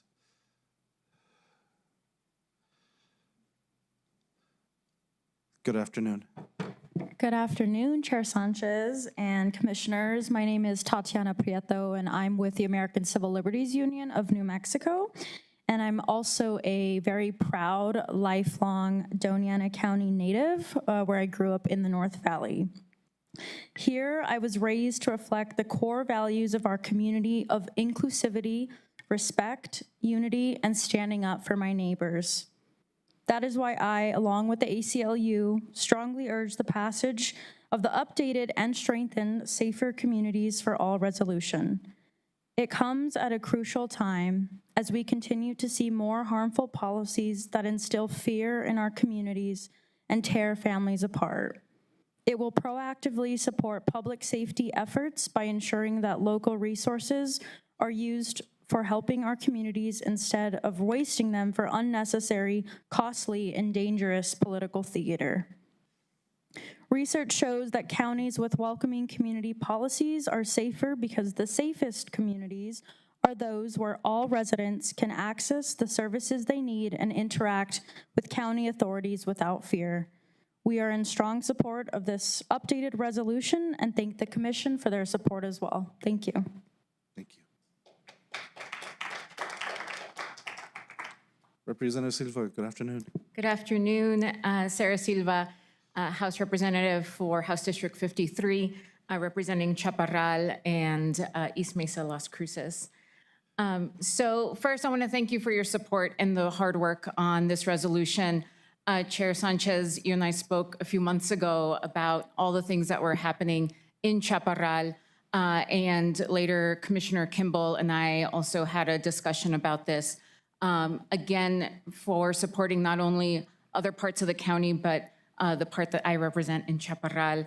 And to remind the body and the community that it was only a few months ago where we were having a number of unmarked vehicles in Chaparral going to residences, going to community centers, driving by schools, and we didn't know who those people were. And there was destruction of private property, of surveillance cameras on private property by ICE and Border Patrol. And it was that environment that caused many of the community to hide, to not seek services, to not go to their community centers for lunch in the afternoon, even if they are here with status. And so it's that makes our communities unsafe. And again, what I heard earlier today were the things that do make a community safe, things like flood control and access to healthcare and animal control and street lighting and access to firefighters and ambulance. And those are the things that Chaparral needs. And I'm really proud to have a county commission that is focused on those types of infrastructure and helping create more safe communities. Thank you. Thank you.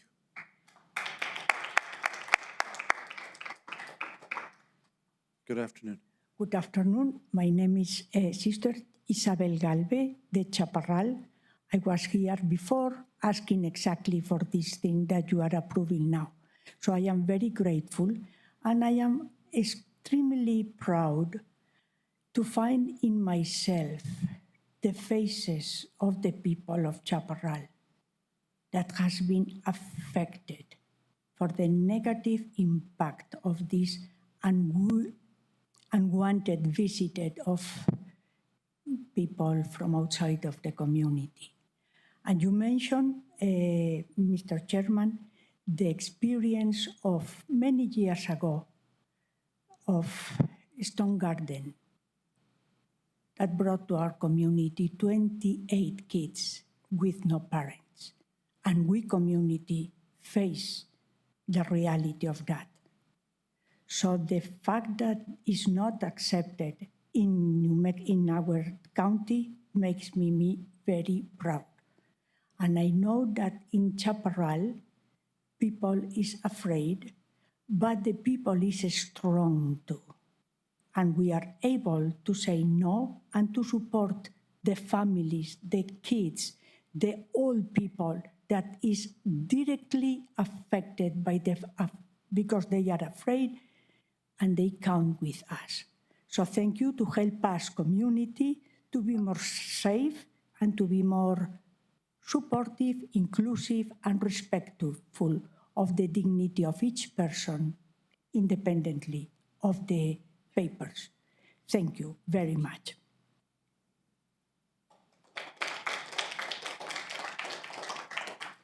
Good afternoon, everybody. My name is Carla Niancheski from Chaparral community. I was preparing a short speech, but changed my mind when I come in here. You mentioned about healthy, mental healthy, and I just want to share a little bit my personal experience in my own language, Spanish. Tengo un hijo con autismo severo en el distrito de Gadsden. Hubo un incidente, mi hijo salió del campus, llamé a las autoridades para soporte. Los sheriffs lo primero que hicieron, en vez de preguntarme qué pasó, cómo está su hijo, algo, fue preguntar por mi estatus. Soy ciudadana. Solo se basaron en mi perfil racial. Yo estaba en crisis emocional porque mi hijo estuvo perdido por 15 minutos. Hasta ahorita el distrito no tiene un reporte. ¿Qué pasó con mi hijo? Hablaba Gadsden de sus recursos y es algo contradictorio para mí. Se vio muy bonito la ceremonia de honrar a las personas que trabajan con salud mental, pero eso no es 100% verdadero.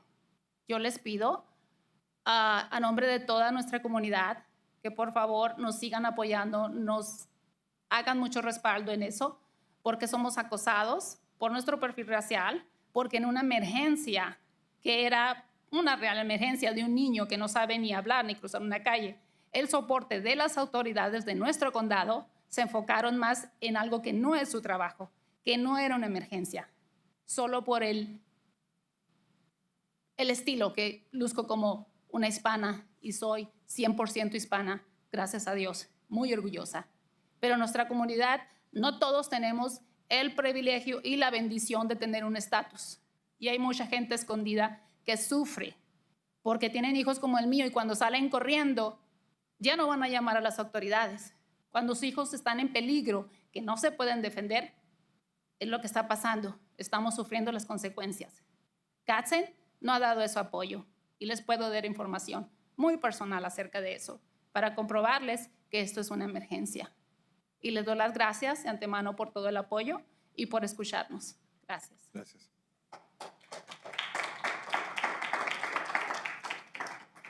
Good afternoon. Good afternoon again. My name is Alberto, and I'll keep my comments short. Tengo el honor de vivir en Nuevo México y más específicamente en Las Cruces. Disfruto del privilegio de despertar cada día en un estado fronterizo, adornado con bellezas naturales y rico en diversidad de cultura. Puedo venir a esta junta y usar mi lengua madre y saber que tengo representantes que me pueden entender. Y especialmente ahora, cuando se siente que estamos en un momento en el que mi presencia aquí y el uso de mi español es algo que me puede poner en peligro. En serio, aprecio mucho poder tener esta oportunidad. I have been living in Las Cruces for 6 years. This is my home. I love my community. When I say love, I don't mean some like abstract, idealistic romanticization of Las Cruces. I put it in action. I am committed to looking after my neighbors. I want everybody to feel safe here. I see light in those around me who remain grounded in the value of our shared humanity. Those who refuse to simply bear witness to the injustices committed in our own backyard. And I think we're being called on right now to meet this moment with a practice of love that is nothing short but revolutionary. And I think by supporting this ordinance, you guys are doing so. So nothing to express here besides my gratitude. Thank you. Thank you.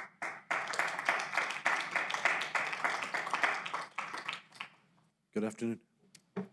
Good afternoon, Chair, members of the Commission. My name is Giovanni Sebastian Hernandez. I'm the campaigns manager with the New Mexico Dream Team.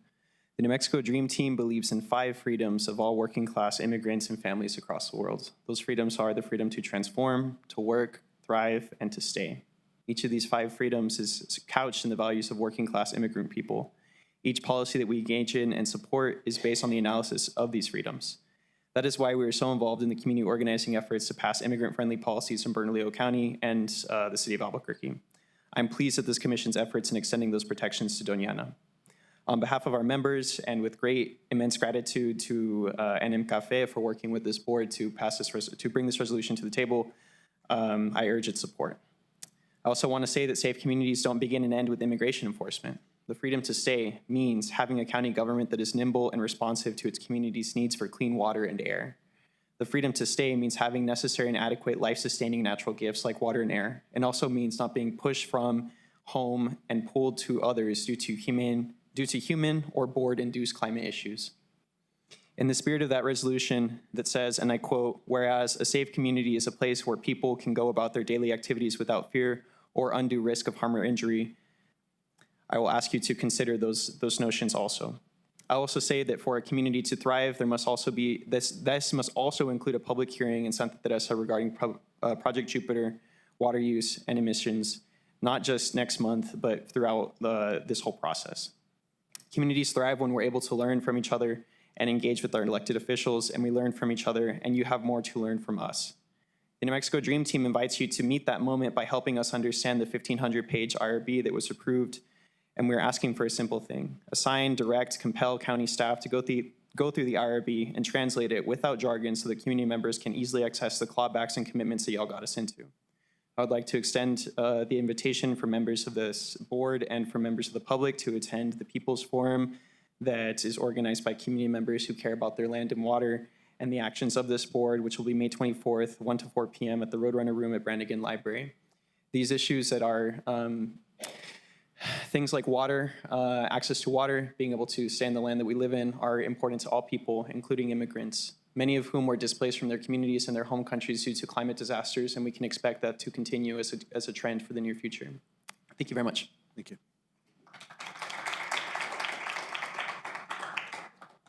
Good afternoon. Well, good afternoon. It's been a while. We hold these truths to be self-evident that all men are created equal, endowed by their Creator with certain inalienable rights, among them life, liberty, and the pursuit of happiness. Mr. Chairman, what does the phrase pursuit of happiness mean if it doesn't mean the right to migrate, the right to seek out your place on this planet where you and your family can thrive?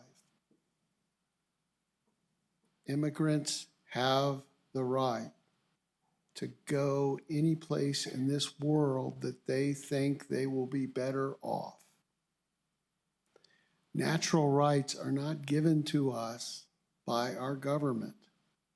They are given to us by our Creator, who or whatever that is. Governments do not grant us rights. They only recognize them. Anything our natural rights, government does not create, they recognize. This resolution recognizes the rights of immigrants to make a home here, to be counted as equal here. That is the right and good thing to do because it conforms to natural rights. Thank you. Thank you.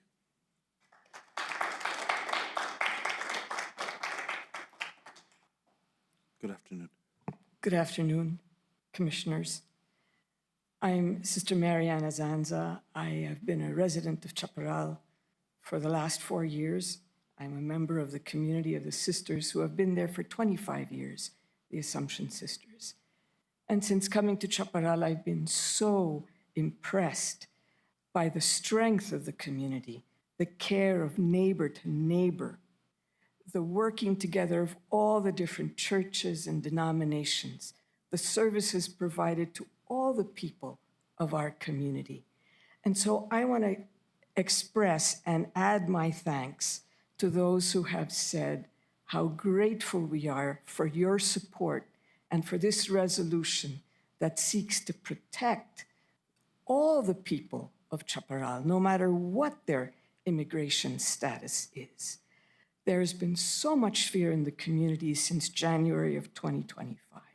People are afraid to go to public places. People are afraid to seek help because what seems to count most now is not the value of a person, but the status of her immigration or his immigration. So I know I'm speaking to the choir here. You have shown where your heart is. I want to say thank you. And I want to say thank you for recognizing the dignity of every person in Chaparral. Our community will survive this. Our community is strong, it's resilient. We will continue to care for each other and provide for each other and do what is needed for each other. But to know that we have your support and we have your protection and that you have our interests at heart makes such a difference. And I know that when we go back to Chaparral and we speak to the families who are scared, who look for help where they can find it, that we can say to them, your county stands with you, will be a big thing. Thank you so much. Thank you.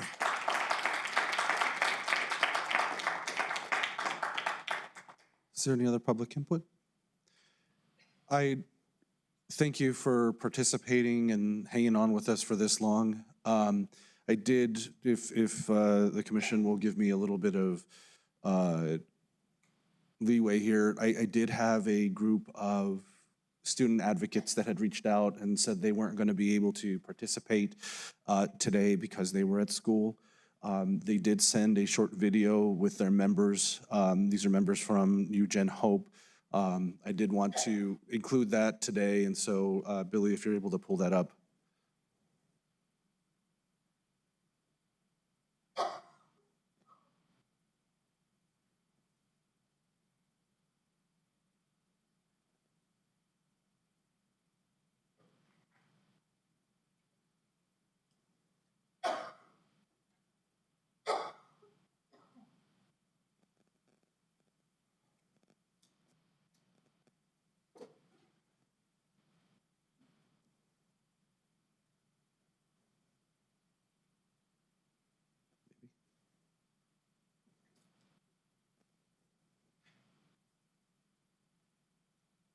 and today we speak not only for ourselves, but for many young people and families in our community. We want to thank the people who are supporting this resolution and who have chosen to listen to the fears and concerns that many families live with every day. For us, this is not about politics. It is about humanity, dignity, and safety. Everyone deserves to walk into a library, community center, or public office without having fear. Our neighbors, our family, and our friends are also hardworking people who deserve respect. As young people, we dream of a united community where people can seek help, education, and resources without fear of discrimination or being separated from their families. When local government chooses to protect its people, it shows compassion and leadership. We also want to recognize those who have had the courage to support these protections.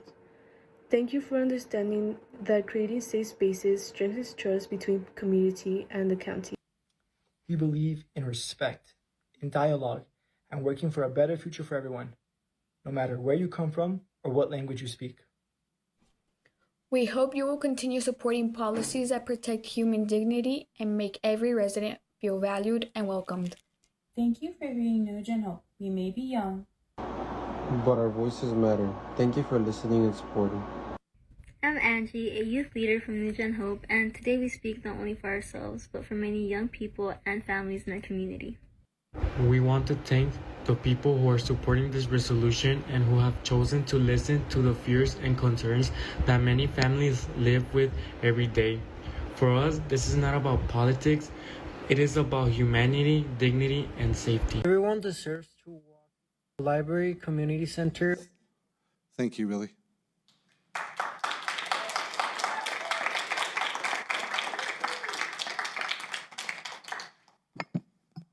So thank you so much again for participating in public input. I don't know, commissioners, are there any other questions, comments? Okay. Brandy, if you'll do a roll call on agenda item number 21. Commissioner Shaljo Hernandez, Yes. Commissioner Kimball, Yes. Commissioner Chaparro, Yes. Chair Sanchez. Yes.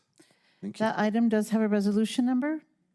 The number is 2026-67. Thank you, Brandy. Thank you, Ms. Neal.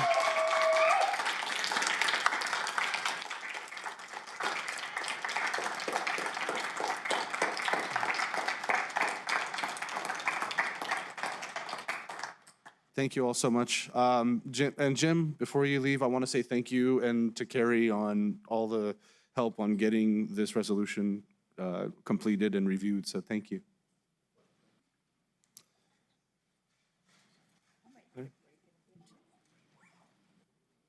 So, yeah, we're going to take a detour here and doing hearings and ordinances, so we'll jump in here to agenda item number 25, which will be the preliminary plat approval for a type 3 subdivision to be known as Soledad Vista number 3, replat number 2 subdivision, and a modification request to road access standards.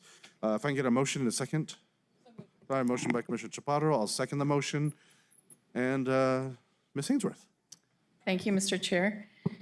This is a preliminary plat request, and it is for 18 lots on 36.59 acres, ranging in size from 1.59 to 3.3 acres. The one modification request is for Chippewa Trail, which is an existing private roadway, which is not paved. And we did have the DRC and the P&Z recommending approval of the modification request to leave the road the way it is. We did have people who came to the P&Z meeting in support of leaving it unpaved. The roads within the subdivision will be paved to standard, although they will be privately maintained roads. This is what the subdivision looks like. This is the cross-section of Chippewa Trail with the culverts. And the aerial view, you can see it's largely a rural community there, large lots. And these are photographs.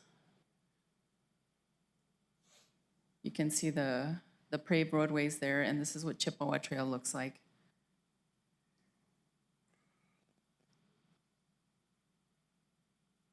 It is privately maintained.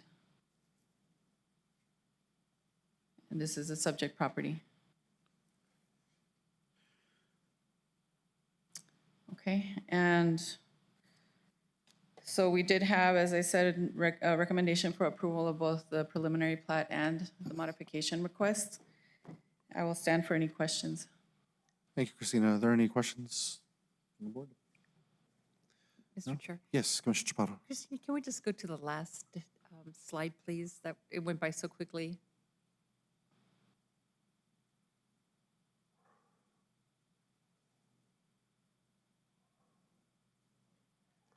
This one? Thank you, yes.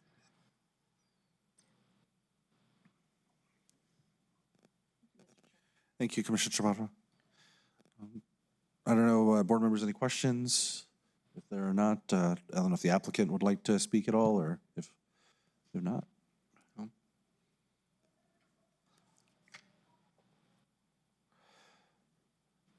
Ms. Molina. Good afternoon, Commissioners, Chair Sanchez.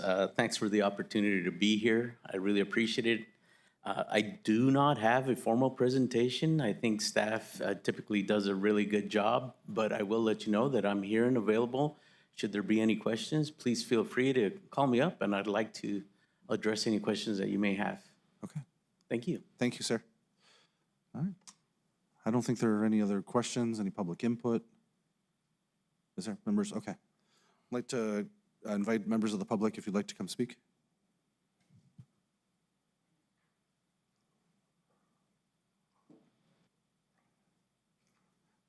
And as you come to speak, just make sure to state your name for the record.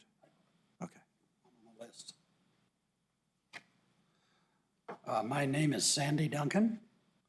Mr. Chairman, members of the commission. My spouse, Lois, and I live at 5037 Chippewa. It's the last house on Chippewa, directly across the street from the new subdivision. We've been following this. We were pleased with the modifications made by P&Z to, we had suggested along with other neighbors, for dark sky observances and no underground utilities and all that stuff. There's two things that didn't get addressed. One deals with traffic and one with public safety. This subdivision will eventually have 36 houses. Developer stated in the P&Z hearing that these are going to be starting at 750, 950 and up. So these are high-end houses.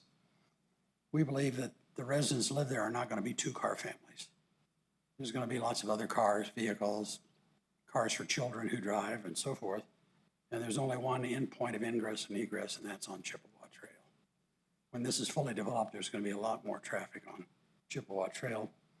And we think that it's important there be a second entrance into the subdivision. When it's developed, we think it's just going to be too big for one entrance.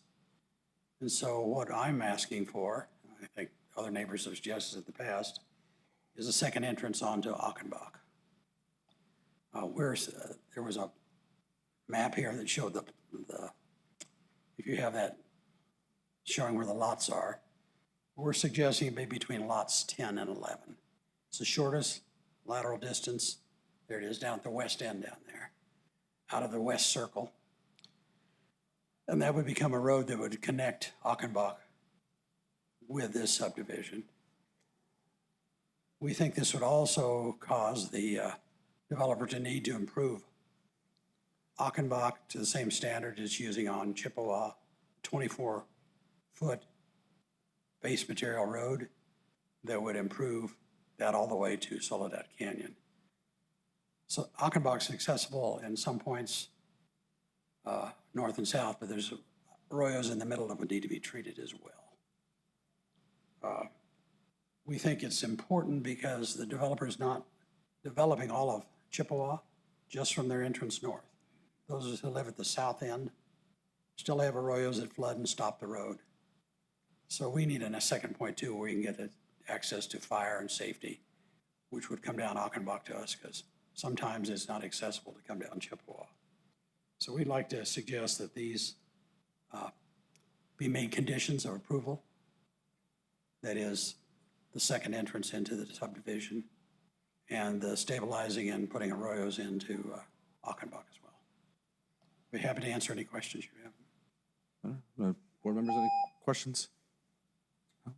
Okay. Thank you. Thank you. Where do I turn this in for your record?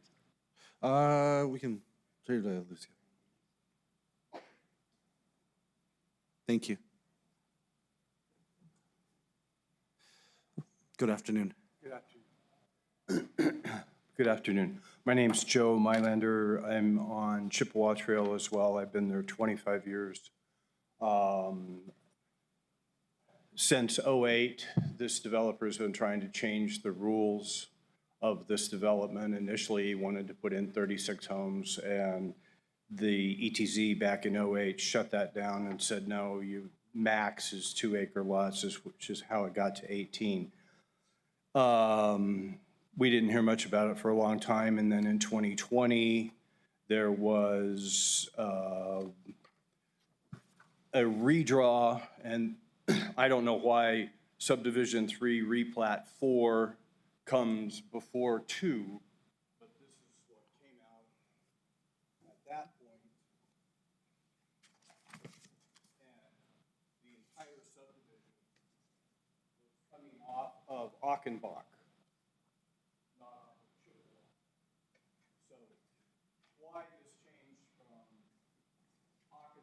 Chippewa, my assumption was it'd be much cheaper to develop, whatever number of feet that is of Chippewa to get to the subdivision than it would be to take it off of Achenbach. Because we're all rural, because we have animals, because there's farmland out there, because there's livestock. I have a couple of dairy cows. At the end of Chippewa on Soledad Canyon, there is stables. The community is set up with 2.5-acre lots that are all very much rural. And this seems like this is a diversion trying to turn this into more of a residential. I also learned that they're not going to allow any livestock on these 18 lots that are below us, which also gives us kind of a different take on what the subdivision has been and how it's been going. So we don't understand why this continues to change and why this cannot be agreed upon as far as that Plat 4, I guess, was approved coming off of Achenbach. And then that never happened. And now we're back again before you all with yet another version of this, and it's the worst of them that I've seen in my 25 years being a part of this. Thank you. Thank you. Commissioners, any questions? Okay, thank you. Any other comment?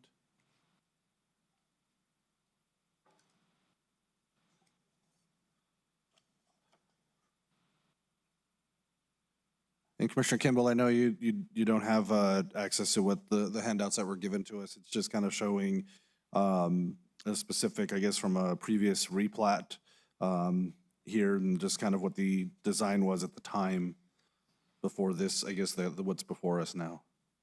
Oh, okay. Thank you.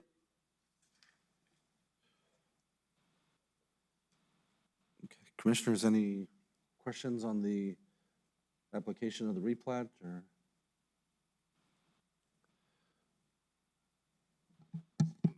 Mr. Chair. Yes. So the replat is for 18 parcels. Is that correct? Or county staff, yeah. Yes, sir, it's only 18. Okay. So it went from 36 to 18 to follow the 2-acre. Yeah, this proposal is for 18 lots. All right, thank you, ma'am. Ms. Ainsworth, I think in terms of access and concern, I think it was, it was brought up to have like a secondary access to Achenbach. Is there any requirements that require that, or has that even been, Mr. Chair, it is not required, and they do have the ability to access off of any roadway that's available that is dedicated for right-of-way. And although it is a private right-of-way, they can access it.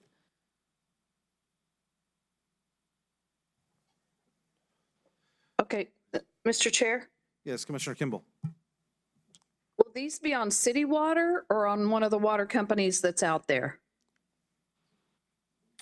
Says Moongate. Mr. Chair and Commissioner Kimmel, this will be serviced by Moongate Water, and the wastewater will be on septic tanks. Okay, thank you. Mr. Chair. Commissioner Sandro Hernandez. And then, so Chippewa and Achenbach Canyon Road are both private roads? Yes, that's correct. Okay.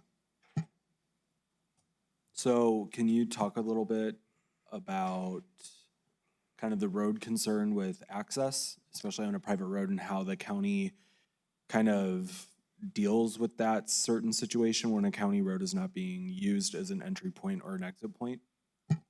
When a county road is not being used, well, typically what we like to see when it is a private road is a maintenance agreement, which we do have or will have in place for this particular section. In most cases, if they're older, we don't necessarily have one in place, and there's adjacent property owners that maintain it just because they use it.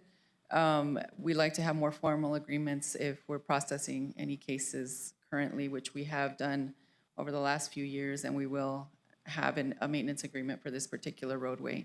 And that's in large part so that we know who's responsible for it. If there's issues with it, if people call because it needs maintenance, then we know who to contact, and we're aware of who's responsible, and they're also aware of who's responsible. One of the reasons that the internal roadways will also be privately maintained is because of that condition where we have the road that will be accessed from being privately maintained. So it would not make sense to have internal roadways maintained by the county. So, Mr. Chair, so with that being said, when we add a subdivision off of a privately owned road, does the county have to go through who owns the road, whether it's the residents that live on it or an HOA or anything like that, and get them to approve this, kind of like we do with NMDOT for like a driveway permit type of thing, or what do we do for that? We do not, because it is dedicated as a right-of-way. Even though it's privately maintained, it is a dedicated right-of-way that can be used for access. And so the maintenance agreement that we do require, that's a requirement of the developer. They will have to bring us that maintenance agreement. Okay, thank you. Mr. Chair. Commissioner Chaparro. Thank you. And just to follow up on what Commissioner Shaldo Hernandez brought forth. So the county will be moving forward with a maintenance agreement why don't we have that maintenance agreement now? Instead of doing a preliminary, going through all this work and not having the agreement beforehand, so that all the property owners are aware of what's happening, where the roads will be going, who maintains it, who's responsible for every portion of it, instead of going ahead and moving forward with a preliminary plat and not having the answers now. Mr. Chair and Commissioner Chaparro, in large part, there isn't one because this condition has existed for quite some time. And so, this is a requirement that a lot of times we're catching up on. So when somebody comes in with a request for a COE or a subdivision, that's when we're making these requirements. We did notify the public, as we typically do for any subdivision, and so neighbors are aware that this application is there. And as I mentioned, we did have feedback from existing property owners who want to maintain that road in the condition that it is, do not want to see it paved. And so I feel that through the process that we follow for subdivisions, with notifying the public, with posting signs, we do notify area residents, and they are aware when these subdivisions are coming through. So you're saying that you had feedback from some property owners. How many? Was it one? Was it 5? Was it 10? Albert. I'm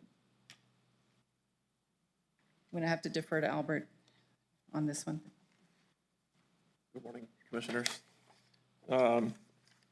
As you all know, whenever we do go through a subdivision, it does have to go through the Planning and Zoning Commission as well, which is like the first option for public input. But for the Planning and Zoning Commission meeting, I did receive phone calls and feedback in the forms of emails and letters was 1, 2, 3, 4, 5, 6, 7 emails from surrounding property owners. Okay, so we have 7 contacts. And I don't want for you to go through each and every single one of them, but could we have an idea of what that feedback was from the public contact? Yes, Commissioner Chaparro, you heard some of the concerns from the 2 gentlemen that came up earlier. I think road improvements, not wanting, keeping the conditions as similar as possible out there was one of the main concerns. Lights, additional traffic, the fact that 20 years ago when we went through the zone change application, that the axis was being shown off Wackenbach, so secondary axis is also a concern. But traffic, lights, the night sky were some of the major concerns. I may think of another question, but give me a couple of minutes to think about it. Thank you. Sure. Thank you, Commissioner Chaparro. Commissioners, any other questions?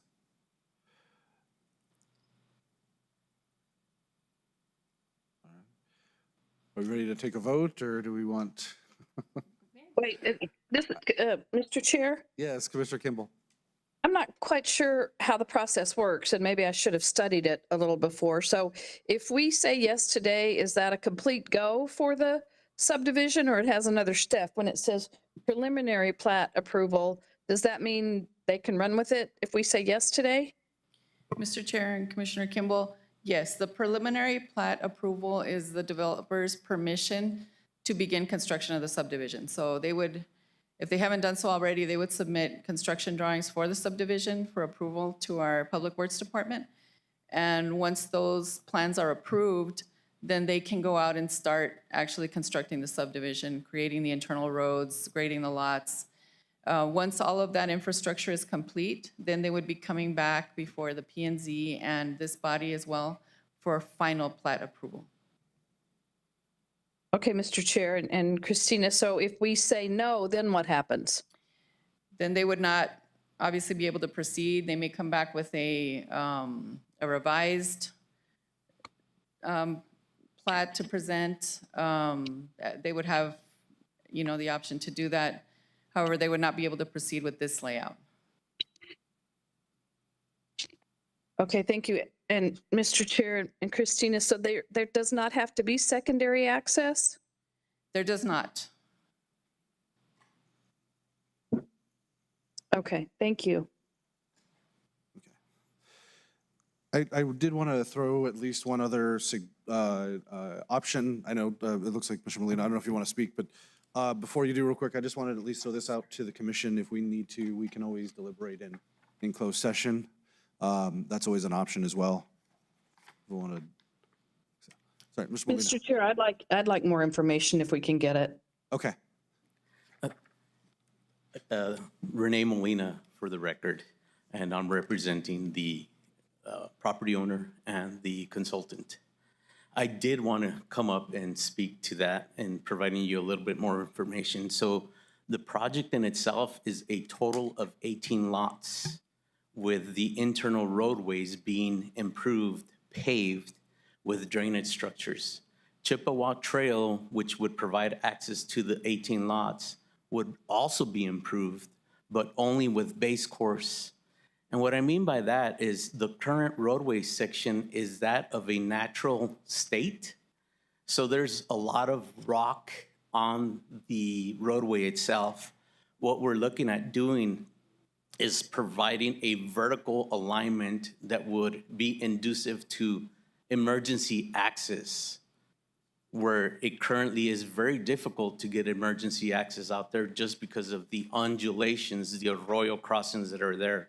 We're also looking at improving the arroyo crossings by putting all-weather sections, in other words, culvert sections that would allow the water to go underneath the road and not over the roadway.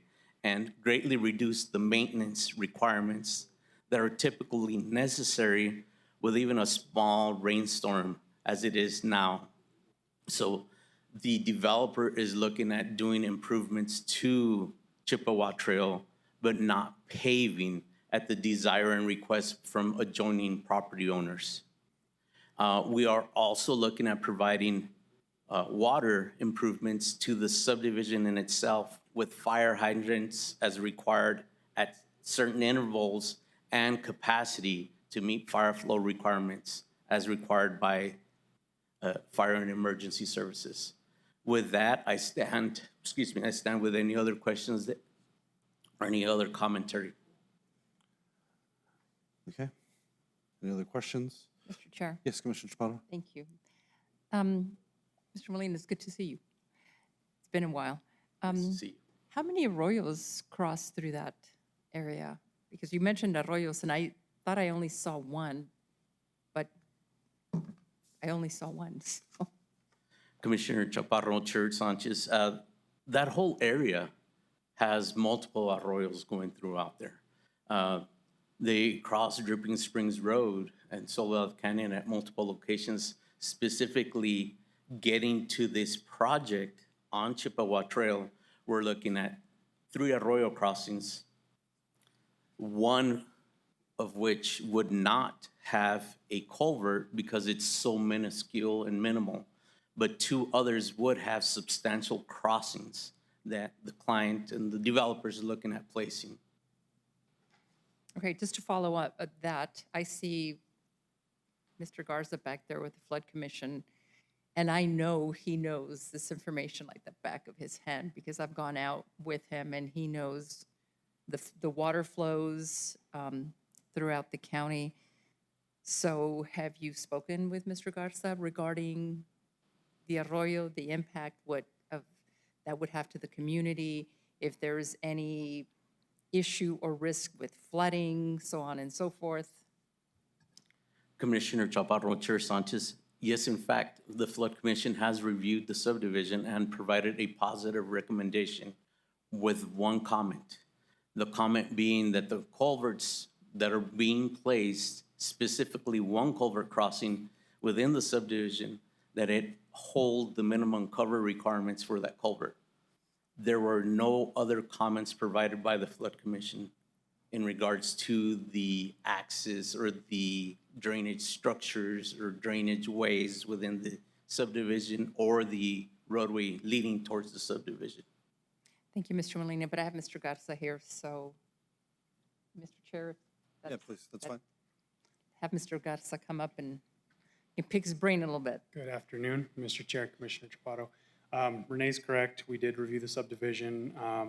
Part of what we check when there is the culverts there is that there's a pre-existing condition and then a post-condition analyzed, and we checked that the flow is not getting diverted in any way. We're making sure that it's not changing any hydraulic conditions of the crossing.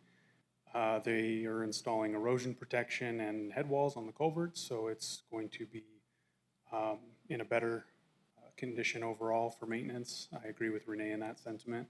And hydraulically, it meets all the design standards, other than that one comment that he mentioned, which is the cover over the culvert, but it meets all the manufacturer's recommendations, so that's why we supported it through DRC and P&Z. Okay, last question. So is that a flood area? Any portion of that proposed subdivision, is any of it in a flood area? In a special flood hazard area, no. Okay. There are arroyos, but. Thank you. All right. Commissioners, any other questions? Do we have Mr. Garza?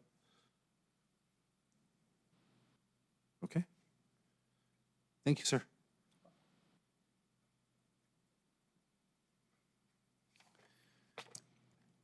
Okay. Commissioners, any other lines of inquiry or? Comment. Yes, please. I have a Go ahead. comment. And this is for Commissioner Kimball because she's not able to see what we're seeing with this handout. Commissioner, this is in your district. And I know you've already stated you require more information. Have your questions been answered, or do you still require more information? I'm really not sure. Does the handout cause you pause? Does it, Mr. Chair and Commissioner Chaparro, does it make you think twice when you look at the handout? It does. I think for me, I think the biggest issue is that the handout is addressing a different concern or a different design versus what's before us. And, you know, I think that is part of it is, I think this is what's been brought to the commission today is a little bit different design because everything was originally, it looks like I said, the way what was given to us shows two cul-de-sacs that came off of Achenbach Canyon Road, as in where the current design has the main road coming off of Chippewa Trail and then another secondary cul-de-sac coming off of that road there. So it seems like it's, like I said, it's moved from two roads off of Achenbach Canyon Road to one road that feeds in one other one through Chippewa Trail. But, you know, like I said, I take it from that perspective. Like I said, it's two different designs that were there before us. Or Thank you, Mr. Chair. So there we're talking about before this replat happened. I believe, I don't know if this replat 4 was ever approved, or do you know? These are older proposals that were not approved. Right, or were approved or not proceeded with. I don't know the full history. But, you know, Mr. Chair and Commissioners, what is presented before you now is the layout that the developer has presented. It's their preference for a design. You know, there are any number of designs that people could come up with. But this is what they are presenting and what they have invested in and are proposing now for approval and has been recommended by both the DRC and the P&Z for approval as well. And thank you, Christina. I think for me, I think I understand the residents' concerns. I also, you know, rely on, I think as Commissioner Chaparro had called up Mr. Garza and some of those other concerns around flood and the arroyos. You know, for me, they seem to be addressed. I know it's, you know, maybe not, like I said, to what the standards that the other residents that are here, but it does seem to address, I think, some of the highlights or the concerns that were addressed by P&Z as well as the DRC. So I don't know. For me, I think as of right now, unless there's, you know, some other major concerns that I'm not aware of or other items, I would say I'm leaning towards supporting this. Okay, I don't have any further questions then.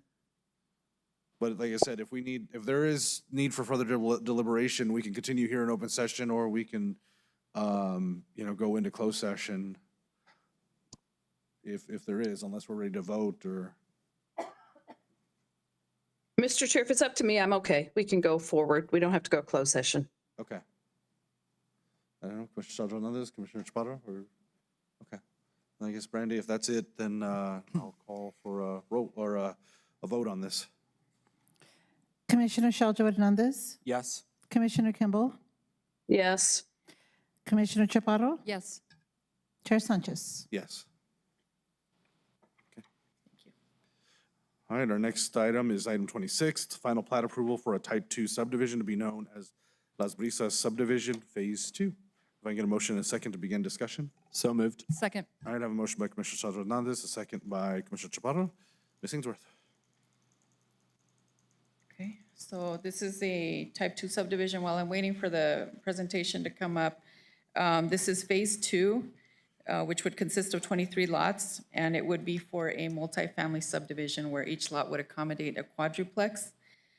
There is a letter of credit that has been submitted by the applicant. There was an error in the description. This is for phase 2, and the letter of credit is in the amount of $353,000. This plat was originally approved by CRUA in 2023, and subsequently, Phase 1 was approved here at the BOCC, and that was in November of last year. And that was for 38 lots. And this is the subject property. You can see it is in an area that's largely developed already for residential. And just a close-up here.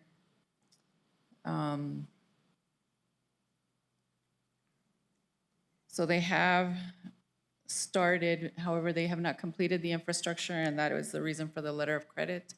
So with the letter of credit, they would be able to file that subdivision and start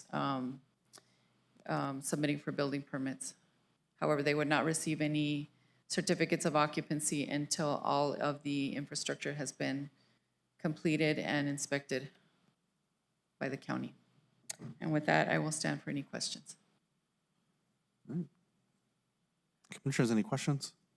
No, Mr. Chair. Okay, I don't have any questions. thank you. Commissioner Kimball?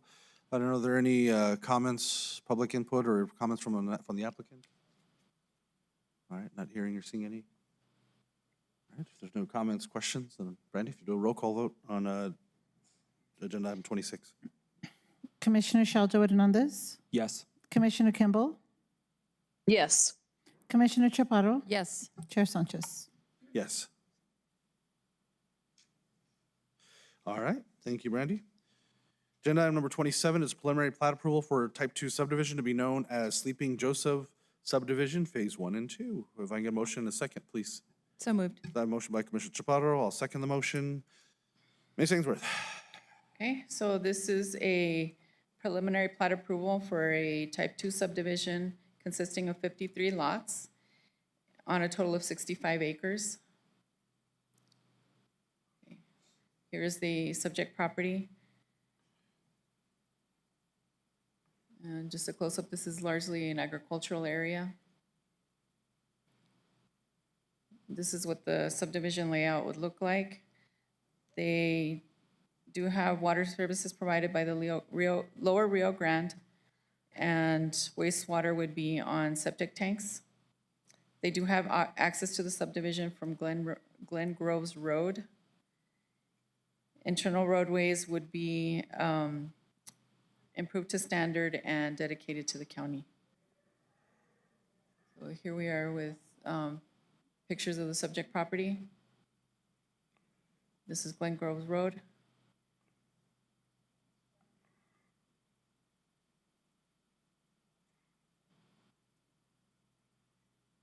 The east drain and the surrounding area. Okay. And so the P&Z did recommend approval, and I will stand for questions. Thank you, Christina. Commissioners, any questions? Okay. I don't have any. Thank you, Commissioner Kimball. I don't know, are there any comments from the applicant? Mr. Pompeo? Good afternoon, sir. Good evening, Commissioner. Good afternoon, Commission. Pleasure to be here. Let's hope not evening yet. Let's hope not evening yet. Paul Pompeo with Souter Miller and Associates on behalf of the applicant. I don't have anything specifically to add more than staff's comments. Only that this will be a fully developed subdivision with paved roads, water service. Access will be off of South Main or off of us via state highway permit. So with that, kind of a brief overview, but I'll be happy to answer any questions this commission might have. Okay. I don't think there are any questions, so thank you so much for coming up. And if there's anything else that comes up before we vote, I'll let you know. Thank you. Thank you, sir. Is there any other public input on this? Okay. Brandy, then we'll do a roll call vote on agenda item 27. Commissioner Sheldo Hernandez, Yes. Commissioner Kimball, Yes. Commissioner Chaparro, Yes. Chair Sanchez. Yes. That item is approved. All right, we're jumping back to item number 22, which is an annexation petition submitted by the City of Sunland Park for approximately 441 acres located along the northwest municipal boundary of the City of Sunland Park and Pete Domenici Highway. If I can Get a motion and a second to begin discussion, please. So moved. So moved. All right, I have a motion by Commissioner Sheldo Hernandez, a second by Commissioner Chaparro. And again, Ms. Ainsworth. Okay, thank you. This is an annexation request by the City of Sunland Park, which was previously presented to you, and some comments were submitted. However, there was litigation, I understand, and the City of Sunland Park decided to vacate that ordinance, which originally approved the annexation, and they have resubmitted now. We did provide the same draft letter that we had previously sent, with the addition of comments from the Jetport regarding a buffer area for the airport. Everything is largely the same. However, they did remove a couple of properties and kind of adjusted the boundary. So we did provide the same, as I mentioned, the draft letter that we had previously sent with additional comments, and there may be some changes provided by the county attorney. We did provide the draft letter to her office for review as well. Okay, and I just, for the all commissioners, just to kind of reiterate, and I think Commissioner Kimball, I don't believe you were on the commission. I don't recall if you were already on the commission when this originally came through. But one of the things that came up during the annexation was that not all property owners in this area were wanting to be annexed. And so we did send a letter of asking for the city of Sunland Park to consider some items. One is, I'm looking here, it's on page 454 of the agenda, where the comments, they were basically, these are the similar comments, so they've been updated, but it says here, the BOCC is asking that they exclude property owners that are opposed and do not want to be included in the area of annexation. That Mr. Chair, I have that in front of me, so I have it. So I've been looking at it, and so Mike, forgive me for interrupting you, but do we have answers to these? Well, it's not so much we have answers, it's just so in the process of the annexation, we can submit our input, but we're not, the city of Sunland Park is not necessarily bound by by our decision. They can take this as input and then make their decision in the end. So we're just asking is because we've had issues previously when they have annexed in the past that they've created areas of, using the technical the very technical term, but they've created donut holes in some of the areas, which then creates concerns because, you know, you have an area there, an area of the county that is surrounded by the city of Sunland Park, and then potentially, I believe, creates concerns with response because it is a county area, not a city of Sunland Park. And so then, you know, it creates these areas that create confusion potentially of who the jurisdiction is to respond to an emergency or some of those items, which, you know, creates areas of confusion. But I think they've also, in this case, while they're following the state statute, they've created, they're basically annexing areas that they know they have a majority, quote unquote, majority support from the land they're trying to annex, but there's still a significant number of properties that do not want to be annexed.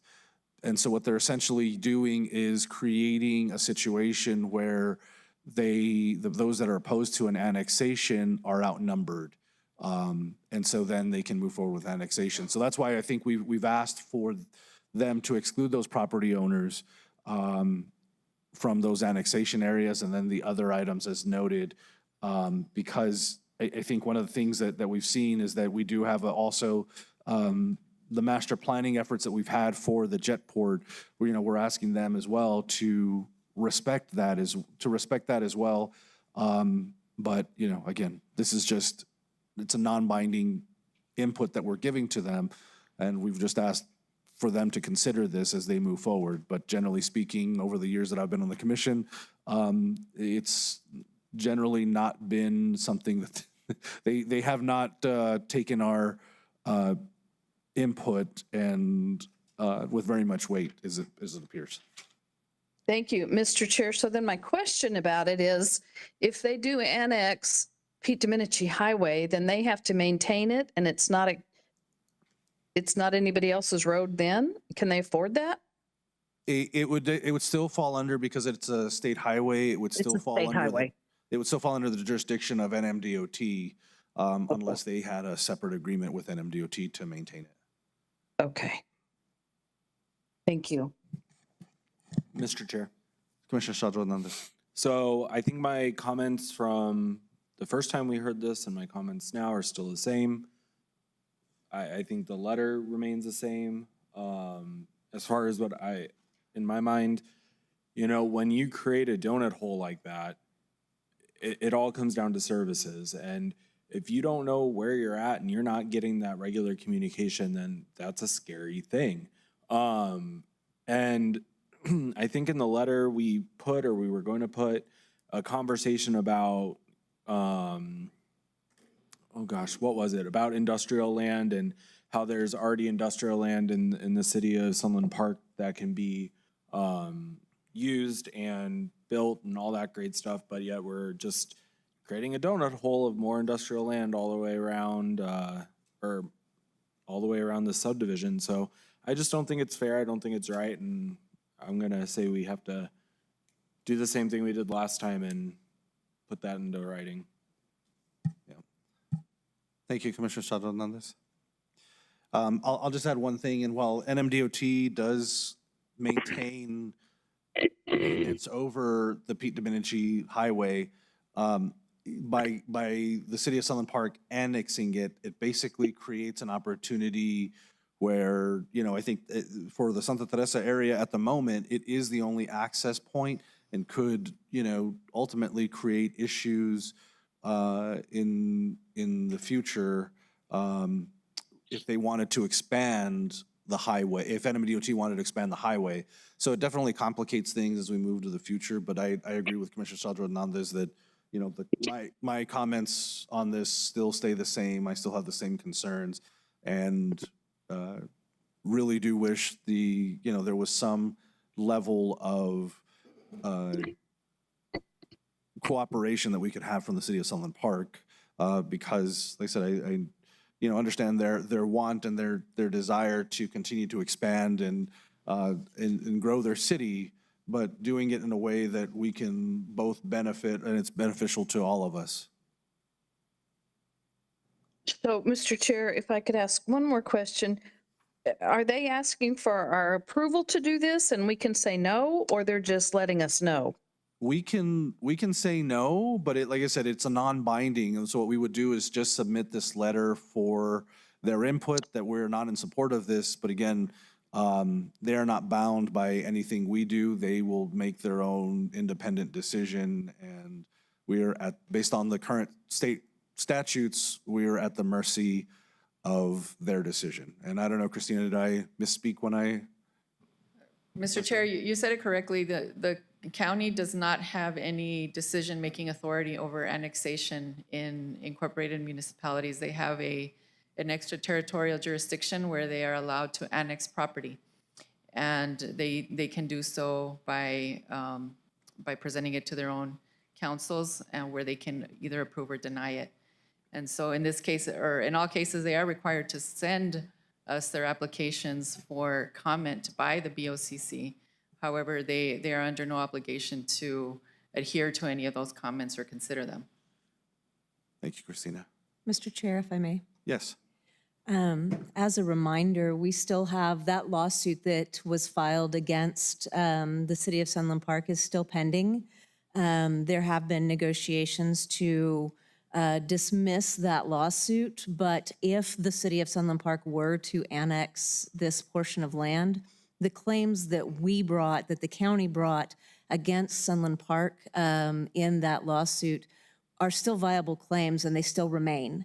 And so while we don't have any authority to tell them what to do as far as whether or not to annex the land, the the concerns that were brought out in that lawsuit and the right of the county to maintain that lawsuit still remains. And so I would encourage the board to allow me to include a statement reflecting that and reflecting those concerns in the letter to be sent to Sunland Park. Thank you, Ms. Neal. All right. Commissioners, any other questions? So, Mr. Chair, at the end of this discussion, whatever we decide, we're going to send them another letter. Essentially, yes. That is, Okay. as proposed, yes. Mr. Okay. Chair, can we make sure it's a strongly worded letter? We can use all caps if you'd like. Okay. Like I said, I don't know if there's any other ways we want to amend the letter or change it, but, I think otherwise, I don't know. Like I said, Let me look at the letter.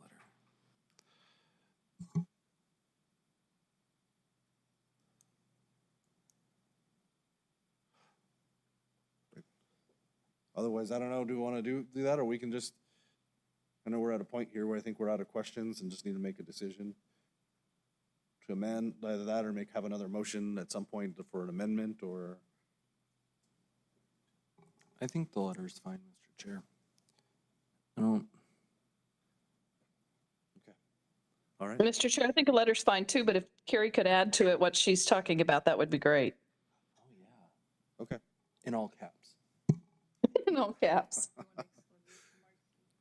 Emojis. Okay, so I guess I'll make the amendment that we add to the letter, the suggestions that Ms. Neal has recommended. If I can get a second? Second. All right, I have a motion and a second to amend the letter. If there's any questions on that motion? All right, Brandy, if you'll do a roll call on the amendment. Oh, or actually public comment on? Thank you. Okay, Brandy, if you do a roll call,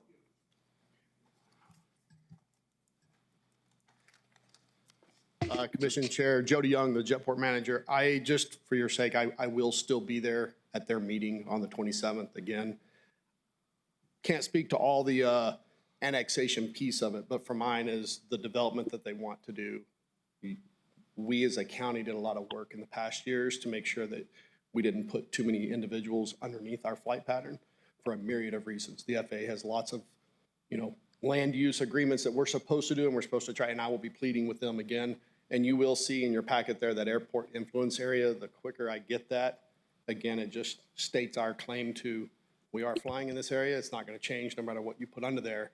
But there are big guidelines from the FAA on, schools and things where you don't want people congregating, and that is our flight path right there. Okay. Thank you, Mr. Thank you all very much. Appreciate it. All right. Brandy, if you do a roll call on the amendment. Commissioner Sheljo Hernandez, Yes. Commissioner Kimball, Yes. Commissioner Chaparro, Yes. Chair Sanchez. Yes. All right, so we're back to the Thank you. item as amended. Is there any other comments, questions? Okay, I don't have any. thank you, Commissioner Campbell. All right, Brandy, if you do a roll call vote on that. Commissioner Sheljo Hernandez, Yes. Commissioner Kimball, Yes. Commissioner Chaparro, Yes. Chair Sanchez. Yes.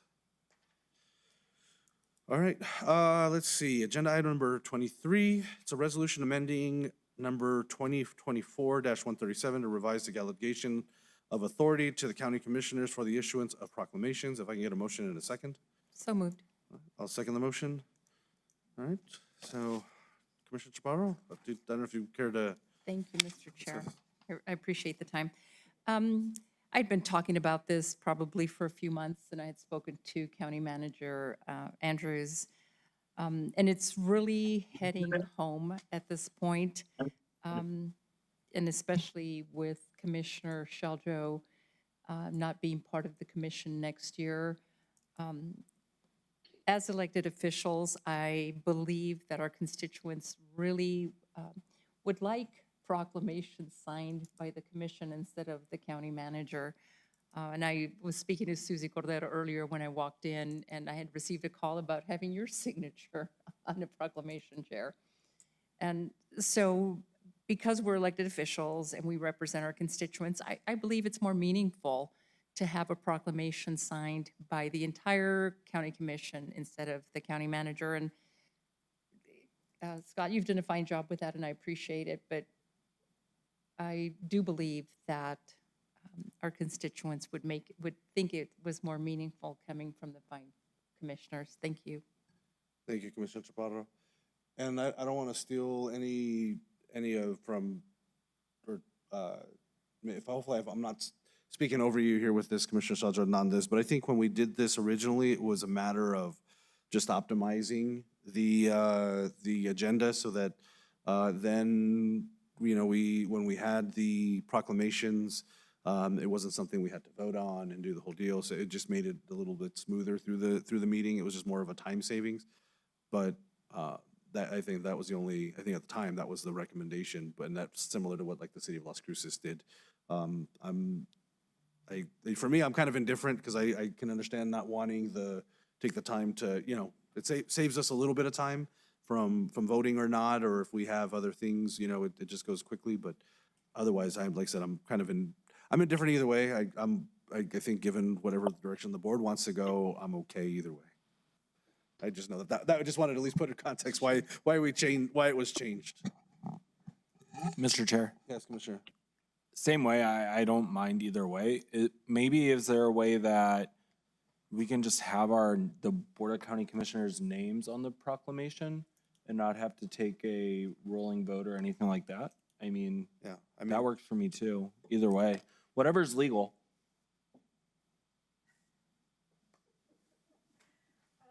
Because the proclamation is essentially, it's just, we're saying this is just more ceremonial, but I understand where Commissioner Chaparro is coming from.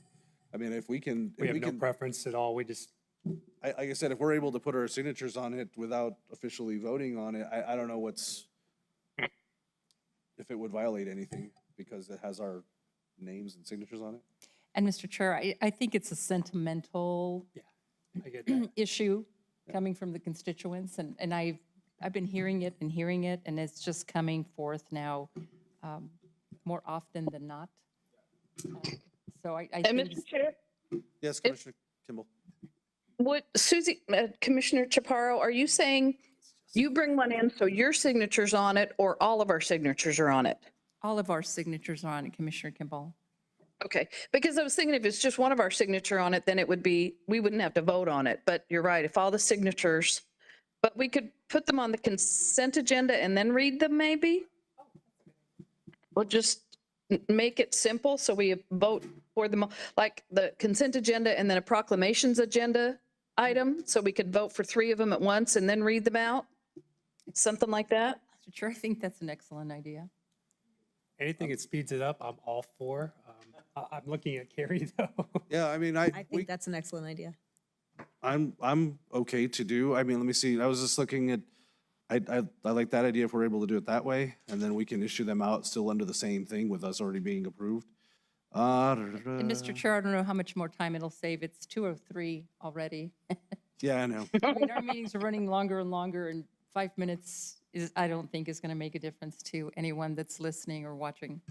I don't think it's specific here in this resolution on where we put it in the agenda, so I guess if that's the way that I read it, so if there's, like I said, we can, approve, at least for me, I'd approve the resolution, then we can try to put it under consent and then still have under the proclamations when we actually give them out. I'm good with that, to try that out.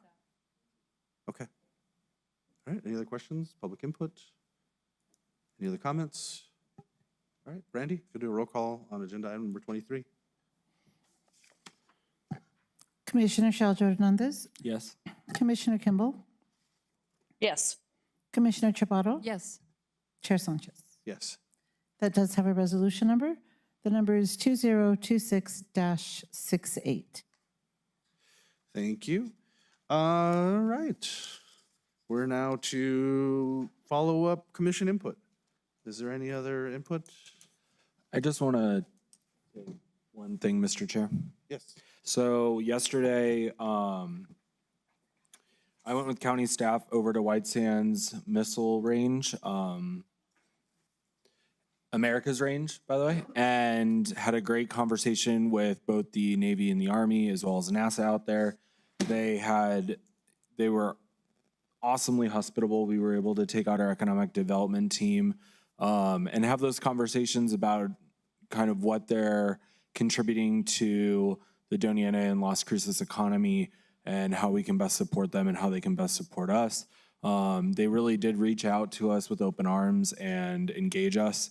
And I know that they are engaging all of us, so please do take a moment to go out there if you could, just to meet with them. It was really a great day full of excitement, and I know that I learned a lot out there, and I think there's a lot of different avenues where we're able to really work with them and collaborate with them on making sure that Doña County is the best. So thank you, Mr. Chair.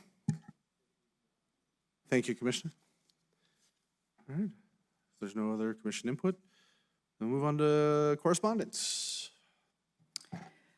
We have Corey J. Calloway versus Doña Ana County Sheriffs and Doña Ana County Attorney. Thank you. All right, with that, we're on to the closed session. So I'd like to make a motion that the board convene in closed session to discuss attorney-client privilege information related to threatened or pending litigation concerning Vanessa Loya versus Doña Ana County Sheriff's Department et al. Case number D-307-CV-2022-02442 and Treasurer Hazen versus former Sheriff's Deputy Michael Martinez et al. 224-CV-00887, as well as the purchase, acquisition, or disposal of real property or water rights as authorized by the Open Meetings Act, sections 10-15-1H7 and 8 of NMSA 1978. If I can get a second. Second. Second by Commissioner Chaparro. All right, if I get a roll call, please, to go into closed session. Commissioner Shaljo Hernandez. Yes. Commissioner Kimball. Yes. Commissioner Chaparro. Yes. Chair Sanchez. Yes. And with that, we'll be going into closed session here at 2:07 p.m. Commissioner Kimball, we will, I don't know if there was a Teams meeting or we'll call you on the phone. Okay, we'll call you on the phone so you can join. Thank you. Thank you. Okay.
The time is now 2:45 PM, and the County Commission is back in open session. Let the record reflect the only thing discussed in closed session were the items noted in the motion to go into closed session. With that, I'd like to make a motion that the board authorize the county manager to authorize the county manager for negotiations of the purchase of water rights as discussed in closed session. If I get a second. Second? All right, I have my motion. I made the motion. Commissioner Shelter Hernandez has seconded. Randy, if you'll do a roll call vote. Commissioner Sheljo Hernandez, Yes. Commissioner Kimball, I believe she's not online at the point. thank you. Commissioner Chaparro, Yes. Chair Sanchez. Yes. All right, so we've now authorized the county manager to enter negotiations for the purchase of water rights. And with that, we have reached the end of our agenda at 2:46 PM. Thank you all for joining. We will see you in 2 weeks on Tuesday, May 26th. Thank you. Thank you.